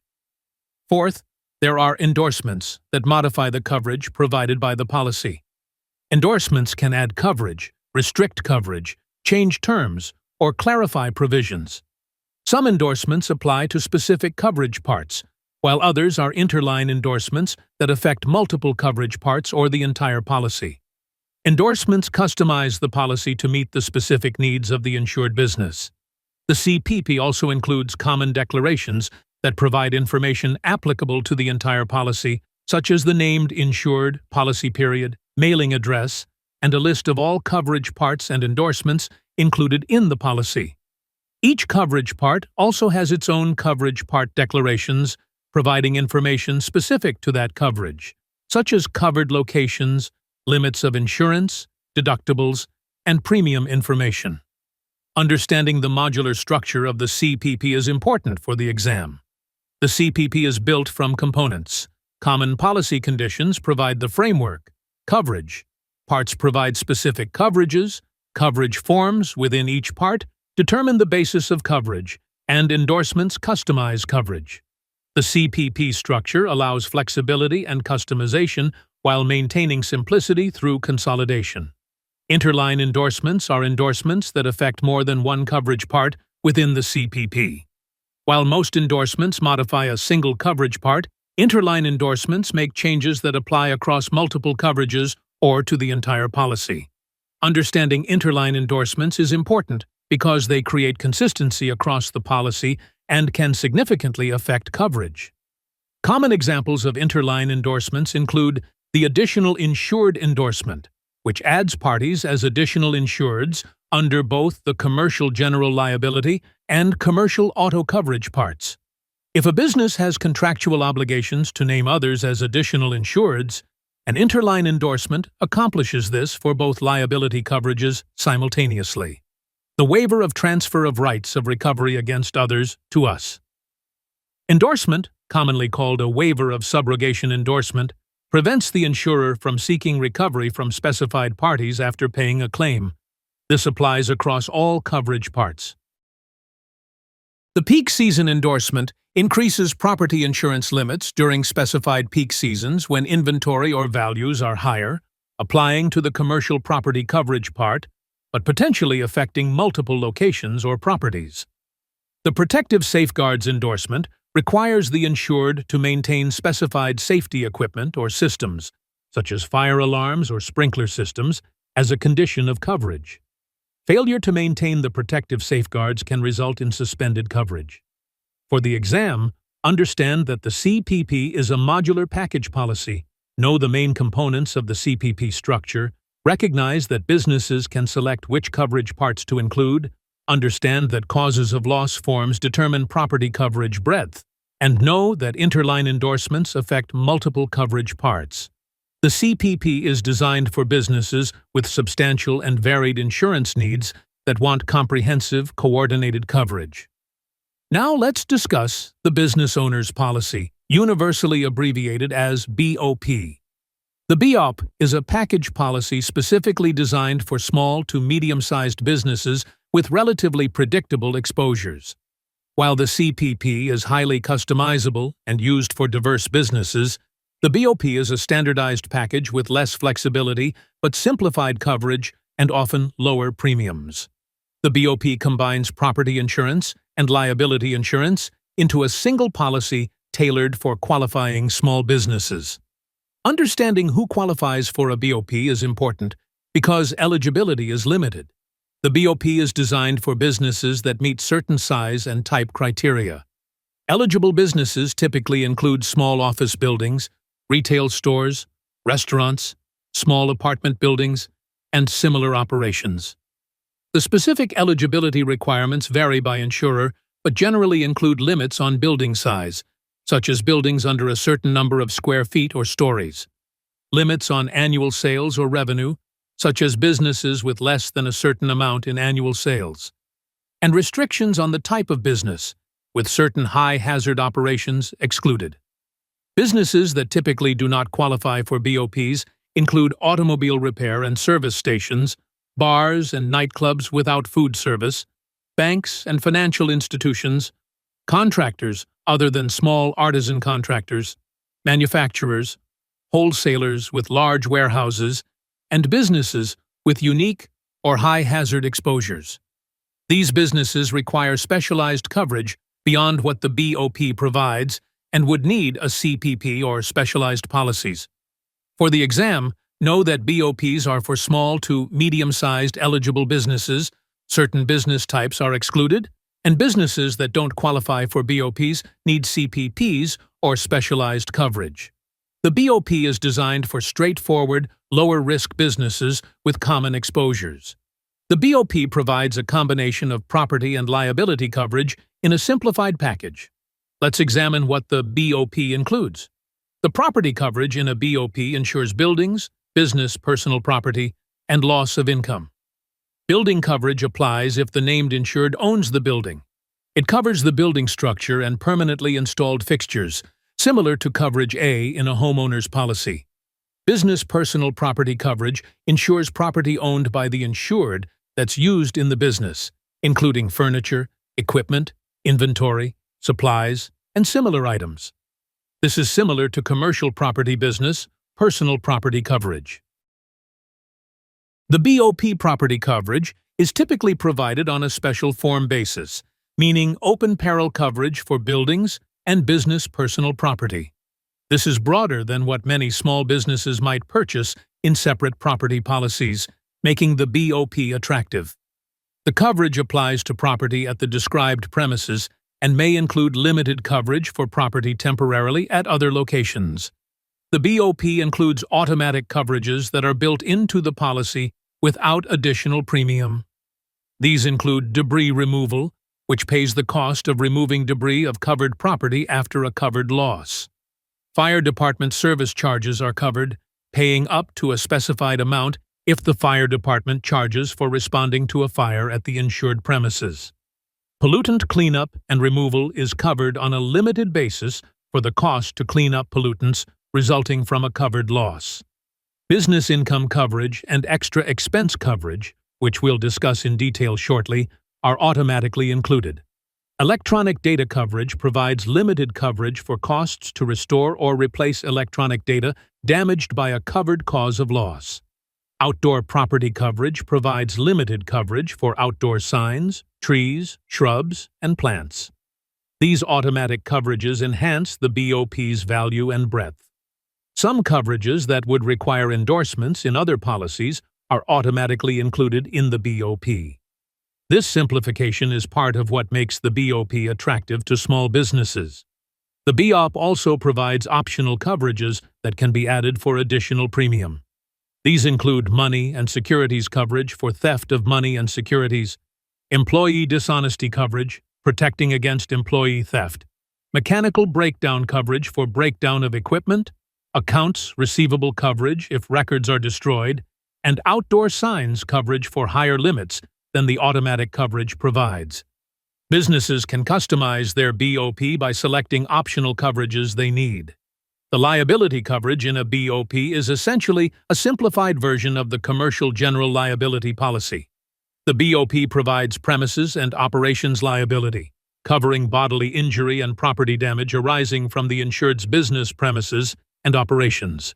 Products and completed operations liability is included, covering liability arising from products sold or distributed or from completed work. Personal and advertising injury liability is included, covering offenses like libel, slander, invasion of privacy, and copyright infringement.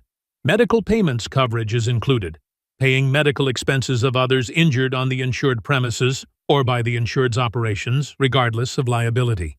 The BOP liability coverage has standard exclusions similar to the CGL, such as exclusions for intentional acts, contractual liability, except for certain insured contracts, liquor liability, workers' compensation exposures, pollution, and professional services. The structure is similar to the CGL, but simplified for small business needs. The BOP uses occurrence coverage, not claims made, meaning coverage is triggered by when the bodily injury or property damage occurs during the policy period. Now let's focus on business income coverage, which is automatically included in the BOP and is a critical coverage for businesses. Business income coverage, also called business interruption coverage, pays for income lost when a covered cause of loss damages property and forces the business to suspend or reduce operations. If a fire damages your retail store and you must close for 3 months while repairs are made, you lose the income you would have earned during those 3 months. Business income coverage replaces that lost income so you can continue paying expenses and maintain financial stability. Business income is defined as the net income the business would have earned plus continuing normal operating expenses. Net income is your profit. Continuing normal operating expenses are expenses that don't stop even though you're not operating, such as rent, utilities that continue, loan payments, insurance premiums, and similar fixed costs. Payroll may or may not be a continuing expense, depending on the coverage selected. The business income coverage pays this amount for the period of restoration. The period of restoration begins when the direct physical loss occurs and ends when the property should be repaired or replaced with reasonable speed, or when business operations are resumed at a new permanent location, whichever occurs first. The period of restoration is not unlimited. It's limited to how long it should reasonably take to restore operations, not how long it actually takes if delays are unreasonable. If repairs should take 3 months, but actually take 6 months because the insured is slow to hire contractors, the period of restoration is 3 months. There's typically a waiting period before business income coverage begins. The BOP usually has a 72-hour waiting period, meaning the business must be suspended for more than 72 consecutive hours before coverage applies. This eliminates small, brief interruptions. Once the waiting period is exceeded, coverage applies retroactively to the time of loss, so you're compensated for the full period of suspension. Business income coverage requires that the suspension of operations be caused by direct physical loss to property at the described premises caused by a covered cause of loss. The property doesn't have to be owned by the insured. Damage to the building you rent can trigger business income coverage if it forces you to suspend operations, but there must be actual physical damage to property, and it must be caused by a covered cause of loss. The BOP also includes extra expense coverage, which pays the additional costs incurred to continue operations during the period of restoration or to minimize the suspension of operations. Extra expense is different from business income. Business income replaces lost profit and continuing expenses. Extra expense pays for extraordinary expenses you wouldn't normally incur but spend to keep operating. If you rent a temporary location, that rent is an extra expense. If you pay overtime to employees to speed up restoration, that's an extra expense. If you rent equipment to replace damaged equipment temporarily, that's an extra expense. Extra expense coverage serves two purposes. It helps you continue serving customers and generating revenue, minimizing lost income. It also helps you maintain customer relationships and market position. For some businesses, maintaining operations is more valuable than recovering lost income. A business that loses customers to competitors during an extended closure might never recover those customers. Extra expense coverage helps prevent this. The BOP combines business income and extra expense coverage, typically with a single combined limit. The insurer will pay business income, extra expense, or a combination of both, up to the policy limit. Understanding the difference between lost income and additional costs to continue operating is important for the exam. Business income replaces money you're not earning. Extra expense pays for additional costs you're incurring to keep operating or speed restoration. Both are valuable for business continuity. In addition to the business income and extra expense coverage for losses at the described premises, the BOP includes extended business income coverage. This coverage extends business income payments beyond the period of restoration if needed. Once repairs are complete and the business reopens, there may be a period of reduced income while the business rebuilds customer base and returns to normal income levels. Extended business income coverage continues business income payments during this recovery period, typically for up to 30 days after operations resume, or until income returns to normal levels, whichever is sooner. The BOP also includes civil authority coverage, which provides business income coverage when access to the insured premises is specifically prohibited by order of a civil authority due to direct physical loss to property near the premises caused by a covered cause of loss. If a fire damages a neighboring building and the fire department prohibits access to your building for safety reasons, even though your building wasn't damaged, you lose income due to the access prohibition. Civil authority coverage pays business income for the period of the prohibition, typically up to a specified number of days or weeks. For the exam, understand that the BOP combines property and liability coverage for eligible small businesses. Business income and extra expense coverage are automatically included. Business income replaces lost profit and continuing expenses during suspension of operations. Extra expense pays additional costs to continue operating or speed restoration, and the BOP provides a simplified, cost-effective package for qualifying businesses. Know the eligibility restrictions and understand what the BOP automatically includes.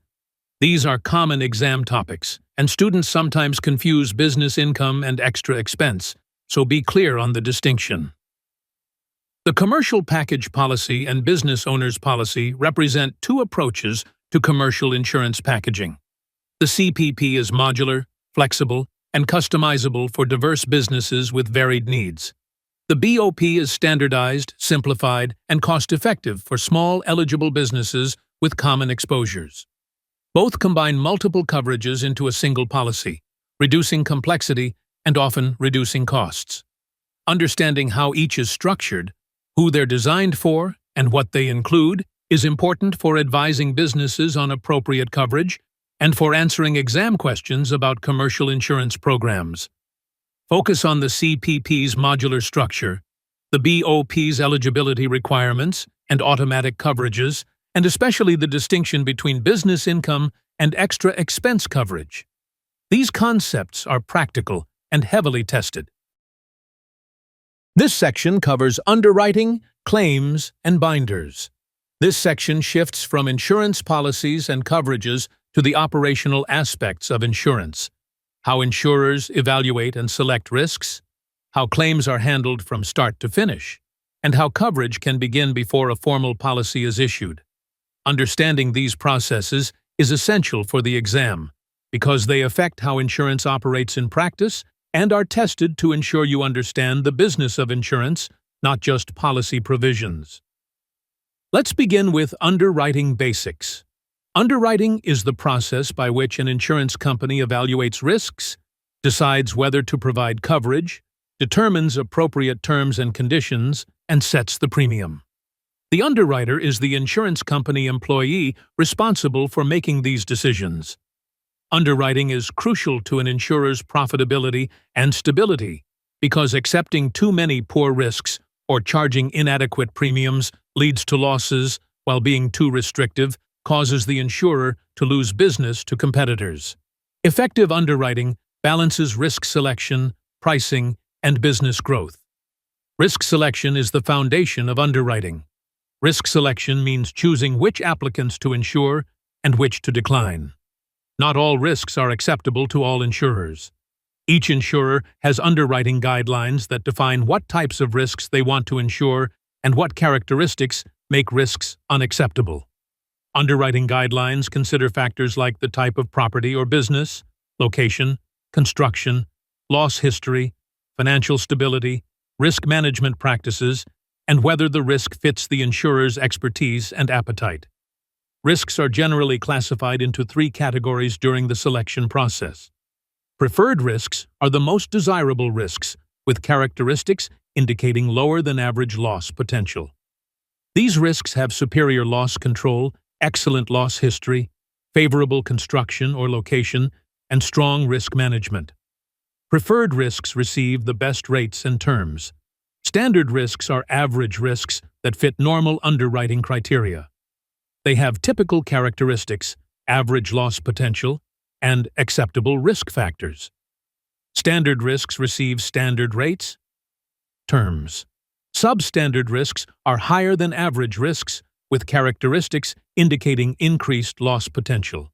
These risks might have poor loss history, unfavorable location or construction, inadequate safety measures, or other negative factors. Substandard risks may be declined, or they may be accepted at higher rates with restrictive terms or conditions. Some applicants are declined entirely because they don't meet minimum underwriting standards. Reasons for declination include excessive prior losses, poor risk management, high hazard operations the insurer doesn't cover, moral hazard concerns about the applicant's character or intentions, inadequate exposure for the insurer to profit, or inability to rate the risk adequately. Declined applicants must seek coverage elsewhere, possibly in the surplus lines market or through assigned risk plans if available.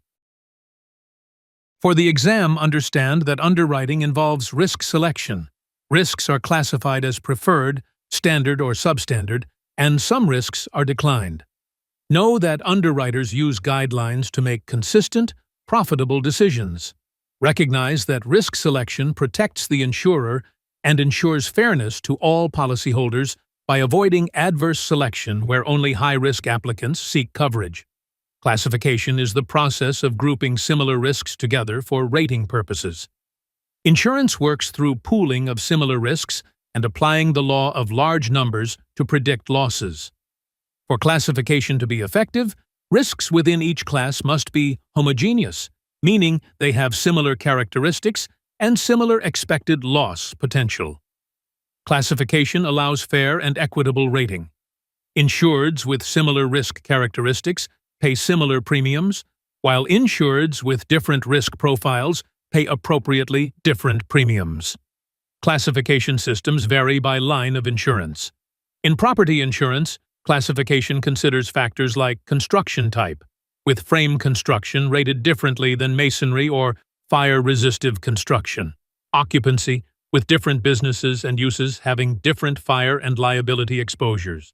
Protection class, reflecting the quality of fire protection, including distance to fire stations, water supply, and fire department capabilities.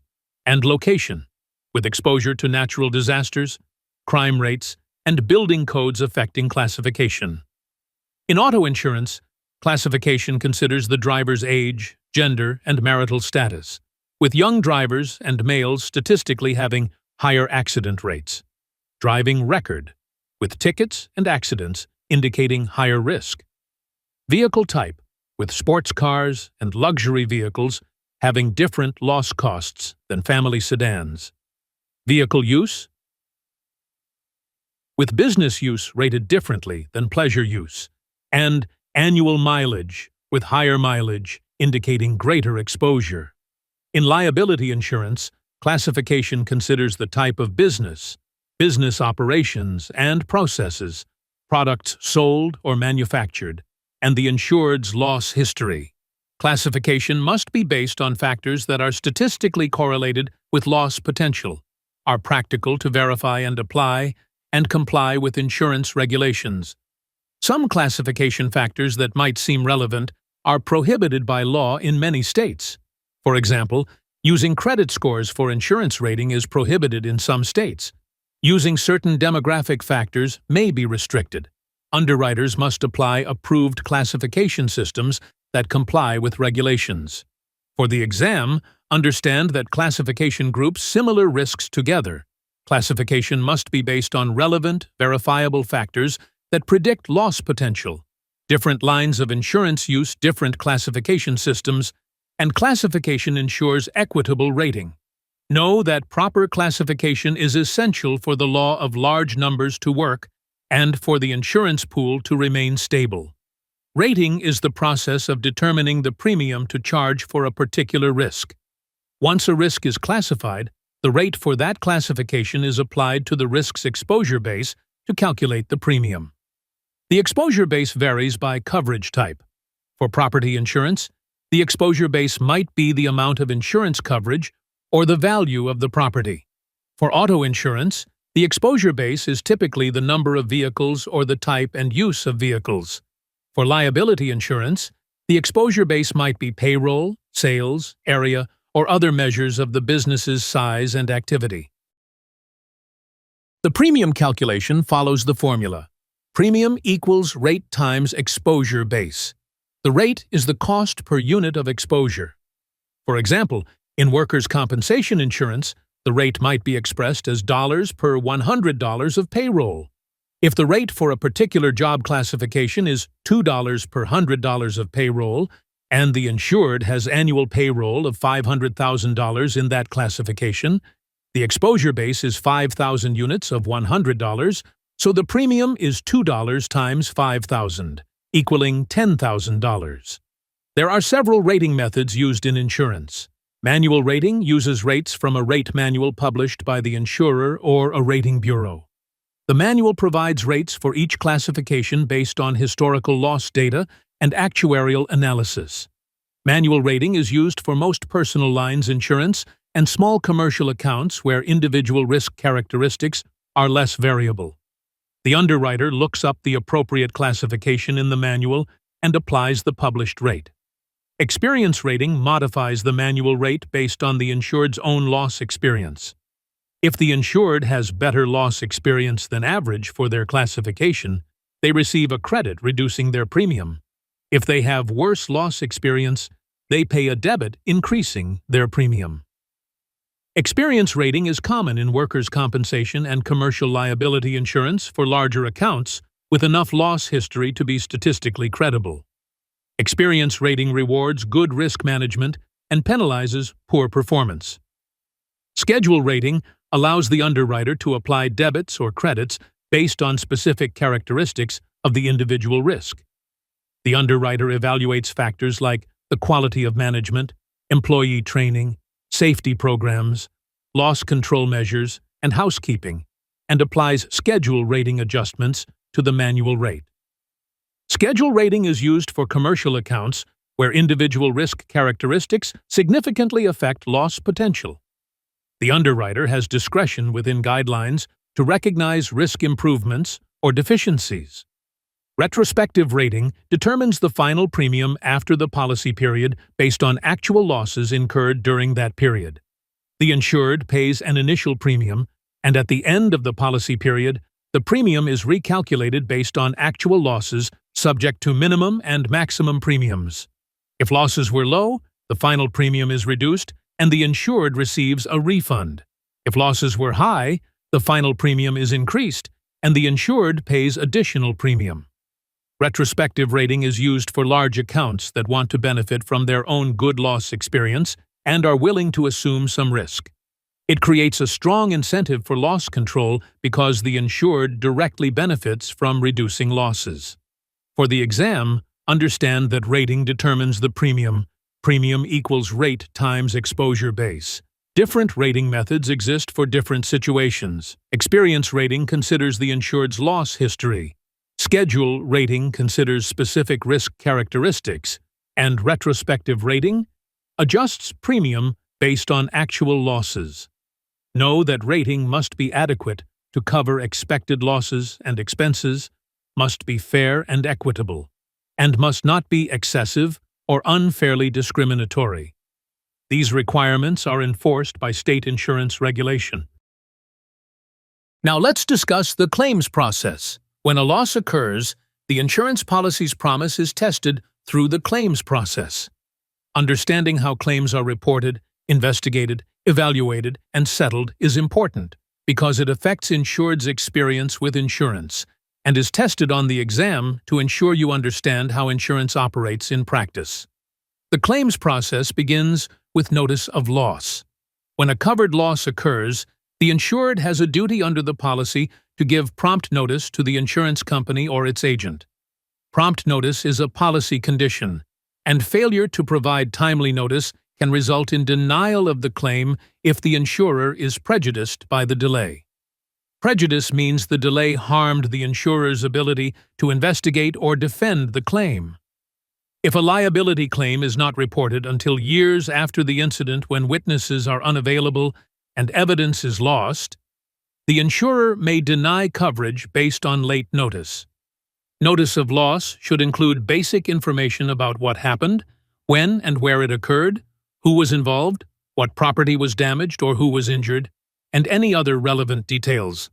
For property losses, the insured should provide notice as soon as possible after discovering the loss.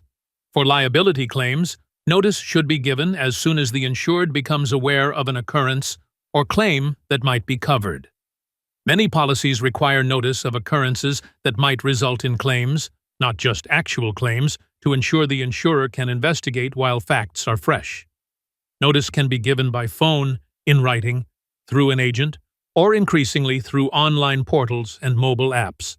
The important thing is that notice is given promptly to allow the insurer to begin the claims process. Once notice is received, the insurer assigns the claim to a claims adjuster who will handle it. Investigation is the next step in the claims process. The claims adjuster investigates the facts surrounding the loss to determine whether coverage applies, what caused the loss, the extent of damage or injury, and the amount of the loss.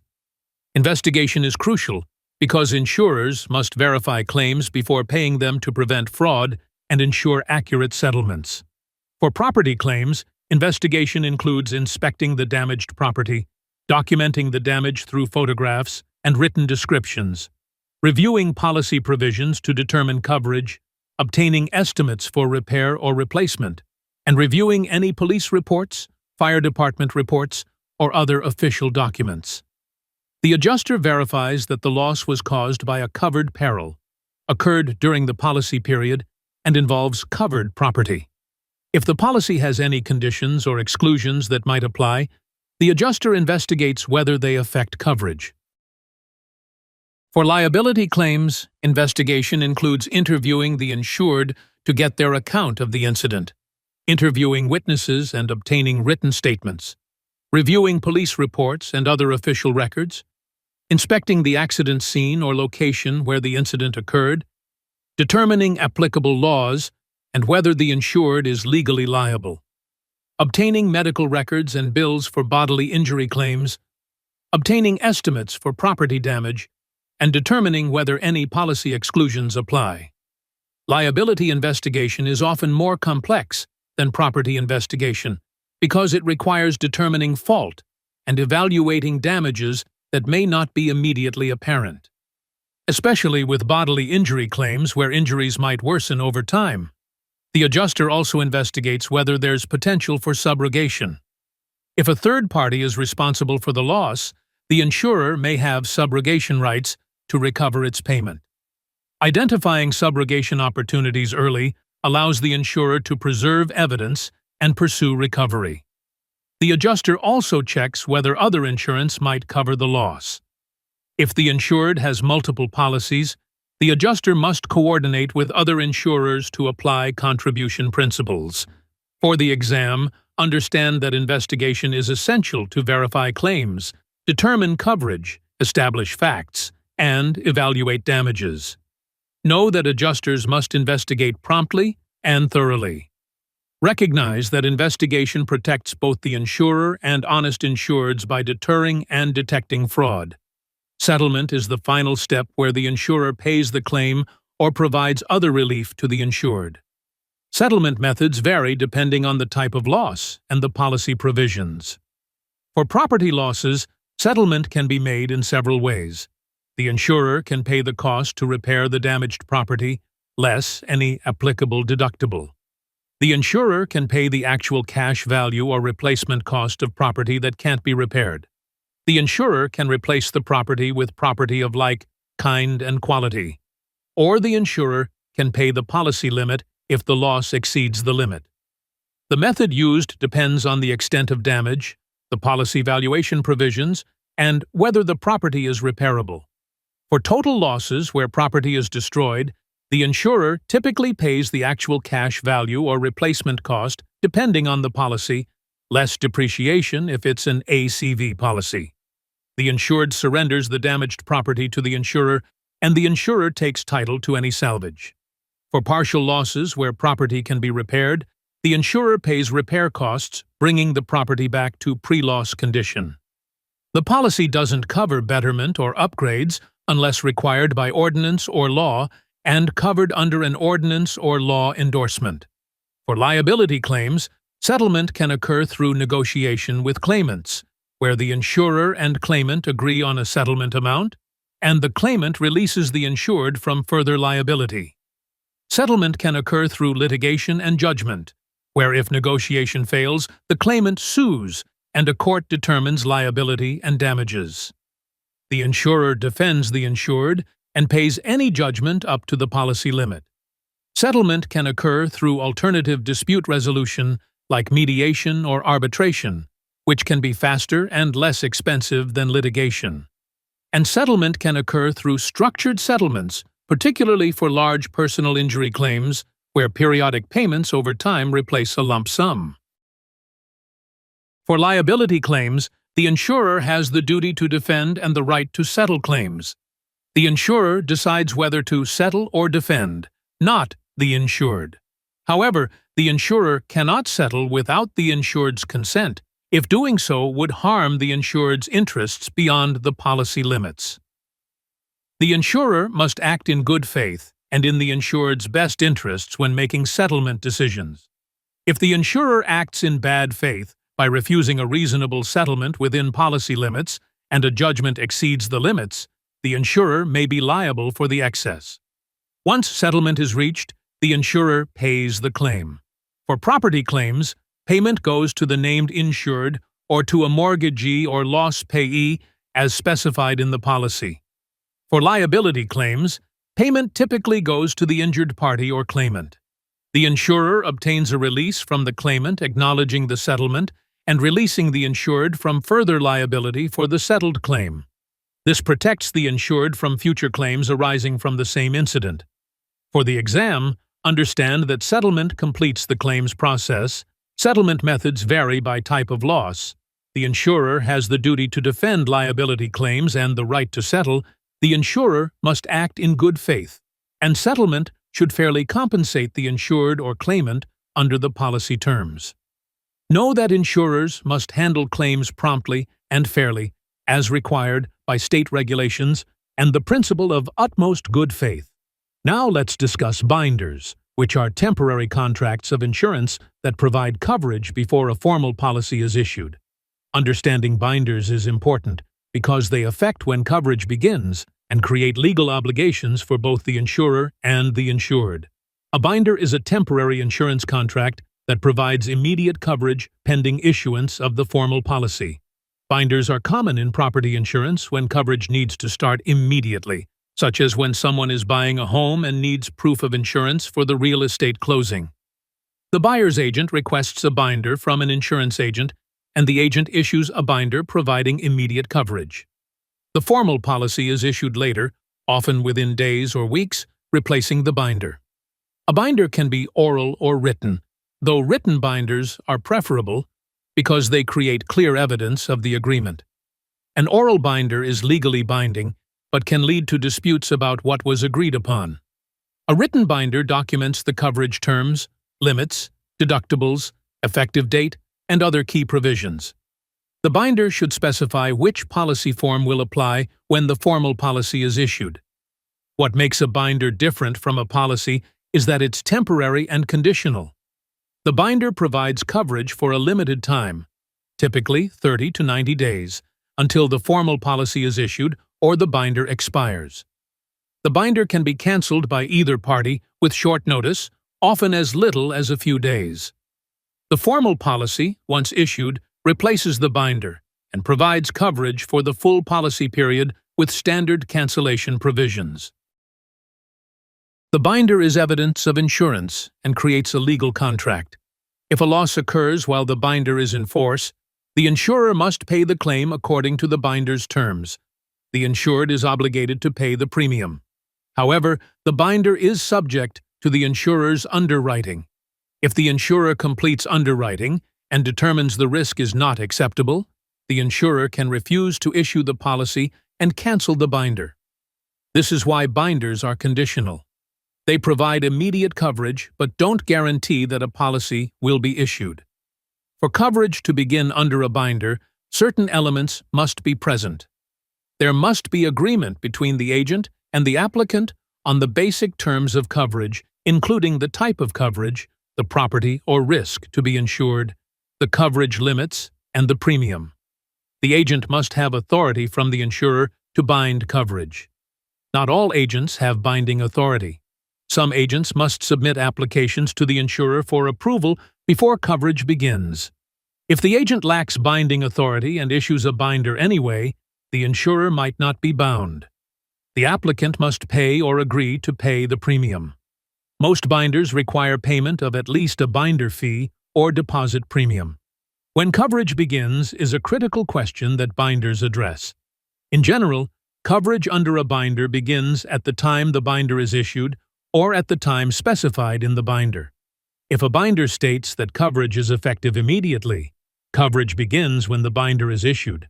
If the binder specifies a future effective time or date, coverage begins at that time. The key is that the binder provides immediate coverage from the effective time, not delayed until the policy is issued. This immediate coverage is why binders are valuable. The formal policy issuance process can take time due to underwriting review, paperwork, and administrative processing. The binder ensures the applicant has coverage during this period. For real estate transactions, the binder allows the closing to proceed because the mortgage lender requires proof that insurance is in place.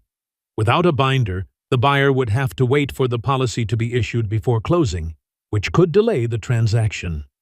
When the formal policy is issued, it replaces the binder. The policy typically is made effective as of the date the binder was effective, creating seamless coverage with no gap. If a loss occurred while the binder was in force, the claim is handled under the terms of the issued policy, assuming the policy terms match the binder terms. If the issued policy has different terms than the binder terms apply to any loss that occurred before the policy was issued, which is why binders should accurately reflect the coverage to be provided. For the exam, understand that a binder is a temporary contract providing immediate coverage. Binders are used when coverage needs to start before a policy can be issued. Binders can be oral or written, but written is preferable. Coverage begins when the binder is issued or at the time specified. The agent must have binding authority, and the formal policy replaces the binder when issued. Know that binders are commonly used in property insurance for real estate transactions, and that binders are legally binding contracts obligating both parties. Understanding underwriting, claims, and binders gives you insight into the operational side of insurance. These processes determine which risks insurers accept, how premiums are set, how losses are handled, and how coverage can begin immediately when needed. The exam tests these concepts to ensure you understand not just policy provisions, but how insurance works as a business and a service. focus on the purposes and steps of underwriting, the stages of claims handling, and when and how binders provide coverage. These are practical concepts that connect policy theory to real-world insurance operations. Let's move on to regulation, ethics, and state law. This final section addresses the legal and regulatory framework governing insurance and insurance professionals. Understanding how insurance is regulated, what ethical obligations agents have, and what state-specific rules apply is essential for the exam and for practicing as a licensed insurance professional. This section includes exam deciders, meaning topics that often determine whether candidates pass or fail because they're heavily tested and frequently misunderstood. Let's begin with insurance regulation. Insurance is regulated primarily at the state level in the United States. Each state has an insurance department, insurance commission, or similar regulatory agency responsible for overseeing the insurance industry within that state. The state insurance department's mission is to protect consumers, ensure insurers remain financially solvent, promote fair competition, and enforce insurance laws and regulations. Understanding the role and powers of state insurance regulators is fundamental to understanding how insurance operates. The state insurance commissioner or director heads the insurance department and has broad authority to regulate insurance companies, agents, and insurance transactions. The commissioner's powers typically include licensing insurers to do business in the state, examining insurers' financial condition to ensure solvency, approving policy forms and rates to ensure they're not excessive, inadequate, or unfairly discriminatory, licensing and regulating insurance agents and brokers, investigating consumer complaints and taking enforcement action against violations, and promulgating regulations to implement insurance laws. The Commissioner acts to protect the public interest and ensure a stable, competitive insurance marketplace. Insurance companies are classified based on their domicile. A domestic insurer is an insurance company incorporated or organized in the state where it's being classified. If an insurer is incorporated in California, it's a domestic insurer in California. A foreign insurer is an insurance company incorporated in another state of the United States. If that same California insurer does business in Nevada, it's a foreign insurer in Nevada because it's domestic to California but foreign to Nevada. An alien insurer is an insurance company incorporated in another country. If a company incorporated in England does business in the United States, it's an alien insurer in every U.S. state. This classification matters because domestic, foreign, and alien insurers are regulated differently. Domestic insurers are subject to the most extensive regulation by the state where they're domiciled, including detailed financial examinations, governance requirements, and ongoing supervision. Foreign insurers must be licensed to do business in each state where they operate, must comply with that state's laws, and are subject to less intensive regulation than in their home state. Alien insurers face additional requirements and restrictions because they're based outside the United States and subject to foreign laws. For the exam, understand that insurance regulation is primarily a state function. Each state has an insurance department headed by a commissioner. Insurers are classified as domestic, foreign, or alien based on where they're incorporated relative to the state in question. And the classification affects regulatory treatment. Know that domestic means incorporated in the state, foreign means incorporated in another U.S. state, and alien means incorporated in another country. This distinction is frequently tested because students confuse the terms or don't understand the perspective changes by state. State insurance regulation includes rate regulation. Most states require insurers to file their rates with the insurance department, and the commissioner reviews rates to ensure they're not excessive, inadequate, or unfairly discriminatory. Excessive rates harm consumers by charging too much.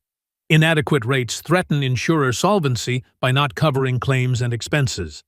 Unfairly discriminatory rates treat similar risks differently without justification. Rate regulation varies by state and by line of insurance. Some states use prior approval, where rates must be approved before use. Other states use file and use, where insurers file rates and can use them immediately. subject to later review. Still others use and file, where insurers use rates and file them later. State regulation also includes policy form regulation. Most states require insurers to file policy forms for approval to ensure they comply with state law, are not misleading or unfair, and provide required coverages. Standard policy forms like homeowners and auto policies are often based on forms developed by advisory organizations like ISO, the Insurance Services Office, but states may mandate specific provisions or prohibit certain exclusions. Market conduct regulation oversees how insurers and agents treat consumers.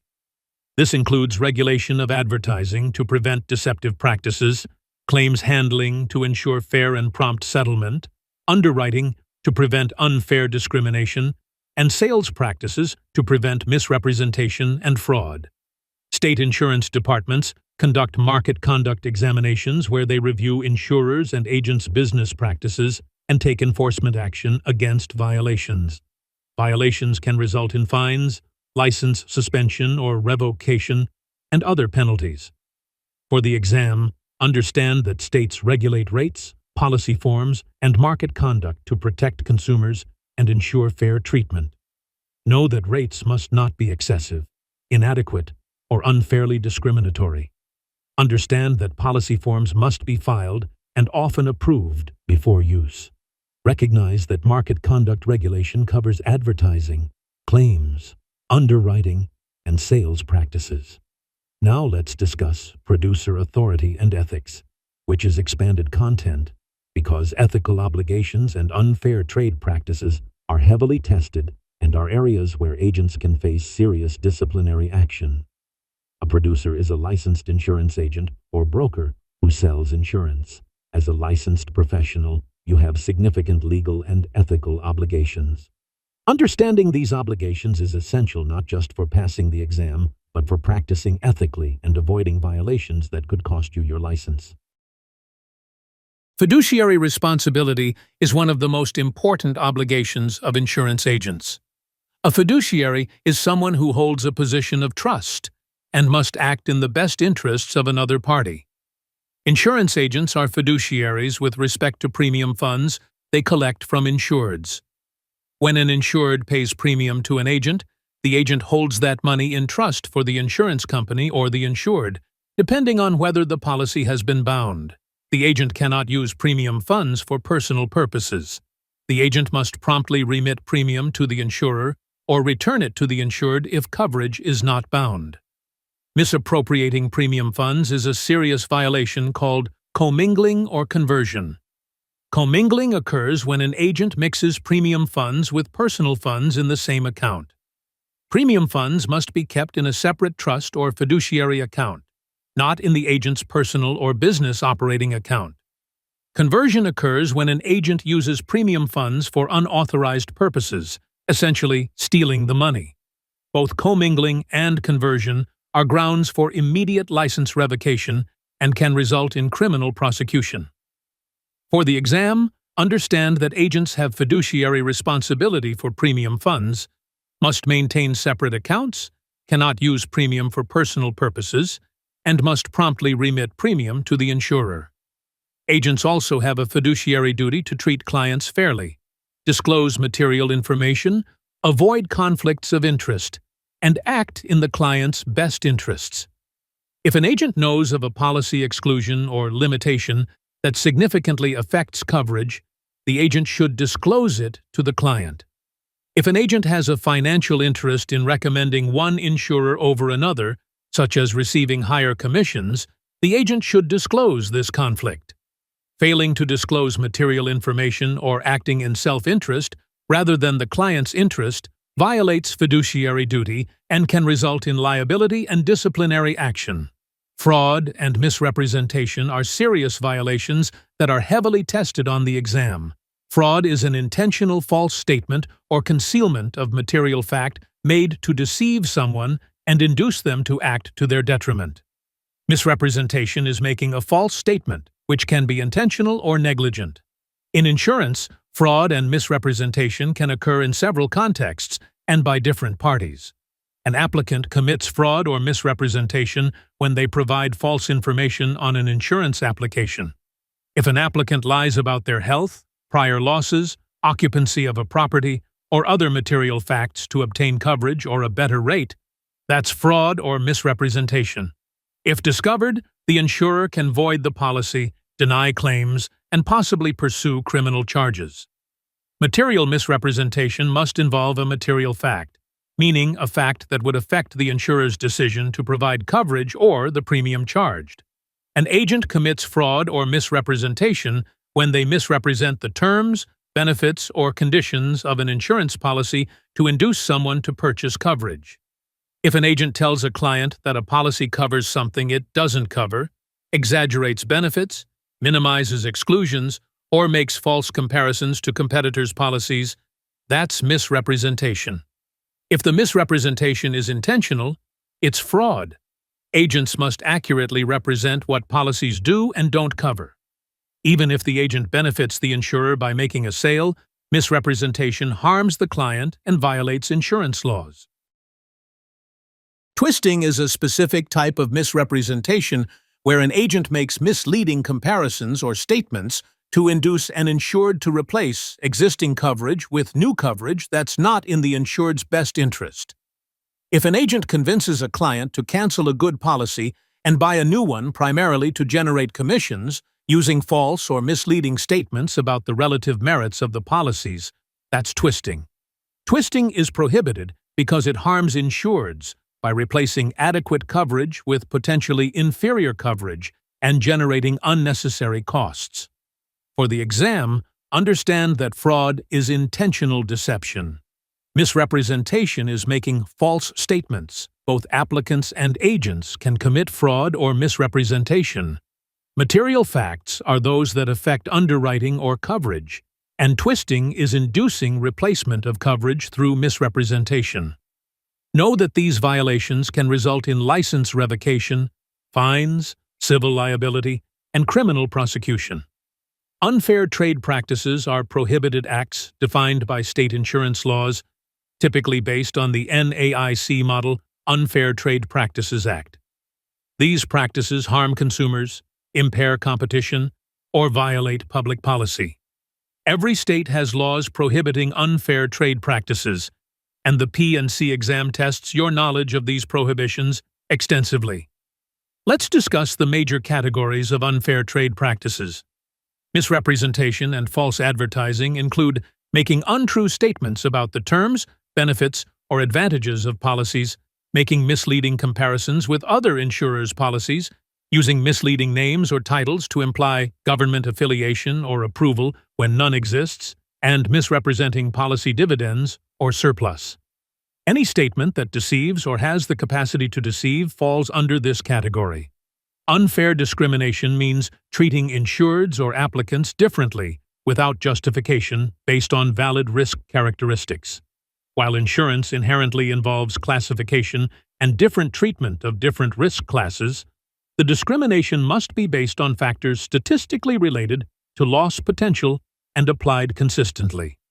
Unfair discrimination includes refusing to insure, canceling, or charging different rates based on factors like race, religion, national origin, or other prohibited characteristics. It also includes treating similarly situated insureds differently without actuarial justification. Boycott, coercion, and intimidation involve using threats, force, or undue influence to control insurance transactions.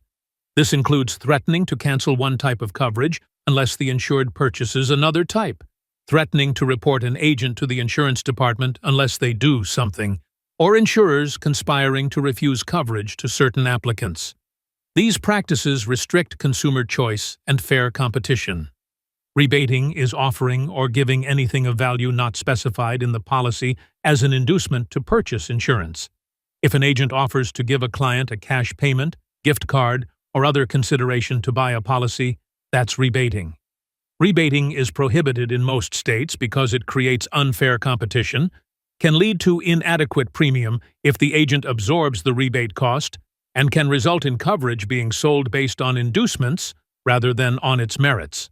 The prohibition applies to both offering and accepting rebates. An agent who offers a rebate and an insured who solicits or accepts one both violate the law. There are exceptions to the rebating prohibition. Giving promotional items of nominal value, such as pens, calendars, or coffee mugs with the agency's name, is generally permitted because they're advertising, not inducements. Offering premium discounts authorized by the insurer and filed with the insurance department is permitted because it's part of the legitimate rating structure. Providing services like risk management consultation that are incidental to the insurance transaction may be permitted. The key is that rebating involves giving value not specified in the policy and not authorized by the insurer to induce a purchase. For the exam, understand that rebating is offering anything of value not specified in the policy to induce purchase. Rebating is prohibited in most states. Both agents and insureds can violate rebating laws, and there are limited exceptions for promotional items and authorized discounts. This is heavily tested because it's a common way agents try to compete, but it's illegal in most jurisdictions. Defamation involves making false, malicious statements about an insurer, agent, or insurance transaction that harm reputation. If an agent falsely claims a competing insurer is financially unstable or makes unfounded allegations about another agent's conduct, that's defamation and an unfair trade practice. Statements must be false and made with malicious intent to violate defamation laws. Unfair claim settlement practices include knowingly misrepresenting policy provisions to deny claims, failing to acknowledge or respond to claims communications promptly, failing to conduct reasonable investigations, refusing to pay claims without conducting reasonable investigations, offering substantially less than amounts reasonably owed, compelling insureds to sue to recover amounts due by offering substantially less than what the policy requires, and attempting to settle claims based on applications altered without knowledge of the insured. These practices harm insureds who are entitled to fair claim treatment and violate the principle of utmost good faith. For the exam, understand the major categories of unfair trade practices, know specific examples of each, and recognize that these practices are prohibited and subject to penalties. State insurance departments enforce these laws through market conduct examinations and complaint investigations. Violations can result in fines, license suspension or revocation, cease and desist orders, and consumer restitution. As a licensed agent, you must avoid all unfair trade practices. Now let's discuss state-specific rules, which are exam deciders. Every state has its own insurance laws and regulations that differ in details, even though the general principles are similar. Your exam will include questions specific to your state's laws, and these questions often determine whether you pass or fail because they're testing knowledge you can't derive from general insurance principles. You must study your state's specific requirements. Cancellation timelines vary by state. We discussed earlier that insurance policies include cancellation provisions, but states regulate when and how policies can be canceled. Most states prohibit cancellation of property and casualty policies except for specific reasons after the policy has been in force for a certain period, typically 60 days. During the first 60 days, many states allow cancellation for any reason with proper notice. After 60 days, cancellation is restricted to reasons like non-payment of premium, fraud, or material misrepresentation, substantial change in risk, or loss of reinsurance. The required notice period for cancellation varies by reason and by state. Cancellation for non-payment of premium typically requires 10 days' notice. Cancellation for other reasons typically requires 30 to 60 days' notice. Some states require longer notice periods for certain policies or circumstances. The notice must be in writing, must state the reason for cancellation when required, and must be sent to the named insured and any lien holder or mortgagee with an insurable interest. Non-renewal, which is declining to renew a policy when it expires, is regulated differently from cancellation. Most states allow insurers broader discretion in non-renewal but require longer advance notice, typically 60 to 90 days before the expiration date.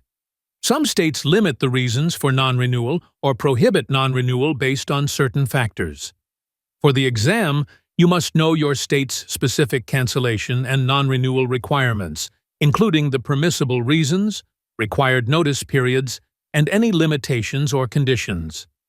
Licensing and appointments are state-specific processes you must understand. To sell insurance, you must be licensed by the state insurance department. The licensing process typically requires completing pre-licensing education, passing the state licensing exam, submitting an application, undergoing a background check, and paying licensing fees. Once licensed, you receive a license that authorizes you to transact insurance in specified lines of authority such as property and casualty, life and health, or specific sublines. In addition to being licensed, agents typically must be appointed by each insurance company they represent. An appointment is the authorization by an insurer for an agent to represent that insurer and sell its products. The insurer submits an appointment request to the insurance department, and once approved, the agent can bind coverage and transact business on behalf of that insurer. Agents can be appointed with multiple insurers, but must have an appointment to represent each one. Licenses must be renewed periodically, typically every 1 to 3 years depending on the state. Renewal requires paying renewal fees, completing continuing education requirements, and maintaining good standing with no disciplinary actions or unresolved complaints. Failure to renew on time results in license expiration, after which the agent cannot transact insurance until the license is reinstated, which may require additional requirements or penalties. For the exam, know your state's licensing requirements, understand the difference between a license and an appointment, know how often licenses must be renewed, and understand the consequences of failing to maintain a valid license. These are state-specific facts you must memorize for your state. Continuing education requirements mandate that licensed agents complete a specified number of hours of approved education within each license renewal period. Continuing education ensures agents stay current with changes in laws, regulations, products, and industry practices. Most states require 15 to 24 hours of continuing education per renewal period, though the exact requirement varies by state and by line of authority. Continuing education must be completed through approved providers and typically includes required courses on topics like ethics, state insurance law, and flood insurance, plus elective courses on various insurance topics. The ethics requirement is nearly universal, with most states requiring at least 2 to 4 hours of ethics education per renewal period. Some states require specific courses on topics relevant to the state's market or recent regulatory changes. Failure to complete continuing education requirements results in inability to renew the license. Some states allow a grace period after the license expires during which the agent can complete the education and reinstate the license, but during this period, the agent cannot transact insurance. Continuing education credits typically cannot be carried over from one renewal period to the next. Agents must complete the required hours within each specific renewal period. For the exam, know your state's continuing education requirements, including the total number of hours required, how often continuing education must be completed, any required course topics, especially ethics, and the consequences of non-compliance. Your exam will likely include questions testing whether you understand your state's specific continuing education requirements. State insurance departments maintain records of complaints and disciplinary actions against agents. If you violate insurance laws or regulations, commit fraud, engage in unfair trade practices, fail to maintain financial responsibility for premium funds, or otherwise conduct yourself improperly, the insurance department can take disciplinary action. Actions range from fines and censures for minor violations to license suspension for serious violations to license revocation and criminal referral for egregious violations like fraud or conversion of funds. Most states require agents to report certain events to the insurance department, such as criminal convictions, administrative actions by other states, civil judgments related to insurance transactions, and bankruptcy filings. Failure to report these events is itself a violation. The insurance department uses this information to monitor agents' fitness to hold a license and protect the public. For the exam, understand that the insurance department has enforcement authority. Violations can result in fines, suspension, or revocation. Agents must report certain events to the department. And maintaining ethical conduct and compliance with laws is essential to keeping your license. Many exam questions present scenarios and ask whether the agent's conduct violates laws or regulations. Apply your knowledge of fiduciary duty, fraud and misrepresentation, unfair trade practices, and your state's specific rules to determine if a violation occurred. This section on regulation, ethics, and state law is critically important because it addresses your legal and ethical obligations as a licensed insurance professional. The exam tests not just your insurance knowledge, but your understanding of how to practice ethically and legally. Focus on the role of state insurance departments, the distinction between domestic, foreign, and alien insurers, fiduciary responsibility for premium funds, the prohibitions against fraud, misrepresentation, rebating, and other unfair trade practices, and your state's specific requirements for cancellation, licensing, appointments, and continuing education. These topics are exam deciders that separate candidates who pass from those who fail. Study your state's laws carefully and ensure you understand both general principles and state-specific requirements. This knowledge will serve you throughout your career as you navigate the regulated environment of insurance and maintain the trust placed in you as a licensed professional. Now let's shift gears and talk about how this information actually shows up on the exam, because understanding the concepts is only half the battle. The exam is built around scenarios, and once you recognize the pattern being tested, the correct answer usually becomes much clearer. One of the most common scenarios is determining whether a loss falls under property coverage or liability coverage. Property insurance applies when the insured's own property is damaged, such as a home, a roof, or personal belongings. Liability insurance applies when the insured is legally responsible for injury or damage to someone else. If the question mentions negligence, bodily injury to another person, lawsuits, or legal defense, think liability. If it describes fire, theft, wind, hail, or damage to the insured's own property, think property. Always ask yourself whose property is damaged and who is being harmed. Another frequent scenario involves homeowners coverages A, B, and C. Coverage A is the dwelling and anything permanently attached to it. Coverage B is other structures that are separated from the dwelling, like a detached garage, shed, or fence. Coverage C is personal property, which includes furniture, clothing, electronics, and other personal belongings. On exam questions, visualizing where the item is located and whether it's attached or movable usually leads you directly to the correct coverage. You will also see questions comparing occurrence policies and claims-made policies, especially under liability coverage. An occurrence policy covers losses that happen during the policy period, regardless of when the claim is reported. A claims-made policy only provides coverage if the claim is made while the policy is active. If the question emphasizes when the loss occurred, you should think occurrence.